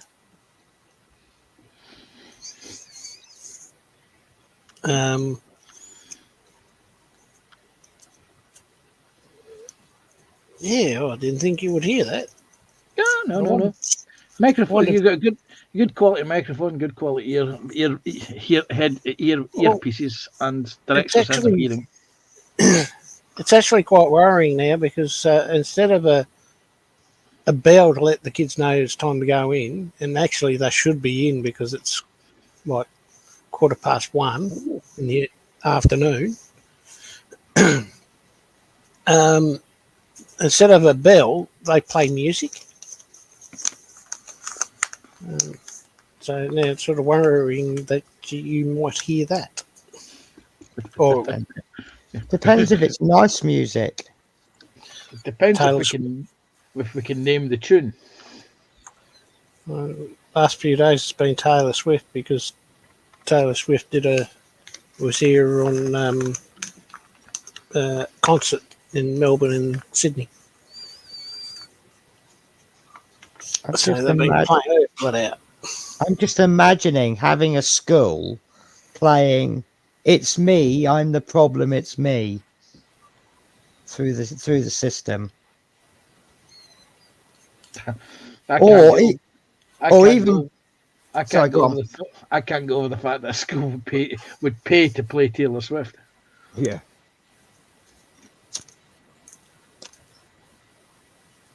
But can you imagine sending them out for playtime and then playing "We Are Never Ever Getting Back Together"?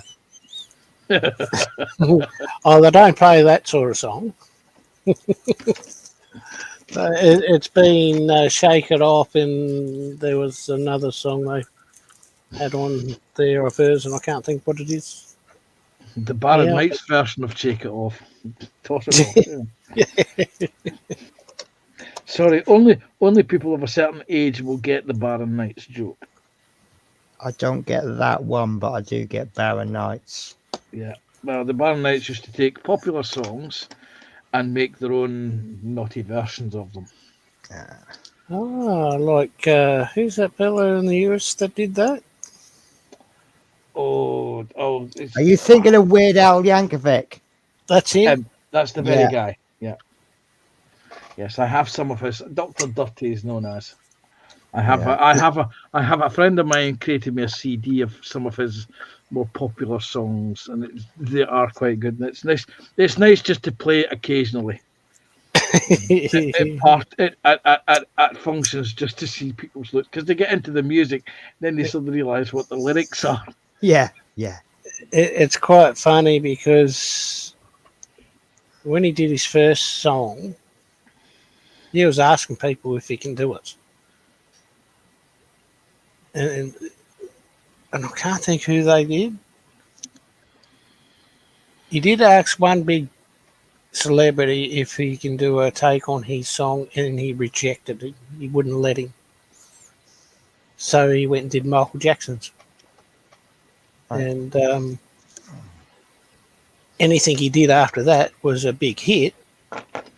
Most of the celebrities were saying, "Here, do mine." Could you do mine? No, not Yeah. waiting for them to ask. Yeah, because his songs were out, so was their songs. Yeah. Were being bought up as well. So Because one song will promote another. I'm gonna make coffee. Instant or pod? It's all instant here. Yes. I mean, there is pods. It is a thing, but I don't have them. I did have them, but I ran out of milk, so that's all right. I'll just use my pods. And now I don't have many pod coffees left.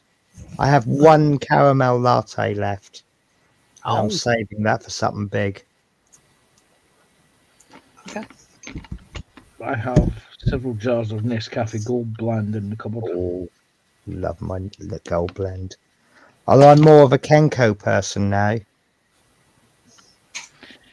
I used to be a very big fan of Maxwell House instant coffee until they started mucking about with the formula, and it just basically tasted like the Co-op's own brand cheap instant Mickey Mouse stuff. For a while, I used to drink Tesco's Gold because I thought that was pretty much like Gold Blend. Yes. And then I made the mistake of trying Morrison's Gold. That is not the same as Gold Blend. Mm-hmm. Yes. Our local Co-op used to do the Co-op equivalent of Gold Blend, and it was actually quite good. Gold Blend. Yeah.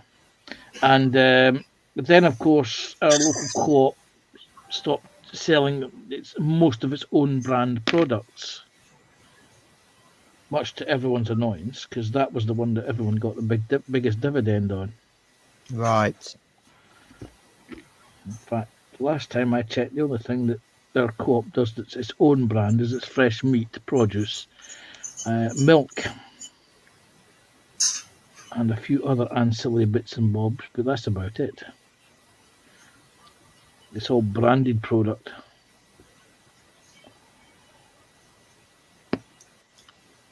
that you can buy cheaper elsewhere at different companies. Okay, can you see that? See what?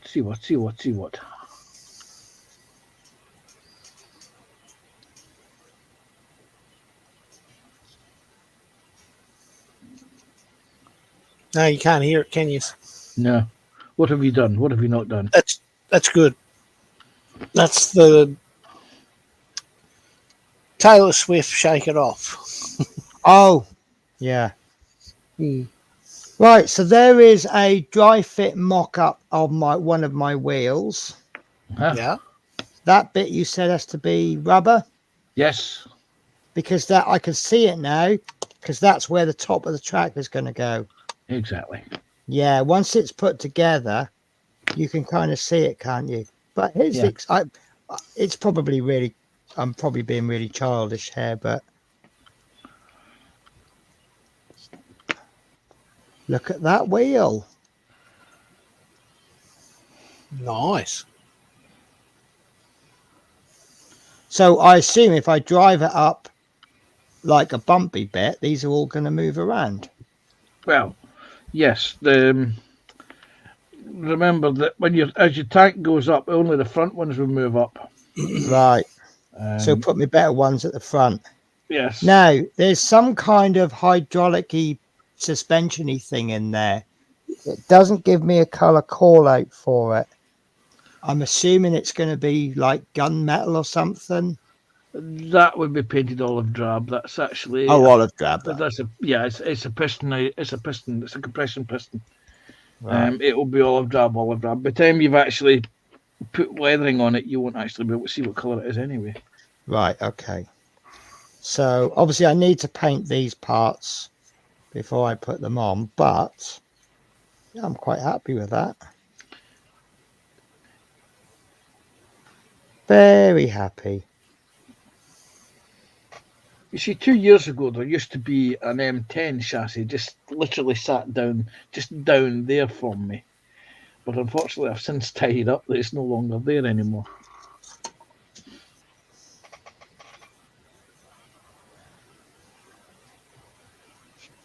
Oh, dear.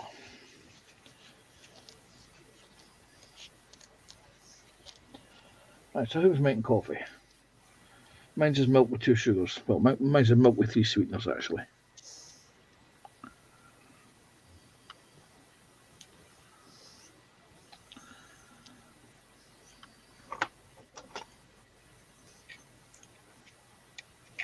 Oh, thanks, bollocks. Yeah, it's getting impatient. Yeah, it wants dinner. So feed me, human. No, feed me. No, he doesn't have breakfast yet. Certainly does not have that at 2:30 in the morning. He has his breakfast. Well, I think where he's confused is he gets his breakfast when I wake up. And as I haven't gone to bed, I haven't woken up yet.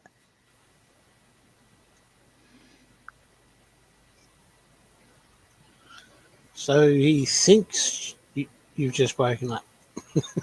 He's wanting, once it gets late, he wants me to go to bed so that he knows I have to go to bed before I wake up.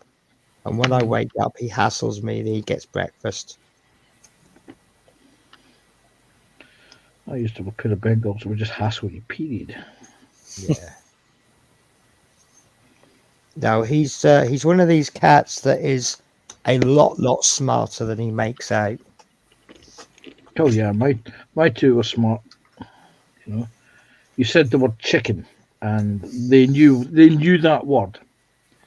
Yeah. And you could say it to them when they were fast asleep. You could whisper the word chicken. Yeah. And you could be guaranteed within a couple of minutes they would wake up and they would be in your face. Yeah. As if to say, you said the magic word. And if the magic word didn't materialize in your fingers for them to eat them, of course, very quickly, they would then go and raid the fridge to find it. And they had no problem opening the fridge, ransacking it, and finding the chicken. Well, Till I put a child-proof fridge lock on it, and that slowed them down for a few days. Just slowed them down. It did. I've actually got a photograph of them, and let's see, can I do share from here? No, I can't. Can you No, I not share? can. I can indeed. It's present. Yes. Yeah. Let me just bring up the picture. Yep. I'm assuming, of course, this photograph is actually in the on the computer. Come on. Got to go all the way down. Because it's time dated.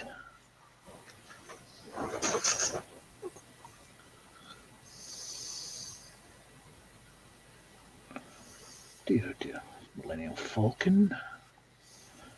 More Doesn't Millennial sound like Falcon. cats getting chicken. Wait a second. That's So if I ever want to wind you up, all I have to do is come round your house and just shout chicken. it won't work. I'm afraid my cat's passed away a few years ago. Oh, No, the photograph isn't on this computer.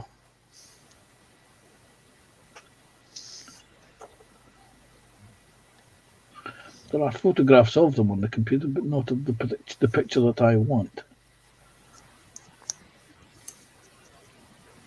you've hidden the good stuff. You will.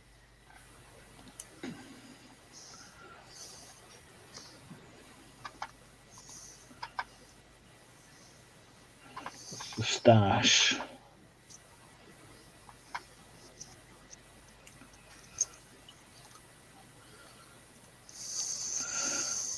Intimate photographs of the boys sleeping, but no, it's not on the computer. I will try and load up the images for the future reference. But there's a photograph of the pair of them sitting at the kitchen door, looking at me after having worked out how to open the fridge lock. Because the pair of them sat there and watched me very carefully undoing the fridge lock. And of course, they worked as a team. One pushed the lock, one pulled the door. So they eventually knew how to open the fridge lock. Then I confused them a bit later by adding a Velcro strap. And that did get them for about 7 days. Till they worked out till they worked out that they could pull if they pulled the Velcro strap off, then they would do the push-pull. They would get the fridge open. Right. At which point I was sick and tired of the sods eating my bloody dinner. Then I propped up the fridge at an angle so they had to open the door against gravity.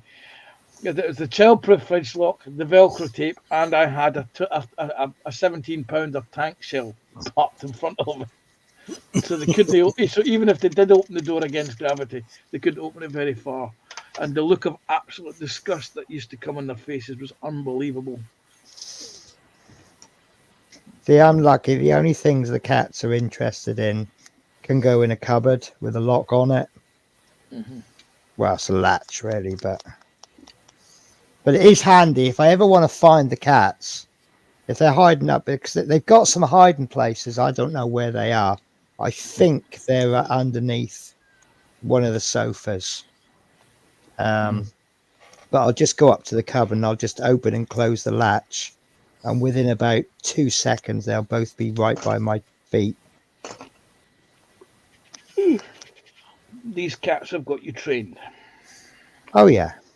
Well, the thing is, the two things that the main phrases they know is breakfast. So then they go running to where I put the bowls, which is funny because Shadow never eats breakfast in the morning, but he's all excited about it. And the other one is treat tree, because when I leave the house, I open the door and I don't want them running out the front door. So what I do is I get some treats and I scatter them all over the little tree thing, climbing framey thing. So they get distracted by that. So, yeah, when I shout treat tree, it means I've got a handful of treats. They go running up the tree and I spread them all over the place. And they're busy looking for treats for the next 2 or 3 minutes, which gives me plenty of time to leave the house. Yes, no, my two having loving chicken. I remember them distinctly. My next door neighbours, 2 doors over, I think it was 4 doors over, were having a barbecue one summer's evening, and there was lots of mention of the word chicken, which of course got the boys' attention. And they sauntered over to see. They were very gregarious. They liked to meet new people, and they especially like to meet people who just happen to have chicken in their hand. Yeah. And I have never seen I've never heard a group of adults panic squeal so much as these two cats mugged the shit out of them for their chicken. You know, they barbecued the chicken legs, and of course they were mentioning, would you like something for the chicken? And of course the cat's ears pricked up, and they were down there having a little, being friendly, and then suddenly realizing what they'd got, and that was it. There was I distinctly at one point heard those bloody cats. He yelled. I thought, hello, what are they up to now? They were well known locally as the Al Qaeda terrorist cats. Sorry, question for you. Mhm. This little curly bit on the top. Yes, What's that for? that's So a it skid. looks That's a skid. Right.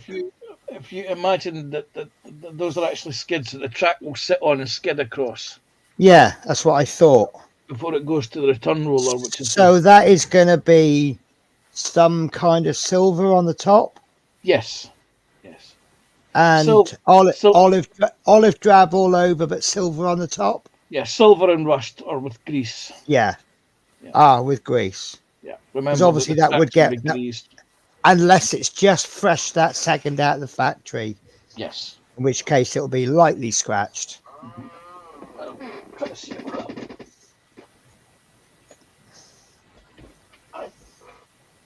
I have a book that has some beautiful colour illustrations for you, but it's not this book. And it actually shows preserved tanks. But it's, as I say, it's not this damn book. Where that book's got to, I need to hunt out the book collection. Oh, that was interesting. That's someone's seat. It is, yes. Oh, that's worse than mine. Well, if I raise it, it will stop squeaking.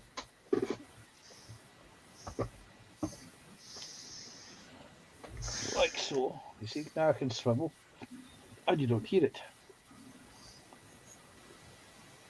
But gradually it sinks, so in the course of an hour or two, the gas piston needs to be replaced.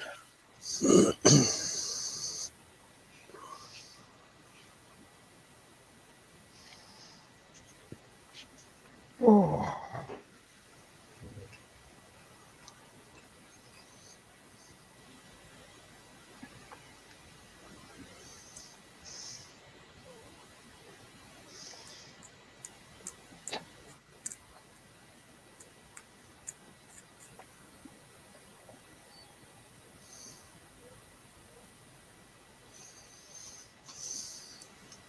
Right, well, everyone's made coffee except me, so I'm going to go and make some coffee. Sounds good plan. Right, I shall be back in about 5 minutes. I'm just going to mute my mic. That way, if I fall down the stairs, you don't fucking hear me. But I have a microphone that's tuned. Yes. Not when I mute the mic, you don't. All you hear is clatter, bang, thud, wallop, and then the sound of the stash hitting the wall, and then the sound of me swearing as I realise how much of the stash I've knocked down. Back in a few minutes. Okay. All right. Oh.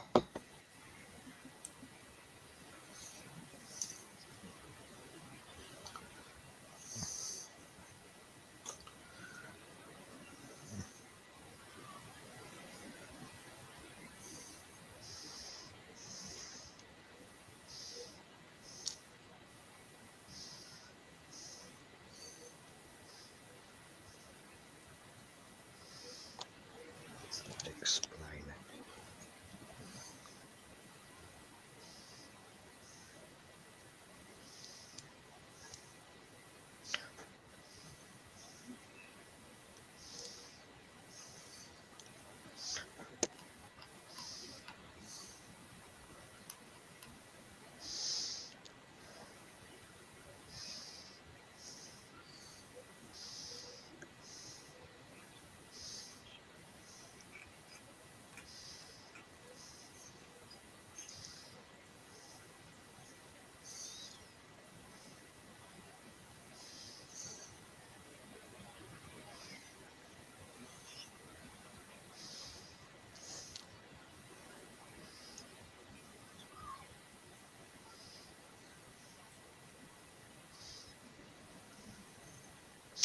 Ah. Sorry, I'm kind of making noises to myself. All good. I'm trying to clean this part up.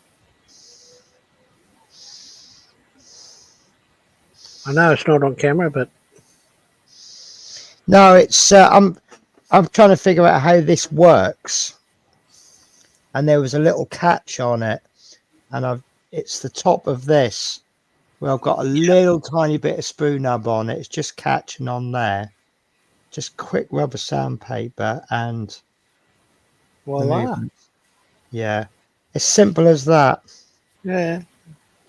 Right.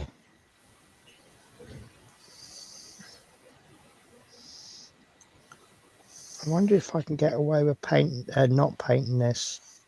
Just put it on and then paint it.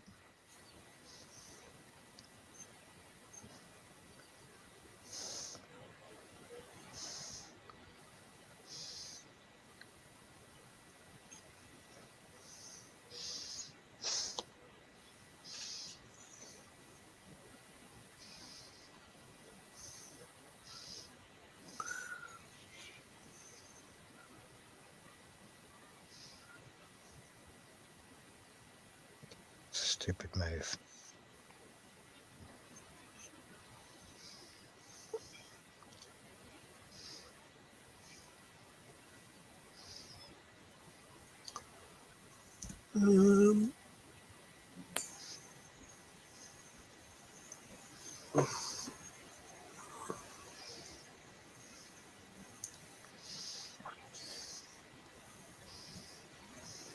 Hey.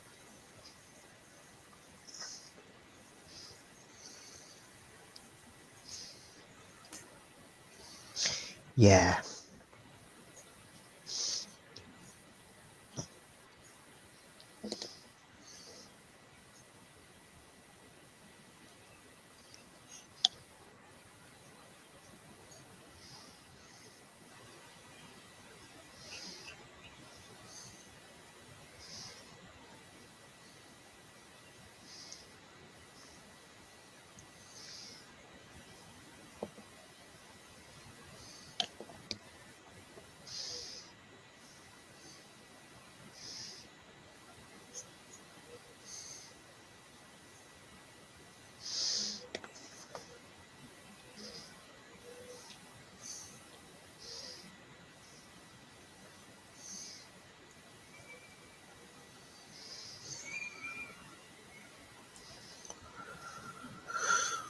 No, that's good enough.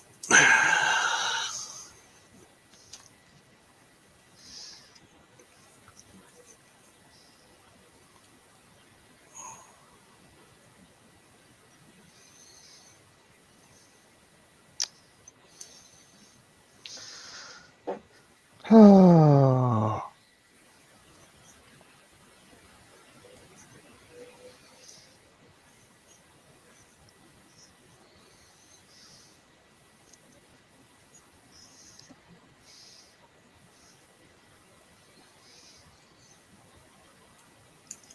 Yeah, that's done it.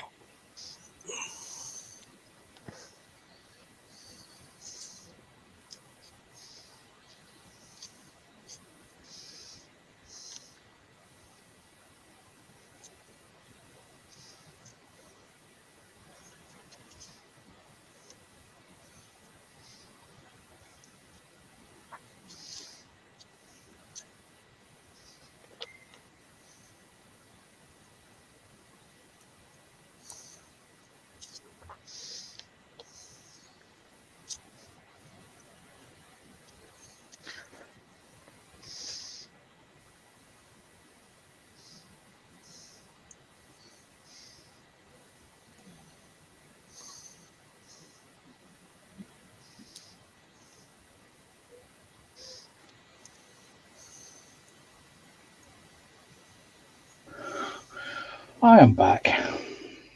Hello, back. Welcome back. I think I knocked flying.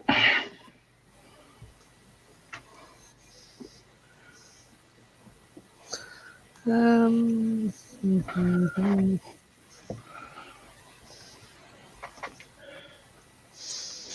You know, I think this whole lot would be so much easier if I used tweezers.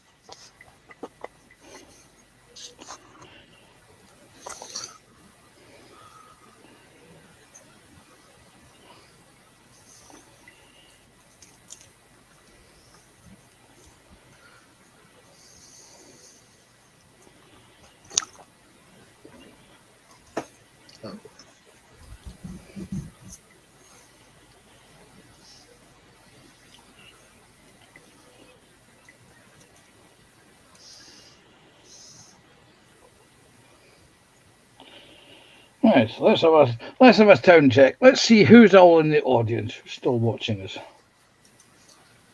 Well, there's still 8. Wow. 3 of them probably us. Yeah. Well, I'm seeing 4 people in live chat. One of which is me. Yeah, we just lost once. Oh no, it's back up. It dropped to 7. Now it's back to 8. Oh, that one got some. That's the ones I'm seeing on this stream. What about who's on your stream, Benny? So it looks like 4 on Little History, 1 on Little History Twitch, 2 on mine, and 1 on To Boldly Goes. Ah, Oh, there you go. there we go. And Courtney Beats saying, Yes. or best, rather.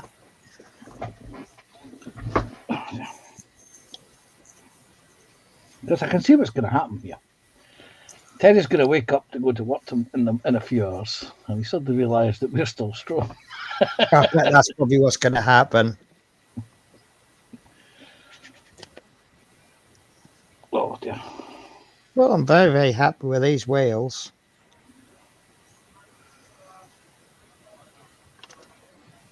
I know it's such a daft thing when they move, but it's what it's all about, isn't it? Moving parts.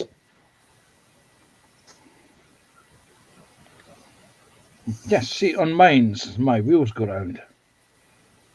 The wheels on the tank go round and round. The wheels on the Joshy B go round and round. Nice. I'm going to call mine Honda, because don't you just love it when things just work? I know that's absolutely terrible, but it's the best I can come up with right now. It is. Can I give you a piece of advice? Don't ever take up a career in advertising slogans. No. You know what? I've actually got one that's been rejected, but I think it's awesome. So, you know, there's a truck manufacturer called MAN. Yes. And they do trucks and they do vans and buses. And tanks. And tanks.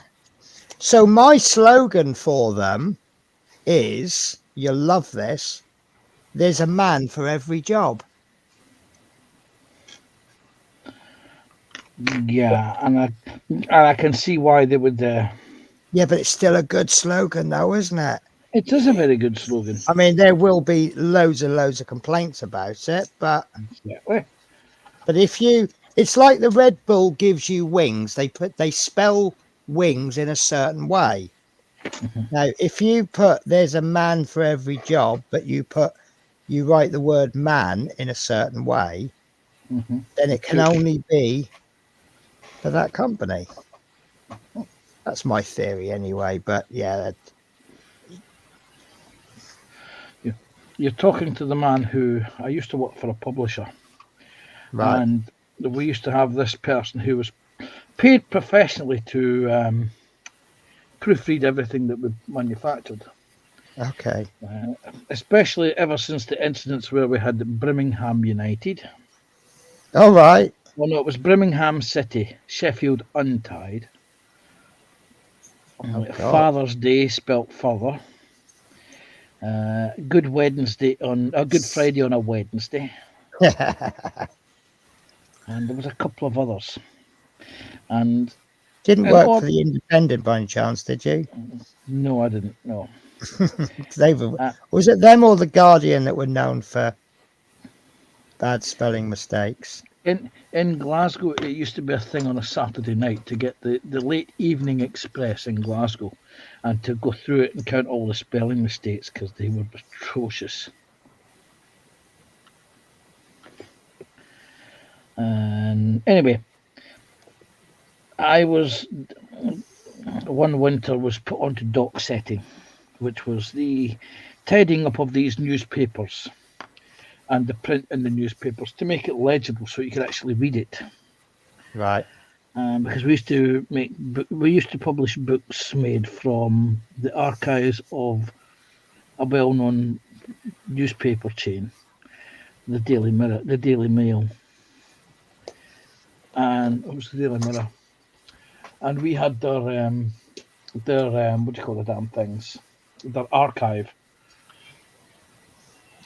And one of the bosses managed to go to the US and convince the Washington Post to allow us to archive, to run their morgue, which is all their old files. And we would digitize them for them.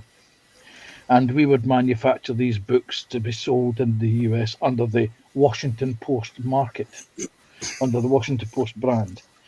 And in order to test the theory that the proofreader didn't actually do their job, when I was dock setting and cleaning up these newspapers on the computer, I changed some of the wording. And there was one Oldsmobile was converted to Old Popesmobile in reference to a well-known Australian comedian who now lives in exile. With one of some of his Saturday nights or Sunday night special comedy shows, because he used to do the Pope Olympics. And the other one that I did was convert some of the alcohol ones. It was this brand of whiskey was guaranteed hangover with every bottle, and the other one was guaranteed to get you shit faced. And I was only caught out several years after they laid me off, when the person who had got one of these books was actually one of the people who ran the advertising campaigns. And he couldn't remember this particular slogan being used. So he contacted the Washington Post, who in turn made inquiries. And that's when my old company discovered what I'd done. Basically, each book, and we did about 16 books in the NFL series, had about 40 adverts converted. With my sense of humour. Lovely. Right, we've got Courtney Best saying we've got Lady Sam Down Under Modeler. Hi guys. Hello Sam. Hey Sam. Are we still broadcasting on Little History? You know you're welcome to join us, Sam. Yep. Love Minis. Hi Penny, a tank. Yes, I am doing a tank. My first ever. So, and it is don't know how much I can get in the screen. Yeah, not a lot. I think I'll have to zoom that one out. I'm doing this, which is, I'm actually really enjoying it, especially with my moving wheels.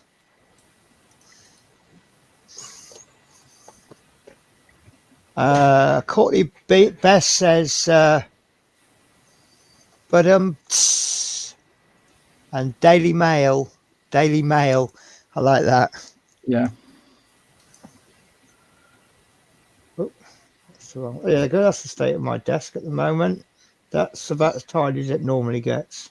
You won't find a link there, Sam, but let us know. Is it not in the No, Terry's removed it. There's a link. Oh, can we not add? No, we can. Right, because I've got the link. So have I. Okay. Can I post it in normal chat? I don't know. Can you? I'm just waiting to hear from Sam. Okay.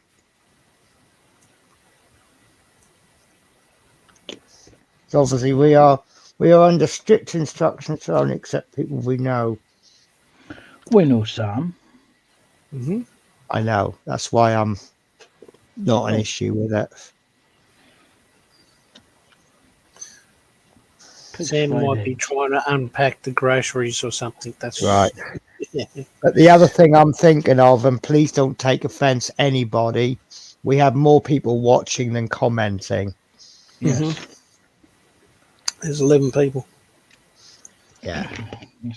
Yes. This is why I asked for people to say hello to us in the chat. Yes. Yes. Especially given current affairs.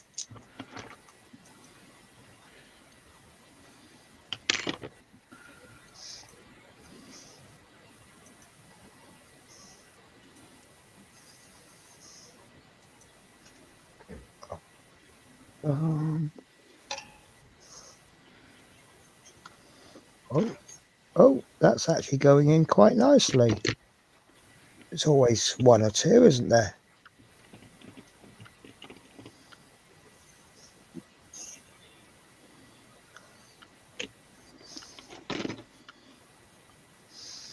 This is going a little bit too well.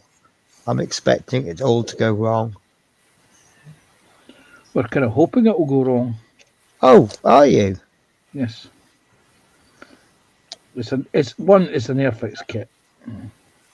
Oh, is this? Do you know how good or bad this kit actually is? Then it's an academy kit, to be honest with you. Right. It's actually not too bad. Okay.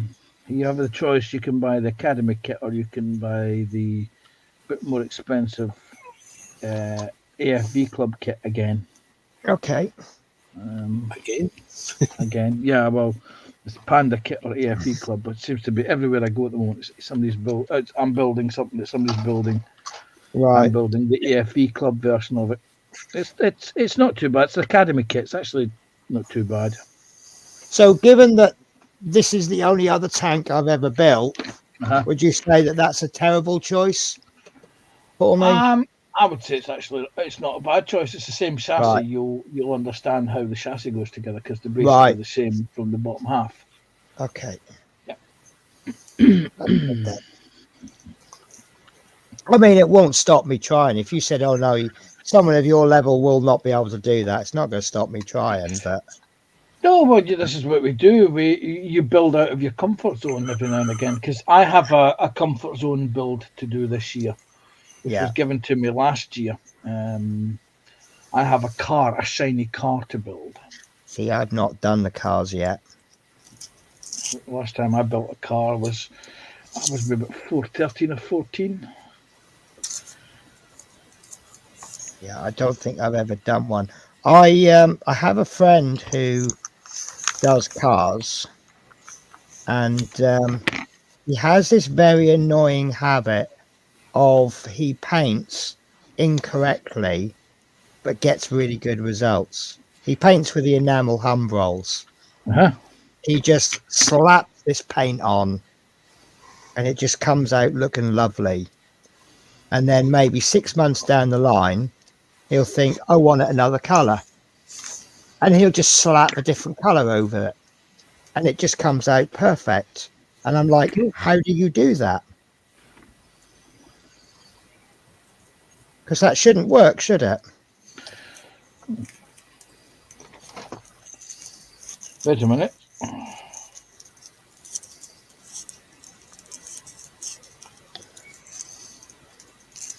Oh, this one's not such a good fit.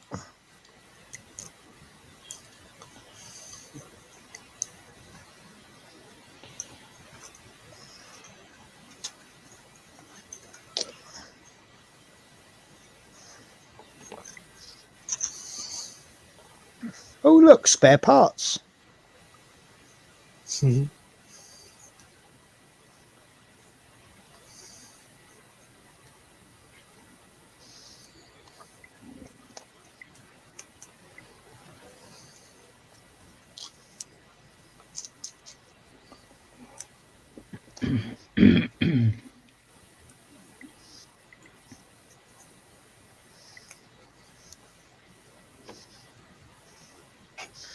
This is the point where I discover I've got too many lefts or too many rights. You should have 3 left and 3 right. Yeah, but I've got 4. I've got enough pieces to do 4 of them. Yeah. 4 of any, but only enough wheels to do 3 of each.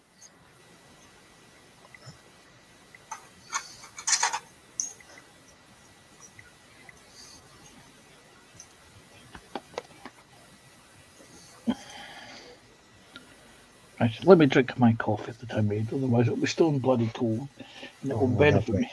It's a bit cold here. I'll just turn the AC on because it's starting to warm up. Show off. Don't worry, there'll come a point where he's in the cold, and we'll be sitting here nice and toasty. Does it actually get cold in Australia?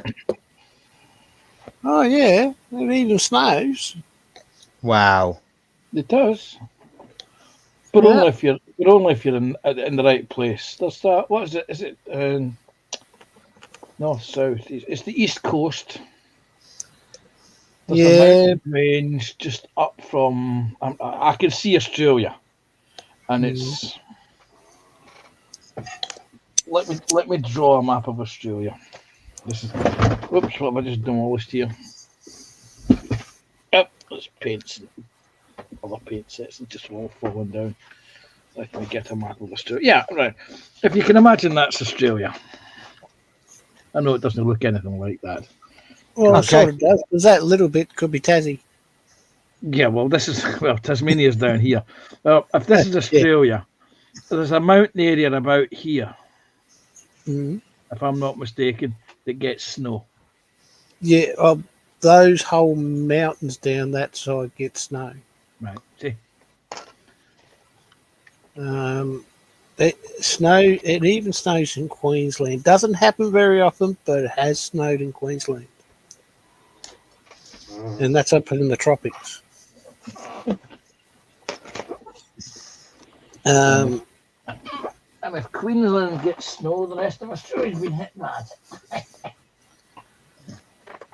Well, it's only one part of Queensland, and I can't think where it is. Somewhere remote where they actually get ice storms. And ice storms is, apart from there, is unheard of everywhere else. It's just in that one location.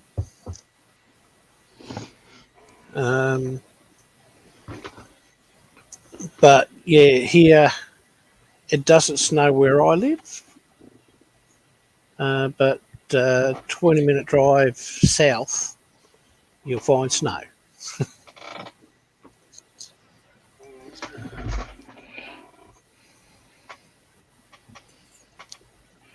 Yeah, well, this part of the part of Scotland that I'm in, we don't see snow. It gets very cold, but it's It dry. sees you. Yeah, That sounds more like here. It snows up in the Highlands, and it gets very cold. And you can feel the snow, but you won't find it down here. On occasion, you might, once every 10, 15 years, you might get a snow day down here, but that's on the odd occasion. yeah. When I first moved to this area, If I can just add to my AC units, it's also reverse cycle, so I only have to put it on a heat, and it's nice and toasty and warm. Yeah.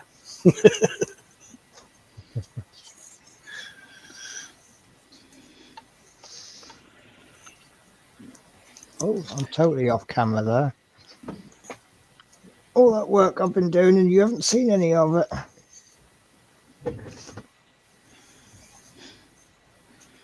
see one suspension bogey penny, you've seen them all. I've seen that. I've heard that somewhere before.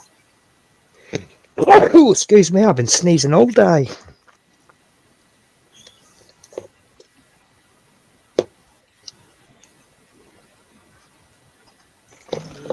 Let's have a look. XF1. Matte black.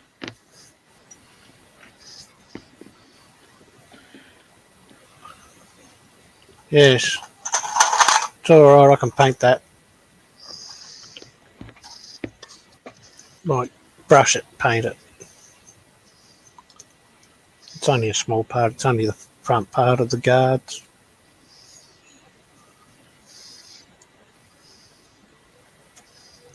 Oh, that's a really good fit.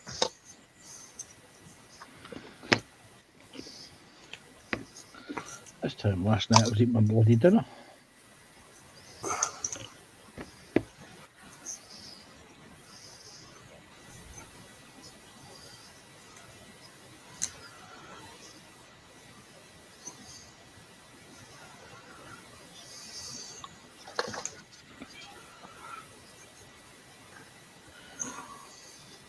But to decide what I'm going to have for my dinner today.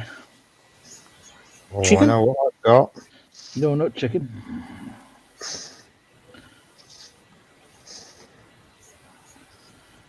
I had a ready meal stovies yesterday Oh, nice. on rolls, and it was very nice. Okay.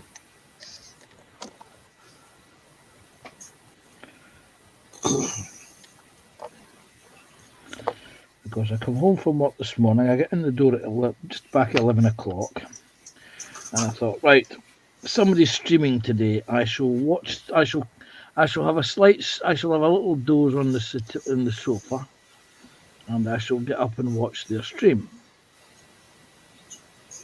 And of course, I forgot they changed the time that they stream on a Tuesday, so I missed the stream completely. JC builds or It was indeed. It was JC Bits and Builds. Yeah.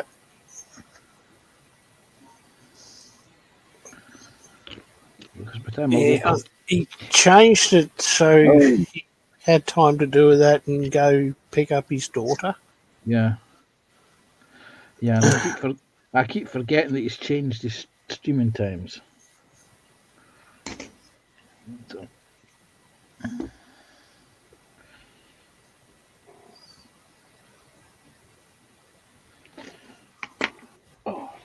There you go, guys. One dry fit of the wheels on one side. I'm happy enough with that. I don't know if that's going to stay on. I thought that's supposed to be glued on, but... And they go through the middle of that, which lines up with that one. So I'm happy with that. All I've got to do now is glue them on and get the cat out of the way. That cat's timing was perfect. Yeah.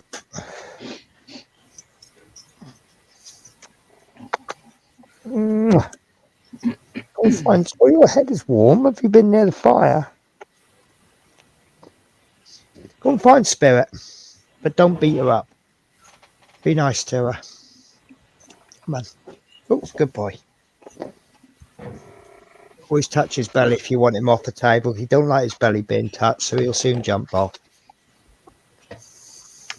My first cat chieftain, he didn't like his belly being rubbed,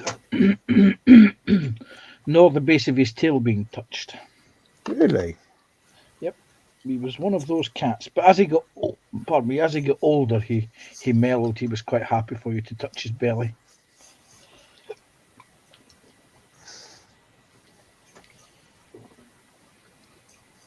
Oh. Yes, I like that.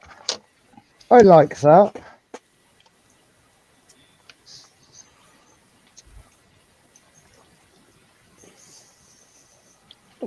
Dumpty. You're not there, you're here. Here are you. So much going on in the next stages, though. We have engines and machine guns. And photo etch. Ooh, photo etch. Devil's metal. Not much of it. That is the whole frat. All right. Yeah, but yeah. That's enough. That's basically light guards. I think you had it at basic. Yeah. To be honest with you, I'm regaining confidence with photo etch because I did the F14 from Tamiya, and I went out and bought about 3 or 4 packs of photo etch, and it just I tried to use it and I cocked it up and I just didn't use it in the end. Engine upgrades, cockpit upgrades, and it was just too much for me too quick. So I'm kind of, when kits have like little bits of photo etch, I'm okay with it. This is the entire photo etch for the 32 scale Lancaster. Yeah. And even the seat belts I'm not using because the pilot has it built in. Mm-hmm. So whatever these boxes are, they'll be, and they're all seat belts along there. So it's 6 pieces of photo etch. So, Oh, I'm going to be on the other side of the room painting. okie dokie. Shout loud then so we can hear you.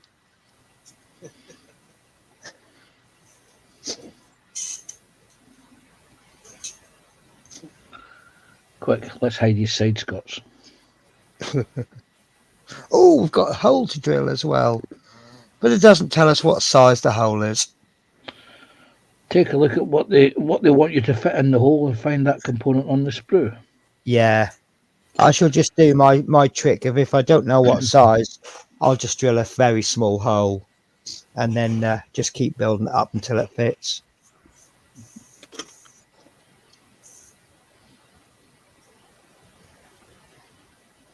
Right. Shall I do one more stage?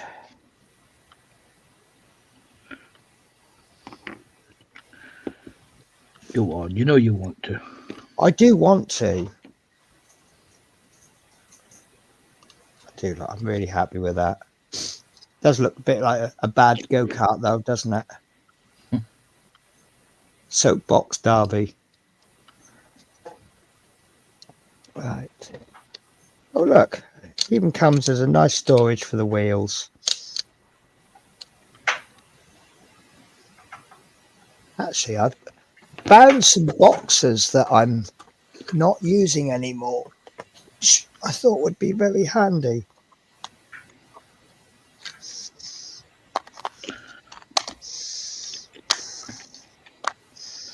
Have you got a hobby craft or hobby zone shop near you?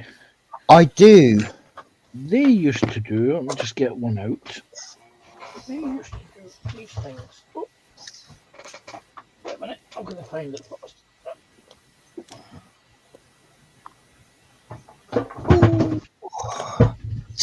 I actually got these from Temu before Temu got expensive. Yes, those would do just as well. I just realised that. Nope,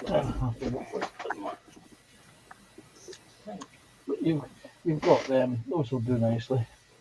What's that? This thing. Give me here. That's my attempt at being organised. We'll see what happens tomorrow.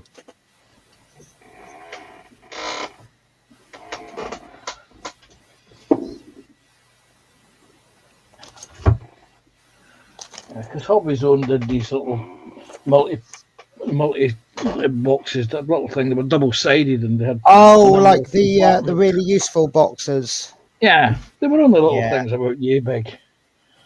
And I got a couple of them. They're something like, I think I paid £1 for them each. Okay. I don't mind £1.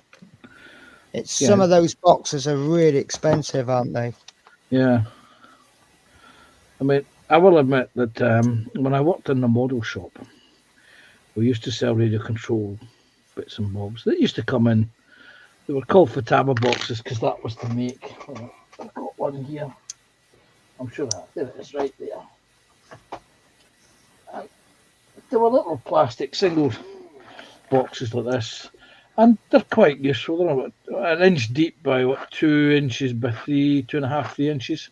And they're ideal for putting bits and pieces in. Yeah. And And every time we used to buy in servo receivers that used to come in the boxes, I used to whip the contents out the boxes and have the boxes away. And I can remember the owner coming in one day saying, I need a Futaba receiver box. Why have we not got any Futaba receiver boxes? I said, oh, they don't come in receivers in boxes anymore. And he said, really? I said, no, they come in little plastic baggies. He said, well, that's not good. Do we not have any receiver boxes? I said, no, we've none. We've not had any for a few years. Anyway, one day he was up visiting and he saw my stash of them. And he was very upset. He says, I thought they didn't come in receiver boxes anymore. I said, they didn't. I said, well, where'd you get all them from? I said, well, those were ones that I borrowed when they did come in when they did come in little boxes. I think we've got about 30 of them. And they're all jam-packed for bits and pieces for kits.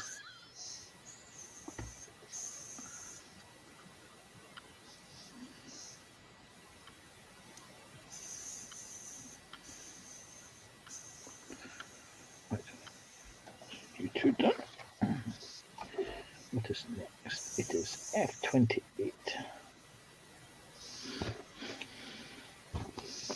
That's interesting.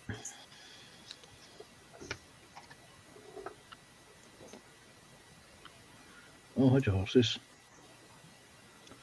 That's not F, that's E.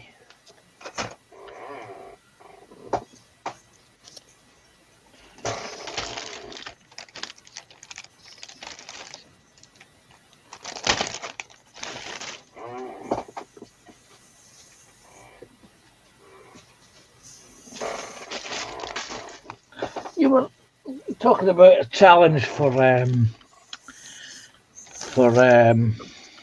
Tasha. Yeah. What you want to do, if you want to give her a good challenge, is to hunt out a set, if you can find them, of model casting working Sherman tank tracks. Okay. Those will certainly test her skills. Well, obviously we've got to build her up. Mm-hmm. But I'm trying to get it so that each build that she does does something that she hasn't done before. Now, obviously, after doing a tank for the first build, doing an aeroplane is going to give her lots of different things. Mm-hmm. But I don't know. But I mean, that Willys Jeep is going to give her a challenge because there's a lot of fiddly parts. So she's going to have to use tweezers.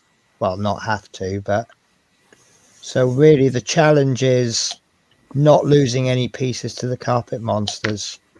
But what I've done, I know she's got tweezers already, but obviously on the last show someone had said about the parts flinging off. Yeah, tweezer pingage. So I'd made the suggestion about the heat shrink tubing. So what I've done, I'm doing this little care package for her. So I've chucked a couple of pairs of tweezers in, which I put the heat shrink tubing on. Yeah. And then I've given her a little bit of heat shrink tubing. And some masking tape. So I'll have to send this off soon because I'm really struggling to get everything in the box. So I need to get it sent off before I find anything else to put in.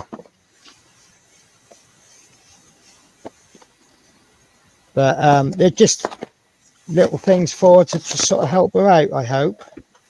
I know she's already got a selection of brushes. But more brushes won't do any harm, will they? They certainly won't. You can never have enough of something. No, especially dog hair ones. Yep. Especially the finest dead dog hair brushes. The finest dead dog hair, yeah, that's the one. Yeah. And in I'm going to use that. And in the Scottish dialect, it's finest deed dog. Deed dog. Yeah, deed dog. Dog. Do you know what? My manager was trying to tell me something today, and I've kept asking him to repeat himself. And he says, "You've been here long enough, you should be able to understand me by now." And I'm like, yeah, but what you got to remember is that I go to London for 7 weeks. I come back, I have to reacquaint myself with Glaswegian, and then you're Kilmarnock. And he says, yeah, all right, fair point. We don't speak like Glaswegians.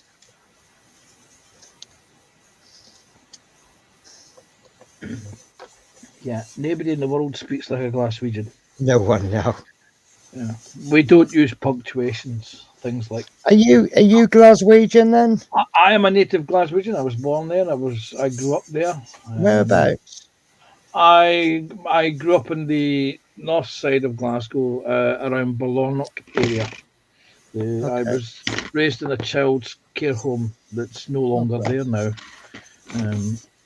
In the care system in Glasgow. You don't seem to have done too bad out of it. Yeah, well. Because anyone that goes into the care system, they're pretty much written off for the rest of their lives, aren't they? Yeah. Well, I believe I understand I was an abandoned baby. Okay. And that's where I was placed. There was another place that I was at before that, but I only seem to remember Ballarnock. Okay. Because I went to the Albert Secondary.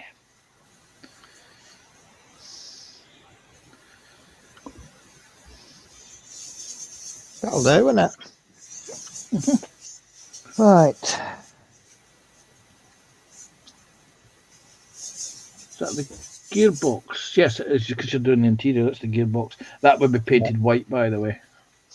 Okay. It does say interior colour 34, which I believe is white. That white, yes.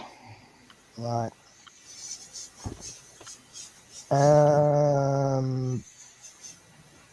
B60.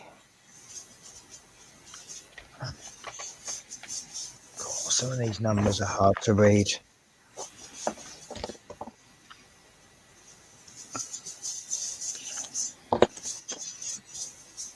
Okay. We're missing something here.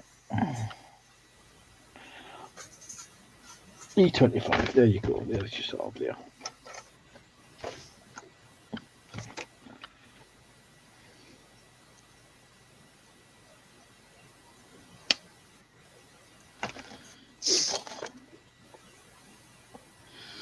Right, so she's done.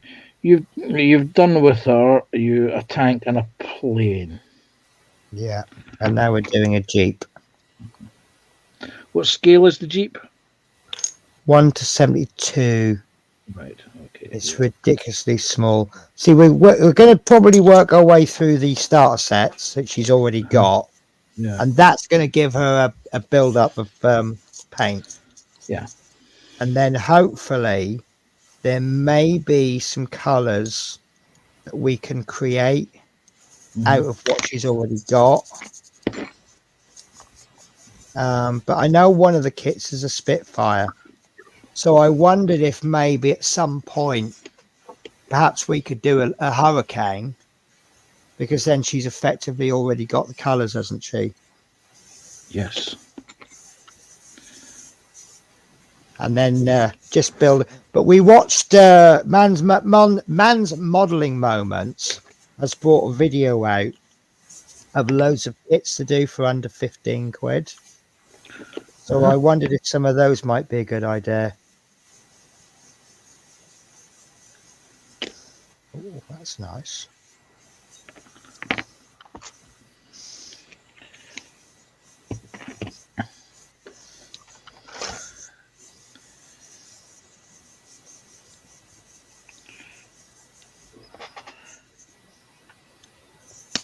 Because another genre to do would be to get her to build the Tamiya 135th scale figures. Okay. Now the trouble with figures is, I think figures are a completely different ball game with painting. I still have my Warhammer influence. Yeah, but no, you don't want to get her to do Warhammer. You want to do No, but I will paint figures in the same way that I would paint Warhammer figures. Yeah, well, that's in theory what you do anyway. You introduce her to the slap chop method. See, I don't know much about that, to be honest with you. Okay, well, let me just Is glue it this. basically the Let me zenithal highlight? let me glue this in, and I shall demonstrate or give you some ideas about the slap chop. Wait a second.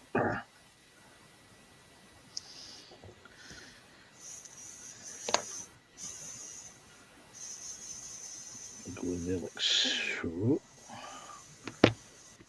Just brush you over.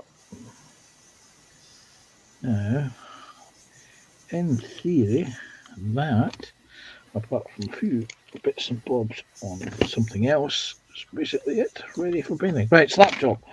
What you do is you get your figure and you prime it in black. Yeah. You then overspray from a certain angle in grey, and then you highlight in white. Right. So dry- you've just done a you dry zenithal brush. highlight, or Yeah. what I call a zenithal Yeah, highlight. that's basically it. That's what's. Yeah. And then what you do is you then apply the colour scheme in thin washes, and you apply the base coat on once, then you let it dry, and because you're using water, it will dry quite quickly. And you just brush it over. I think this one, the grey on this, the green on the jacket took 3 coats to bring me up a decent level. And That's you can, basically how I did him. yeah, Yeah. and that's how you do it. And you introduce her to one painting Well, figures and He is a two- little bit scared of figures. So yeah, you might be on the right tracks then. Yeah, a bigger scale figure. The bigger the scale figure, the easier it is to do with. You can Yes. also buy some. I think Tamiya do 120mm figurines, or is it 160, 116 scale? They do Rommel. They do a couple of German tank commander. They do German pilot as well. Right.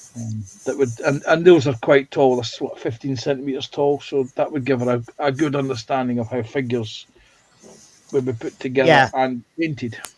Well, I am going to get her to do. We're not putting the pilot in the Mustang, but I'm going to get her to paint it because I mean I think small pilots are very easy to do because it's basically slap the paint on, give it a bit of a wash, and then either dry brush or carefully pick out the details.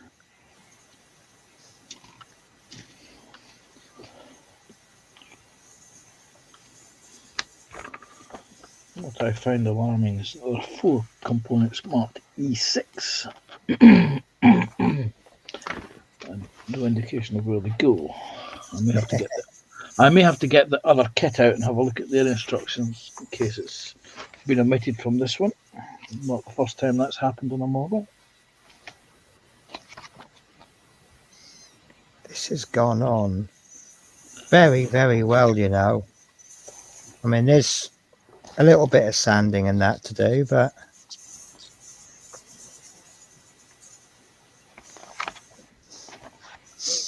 yeah, right.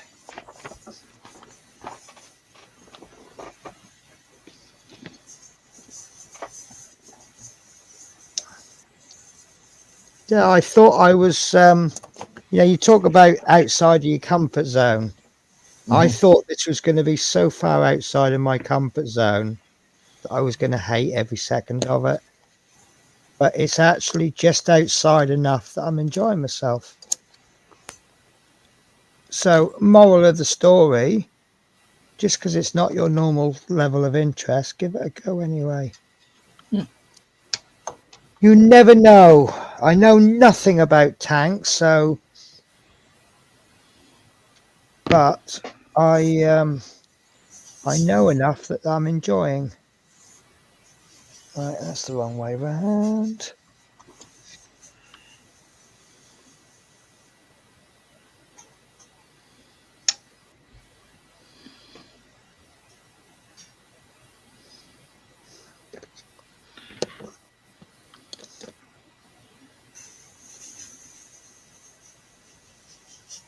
Oh, don't pig's ass.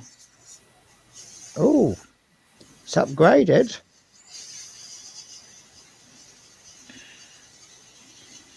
It was what was a pig's bottom area? Yeah. Now it's a double pig's arse. You must be really angry. Well, I like how they put very fragile, thin components and then they double sprue them.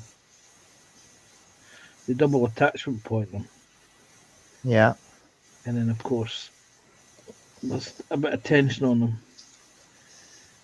So they end up breaking. And, of course, they're impossible to repair. Yes. So I may have to do a bit of jiggery pokery with that, involving brass rod.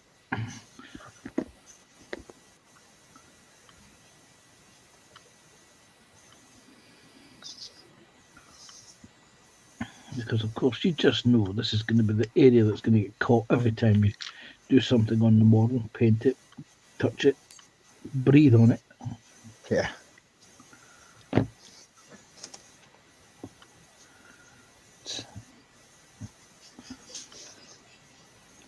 I did have chocolate earlier.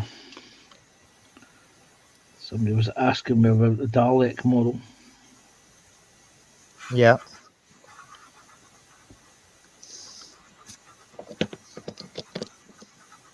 I had a pile of them. And back in 2020, there was a friend of mine mentioned to somebody else who ran a model shop in the United States that he just happened to know somebody who has some of these Comet Dalek kits. And, I would be selling them at a fantastic price. And I sold them off, not realizing just how much of a serious profit margin I could make on them. Oh, tell me about it. I've done stupid stuff like that. I many years ago, Norwich City reached the UEFA Cup, and one of their away games was against Bayern Munich. And normally, when I go to a football match, I buy 2 programs, one to read and one to keep. And this particular day, I bought 10 programs. The match was played, and Norwich became the first English team ever to beat Bayern Munich at Bayern Munich. So a bit of a historic moment.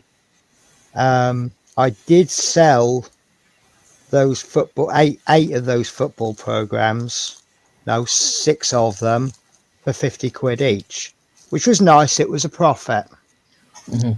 About 2 years later, they were selling on eBay for over £1,000. Yeah. I'm like, but then where do you stop? You know, once you know they're worth £1,000, do you hang on a bit longer because you think they'll be worth more in the future? You know, you have to sell at some point, don't you? Yeah.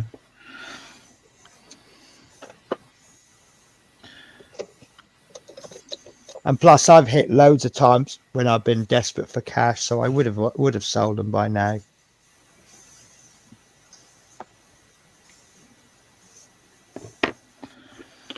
Oh no, that piece looks tiny. It is. Oh my God, you are joking me. Nope. Look. It's gone now. Dropped it on the table.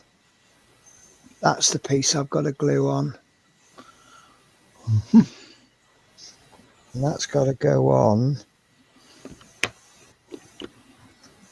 Oh, at least there's a hole for it. Oh, Natasha, I'm going to borrow your tweezers.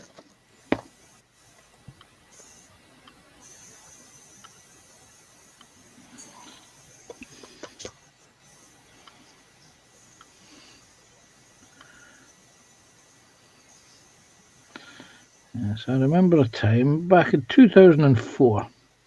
Dragon released their brand spanking new shiny 1/35 scale Tiger tank. Yeah.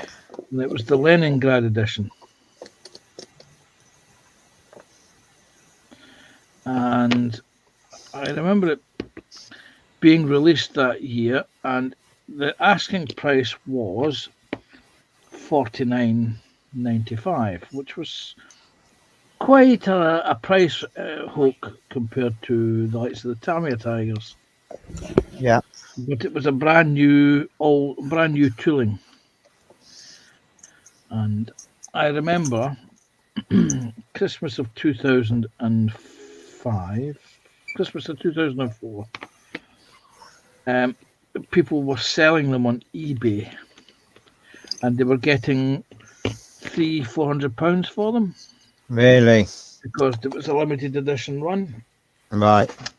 And I remember coming around, and I thought, well, because we had shut our model shop down that year, we didn't see any. I didn't get mine because I pre-ordered it through the model shop. And needless to say, I was a bit disappointed that we didn't get one, because of course you go looking for them and you can't find them because everyone's sold out. Yeah. So anyway, come January, I noticed that there was some on eBay for sale, and I still had my Christmas bonus at that point. So I thought, okay, let's bid on a couple of these.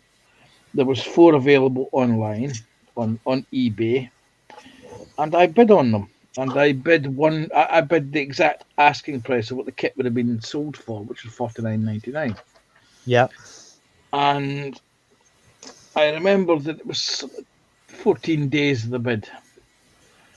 And I remember thinking, people, there's 4 of them. I'll bid on all 4 because I'm guaranteed to get at least one. Right. And the first you bid, got all 4. I didn't. I got 3 of the 4. The first one I got, I paid £39.98 for. Oh. The second one I paid slightly more for it. I think I paid £46 for that one. And then the last one I got for £24. Nice. And I was hoping somebody would win the last one, because I didn't want a 4th one. But then you could always sell that on, couldn't you? I could, but I wouldn't get the £300 or £400 that people were getting before Christmas for them, unfortunately. But, and I still have them to this day. And one of these days I will actually build them. I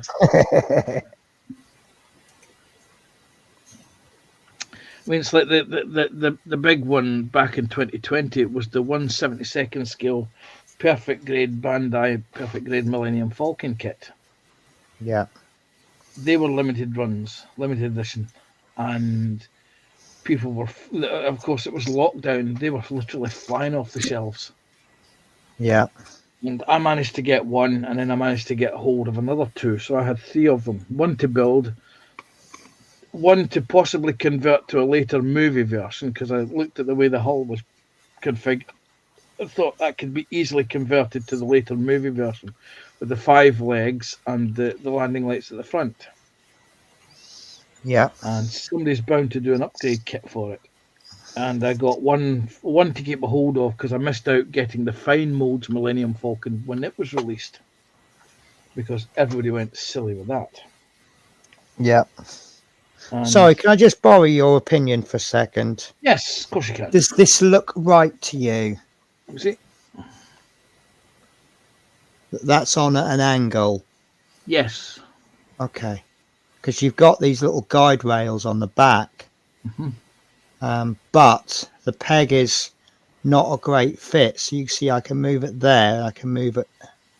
Okay, let me just have a quick look. See, I've got a reference book here. Let me just have a look. See, there probably won't be an image of the engine in it, but I think it's actually. I think it should actually be flat. It seems. It looks like it's going about 45 degrees. See, there's a little what looks like a handle, and that handle is parallel with the ground. Yes. I would say that that's right. Okay. I'm going with that. Thank you. Sorry, carry on. Yeah. This is why I love doing group things, because there's so much about this. Well, how many questions have I asked so far? I've lost count. Yeah, that's probably the most honest answer anyone will ever give. And the book of the Sherman's down the bloody stairs, isn't it? Oh, yeah. Oh, talking of books, when you finished your story, I'll tell you what I got yesterday in case you didn't catch it on the stream. Yes. Okay. What was it? What was I? What was I was telling a story? What was the story I was telling? Dragon Kit still got them when you get round to them. Yes, I will eventually. No, it was the Bandai Perfect Grey Millennium Falcon. Oh, kit. perfect. That's right. Yeah, Millennium Yeah, Falcon. yes. 5 So, leg. so I've got 3 of those. One that I built, one that I'm keeping hold of, and one that I will give away as a prize when I get 1 million subscribers. That's my 1 Ooh. million subscriber giveaway. Ah, Please bear No, you don't have to give anything away, don't you? yes. It's bearing, nice. But bearing in mind that I am on 73 subscribers. which is what I was about to say. So in the year 2045, hey, listen, some of those people have grown really quickly. Mhm. If you've got interesting content, you will grow. Yes. oh yeah, Obviously. yeah. That's why I've taken 4 years to get as far as I have. Yes. You of course realise that it's a joke. The minute somebody crosses my palm with £1,000, they can have a Bandai Perfect Grey Millennium Falcon, because I think that's the current going price at the moment. 6. The- I can't find 36, 38, 35.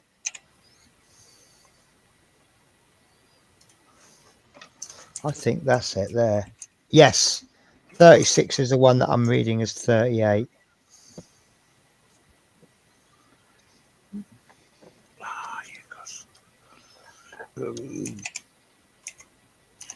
So let me stick these on and then I'll show you the book I got yesterday. Yes. I thought it's, I don't often buy books. I've got a couple of reference books and this came up on MJR and I just went, yeah. And after I'd kind of committed to it, I'm like, do I really need it? And then as soon as I got it, I looked at it and I went, yes, I need this book. But I'm just going to stick these on first. Yes. You can never have enough reference books. No. Well, it's one of those lovely books that is far more pictures than words. Yes. Yes.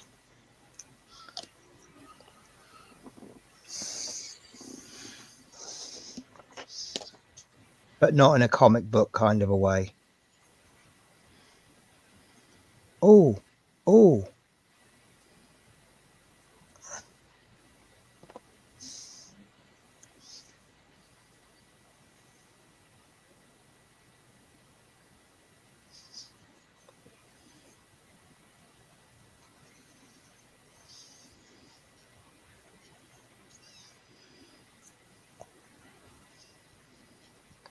I'm sticking to that. Oh no, wait a minute, I'm not finished yet. I've just realised what I've not fucking glued on. Not glued on the wing mirrors. Oh, I don't want to miss them out. Well, the wing mirrors are the bane of my bloody existence. And you glue them on, and then as you're getting near the completion, you keep hitting the damn things. Yeah. Peter is now over 600 views. Wow. That's like what, in less than 10 hours? Yeah, 9 hours. Wow. According that to is the clock on brilliant. YouTube, that is. I think that video has been shared around a lot, hasn't it? You've got to see Yes. this. You've got to see this. Yes.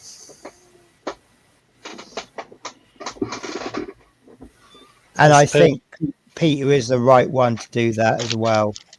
Yes. Because the person has done lots of things he shouldn't have, and it's been aired. Yeah, but if one of the other people he'd pissed off had done the video, I don't think it would have had the same effect. We'll soon find out later on. Well, wait till tonight. So, Yes. some of you may be watching have no idea what we're on about. So I guess I'll have Oh, to share 6 that of us. link again. Those are 6 of us. I'll tell you what, if anybody doesn't know what we're talking about and wants to know, just say, and then I'll share the link. Who's Mr. Fix at 16? I do don't know know. that name. Well, they're streaming on X. Are they? Yeah. Right. Okay, that's Oh, those two little party little bits on. So the book I got, Terry. yes. Mr. Oh, Fix okay. Terry. Right. So the book I got yesterday. Do you mind if I steal full screen? No, go for it. I'll tell you what, I'll steal that screen. No, that's you. No. So let's see if I can get that in. I want a bit more of a zoom out. 18. Hang Yeah. on. And do That's this. the book I got. Oh, sorry. I mucked up. You've You made it did. smaller. Yes. That. Sorry. Do you want? Let me do it. There we go. So that's the Yeah. book I got, and it's 18. obviously there's some words in it, but it's and it's nicely sectioned. So like this section is just only about forward fuselage. Mhm. So many. I love that shot there. You know, So- that aircraft wasn't really modelled of, but the aircraft that both me and Terry were building, the Sky Raider, Yeah. was studied to build that aircraft. Yes. There there's was most- Look, Mostly it was because, pictures like that, I think, are absolutely awesome reference material. yes, it was mostly because it was able to carry such a heavy bomb load, and they wanted Yeah. to implement it with the A10. That one. This is the wings. Mm. Yep. That's the nose. No, it's still on the wings. This is still wings. This is the cockpit. Yep. Probably Front, been up. front landing gear. Look at that. Yes, it's offset. Yeah. Showing how the wheels go up. Hmm. Nice bit of weathering in that wheel. Main landing gear. I do fly that Armour 3 rather. Yeah. Horizontal tail. Lower aft Sorry. fuselage. I don't have an answer for that. Shut up. Maintenance. What's the weather tomorrow? She can't actually hear you. damn. Engine. Because I was just about to rickroll someone. Look at that. Yeah. You still got one bomb there. Yeah. So yeah, if you can't get the picture or the reference from this book, find me the book where you can. So Not- who publishes that? This is published by HMH Publications. This is book number 30. That's a lot of the other books in the series. I want the Jaguar one next, and then the Hornet, possibly the Hercules, because I'm buying there's an Italiari Hercules, which is about 60 quid on eBay. And how are a Tallery to build today? I've only done one, and that was the Seahawk. And I think I'll give the standard answer in that it was a poor fit in places, but I can't really tell you if that was down to my incompetence or a bad fit. Right. What scale are you looking to build this Hercules in? 48. Take a Okay. look at the Zvezda kit. The what? Okay.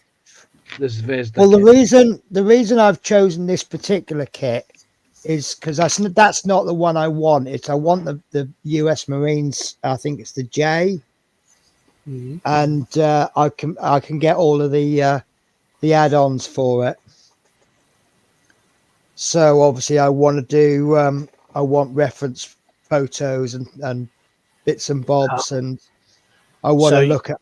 I want to be one of those builders that does things like puts extra wires and things in the cockpit and does all the engines and fills the landing gear with tons of cables.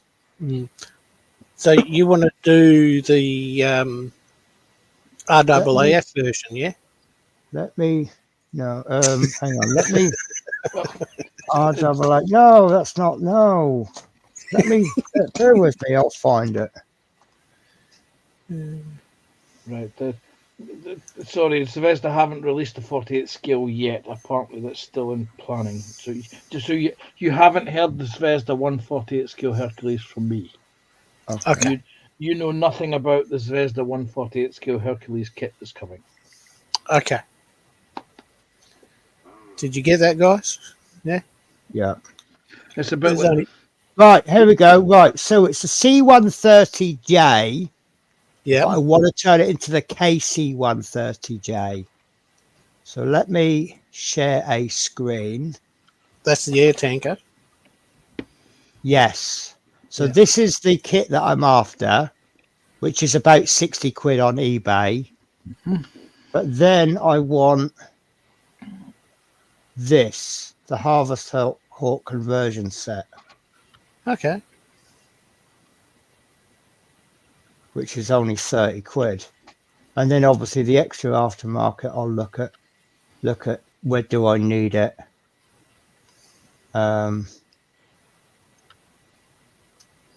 Do I need these correct exhaust ends, for example? But it's basically, at a basic level, it's a 90 quid kit, 60 quid for the kit, 30 quid for the conversion set. And then obviously the decals as well, which do exist. But I daren't buy it. There's only 4 people watching now. Okay. And 3 of them will be us. Well, technically one of them isn't because I shut my device down. Well, no one's watching on my channel anymore. 3 are watching on Little Histories channel, and one of them isn't me. One of them's me. Okay. Right. Who's in chat? Say hi, please, so that we know where you are and who you are and what you're watching and where you're watching from. That way. Well, I'm actually wanting to stop here now because it's almost time for me to get up. But this is what I've produced since doing all the wheels. So there is this bit to do as well. And I think I don't know. I might just finish this bit off and then do some painting. There's some colour call outs. We'll see how I get on. No worries. Sorry, go on. Oh, I was just going to say, all I've done is painted some bits and glued some bits. Yeah. That I won't show because they're still drying. Yeah. So would I be right in assuming that doing a 1:35 scale tank is a little bit like doing a 48 scale aircraft?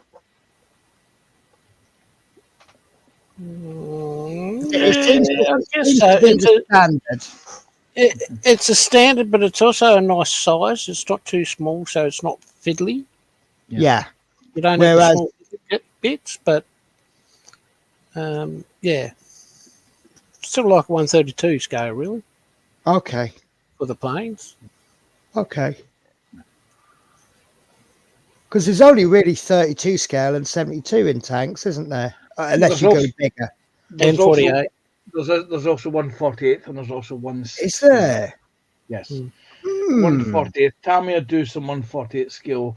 A lot of 148 scale or quarter scale are resin kits or resin loadings.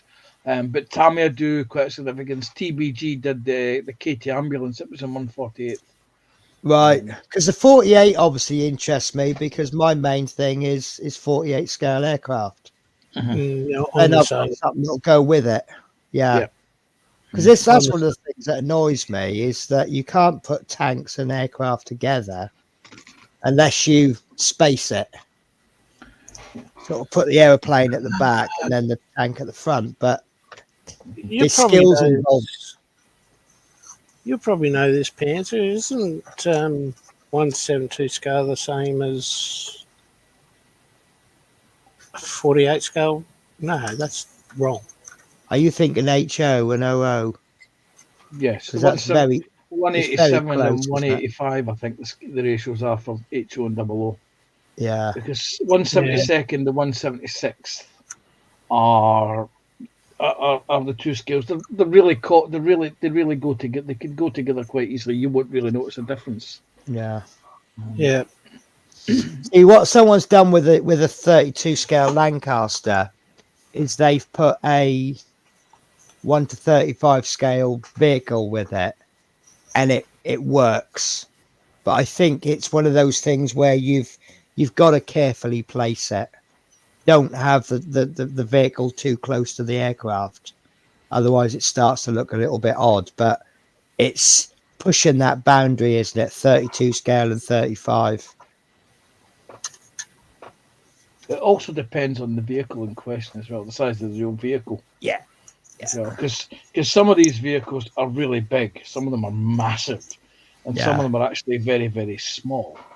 And unless the person understands that the real vehicle is actually that small, they don't grasp just how big or small the real things are. Yeah. Right, guys, I'm going to make a move. I don't need to close this down, do I? You know, you can do that. Oh, I can do that, yeah. Brilliant. No, that's fine then. I don't want to leave the stream running for 24 hours with nobody on it. It actually cuts off after 12 or 11 hours anyway. Okay. So anything above that, it's just not recorded. Okay then. It just becomes a chat room, a Zoom session. Yeah. Okay. No worries. Well, look, it's been an absolute pleasure working with you. No worries. And what am I doing? Oh, I'm doing crafty things with my friend tomorrow. And that's going to be difficult because I've got 3 deliveries coming. Actually, while I'm there, I just want to check. So I found a paintbrush stand, which I've won. You know these Chinese companies, what they do is sometimes they put things out for the price they want to sell it at with free postage, and then they'll have another one where they'll do a low bid, but the postage is higher. And I've just found one. Its bidding starts at a penny with £5.54 postage. Yes. And I've just let me introduce you to my paintbrush stowage. That one is a polystyrene cup.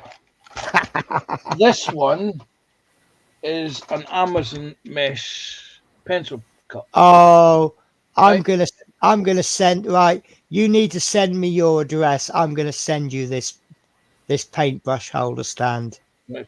This is what I use because I've got that many of them, and I have them subdivided. These are the brushes that I use on an almost daily basis. Yeah. Well, let me show you my newest paint stand. Right. This is what I've just bought for £5.55. I bought the same stand. Yes, and it's behind me. Yeah. One second. Oh no, it's not. He doesn't understand pantomime. Okay. Yeah, well, he's Australian, isn't he? Yeah. They have a different sense of humour. Yeah.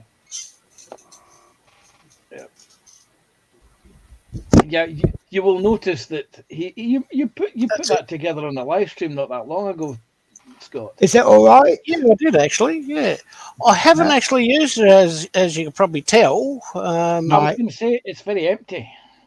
Yeah, because I bought two different boards. Panzer, send me your address and you'll have one of them. Right. Okay. I'll put it, Penny, in the private chat for you. Well, yeah. Listen, this is why I'll show you now why I don't know why I bid on it, because this is arriving tomorrow.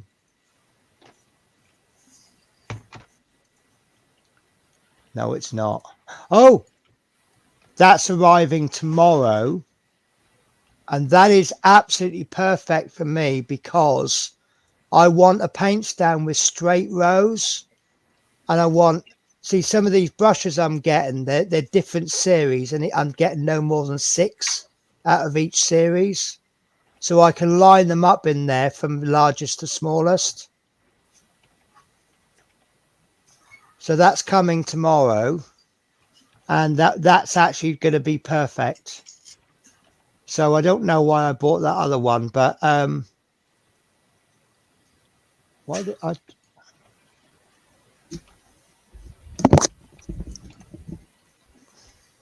But what I'm just about to do is put my email for you. Oh, you've just done it. Yeah. Okay. Let me just grab that from that screen.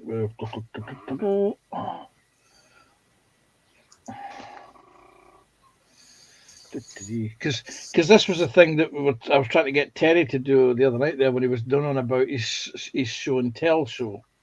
Yeah. What did it do? This. I need Yahoo Mail. Right. Yeah.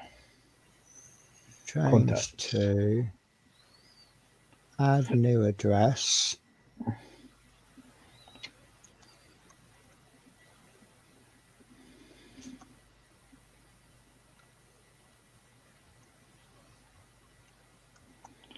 How do we add contact? Add contact. Right. Oh, that's clever. Oh, that is clever. You type the address in eBay and it completes it for you.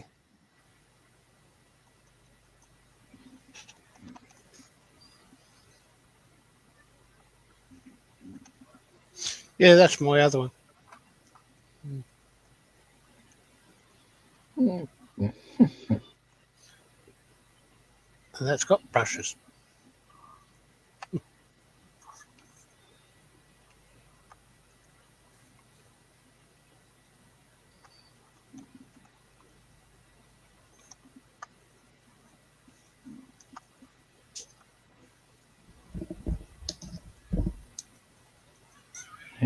Surname pit stop. Save. eBay is asking me for state province. That would be Scotland. I don't know if Scotland is an option. No, it's not. State would be Dumfries and Galloway. Okay. That's what I've missed out. Before we go any further, would you like me to end it now so we can do this in agreement? No, it's right because I've done. That's just the one thing. Okay. Hasn't got that one either. Oh, hang on, that might be further. Oh, yeah. Right. Yep, gotcha. Right, it's done. Okay. So that is done. That is going to you. Okay, thank you very much, sir. Well, your need is obviously more than mine. I just go with what works. No, it's fine. But listen, right? I bid on it, and I really don't know why I bid on it. Why would I bid on a paint rack that isn't perfect straight after I've just bought one that is perfect. I think it was just the appeal of trying to get something for a penny. Mhm. Oh, I got a coupon as well. Does anybody use Honey? No. Honey is brilliant. It's a browser add-on.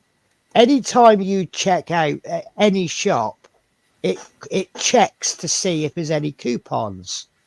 And it's great because just every now and again you save money. And if it doesn't cost anything, so if it doesn't save you money, you've not lost anything. Yeah, And I've got nothing. No option there, but right. So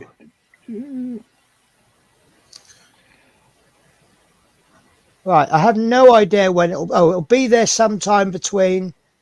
Oh God, you're gonna love this. This is the actual postage time it's giving us. Estimated delivery 28th of March to 3rd of May. Well, I've forgotten about it by then. It will suddenly arrive. Yeah. Oh, that'll be nice then, won't it? And then we'll be wondering who the hell sent this. Right. Okay, you go, Penny. I've just sent you an email. Okay. You do now know that you've given me permission to email you at stupid times of day about stupid things. That's not a problem. You do realise that I work night shift, and the device that you've been sent, the email that you've been, I'm waving it, you can't see it. The device you've been emailed, Mum, is actually a device that doesn't leave the house, so you won't be able to catch me at work. Okay, fair enough. I have a phone and I have a device which looks remarkably like a phone and behaves like a phone and does everything a phone does, and that's my personal number that I carry with me that no one else has the details for. Right. This is the one I watch live streams from at work.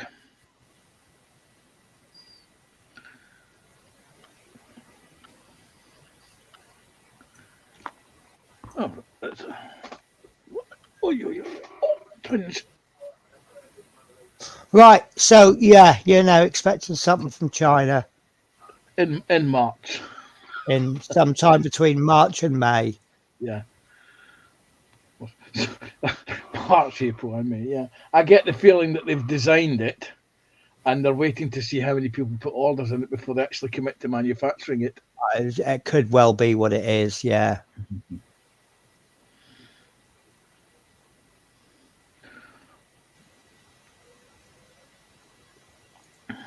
Greetings. Yes. Your name has changed. It is indeed. I do not use my real name on the internet. Well, I feel honoured then. You have Fenris Wolf. That's that. And up until about 8 years ago, that email address, believe it or not, was registered in the United States to the White House. Was that? It was indeed. Oh no!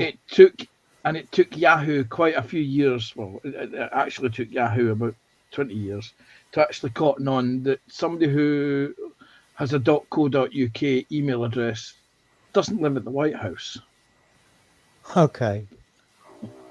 I'll tell you the story off stream in the green room. Yeah.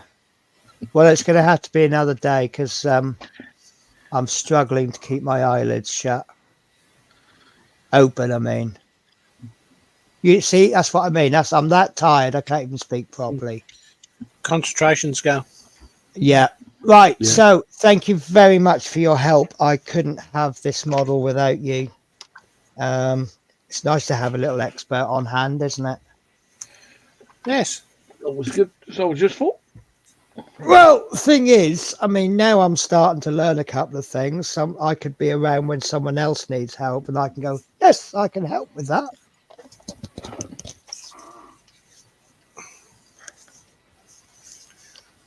Oh. Trying to figure out where this is going to go now. No, leave it, Penny. Leave it, Penny. Go to bed. Oh, if that's going on the inside of the tank, there's not a lot of room left for crew, is there?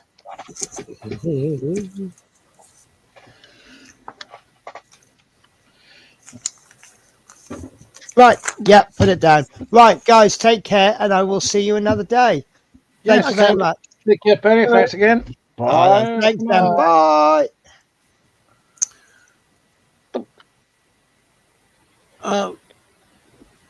Panther, I'm gonna end the stream right here because Yeah, that's not a problem. there is only 3, and I'm one of them. Yes. So goodbye, whoever's left out there. Yes, take care. Come and join us again at some point in the future. Yes. Remember, Terry will be on. Little history would be on for an hour before Lindsay's stream later on. I can't really remember the time, but it will be. I think it's 7 o'clock for the PPM. I think it's on between 6 and 7 because PPM is on at 7 o'clock. Yep, that's right. Pans and nose. All right, everyone. Bye. Bye, all.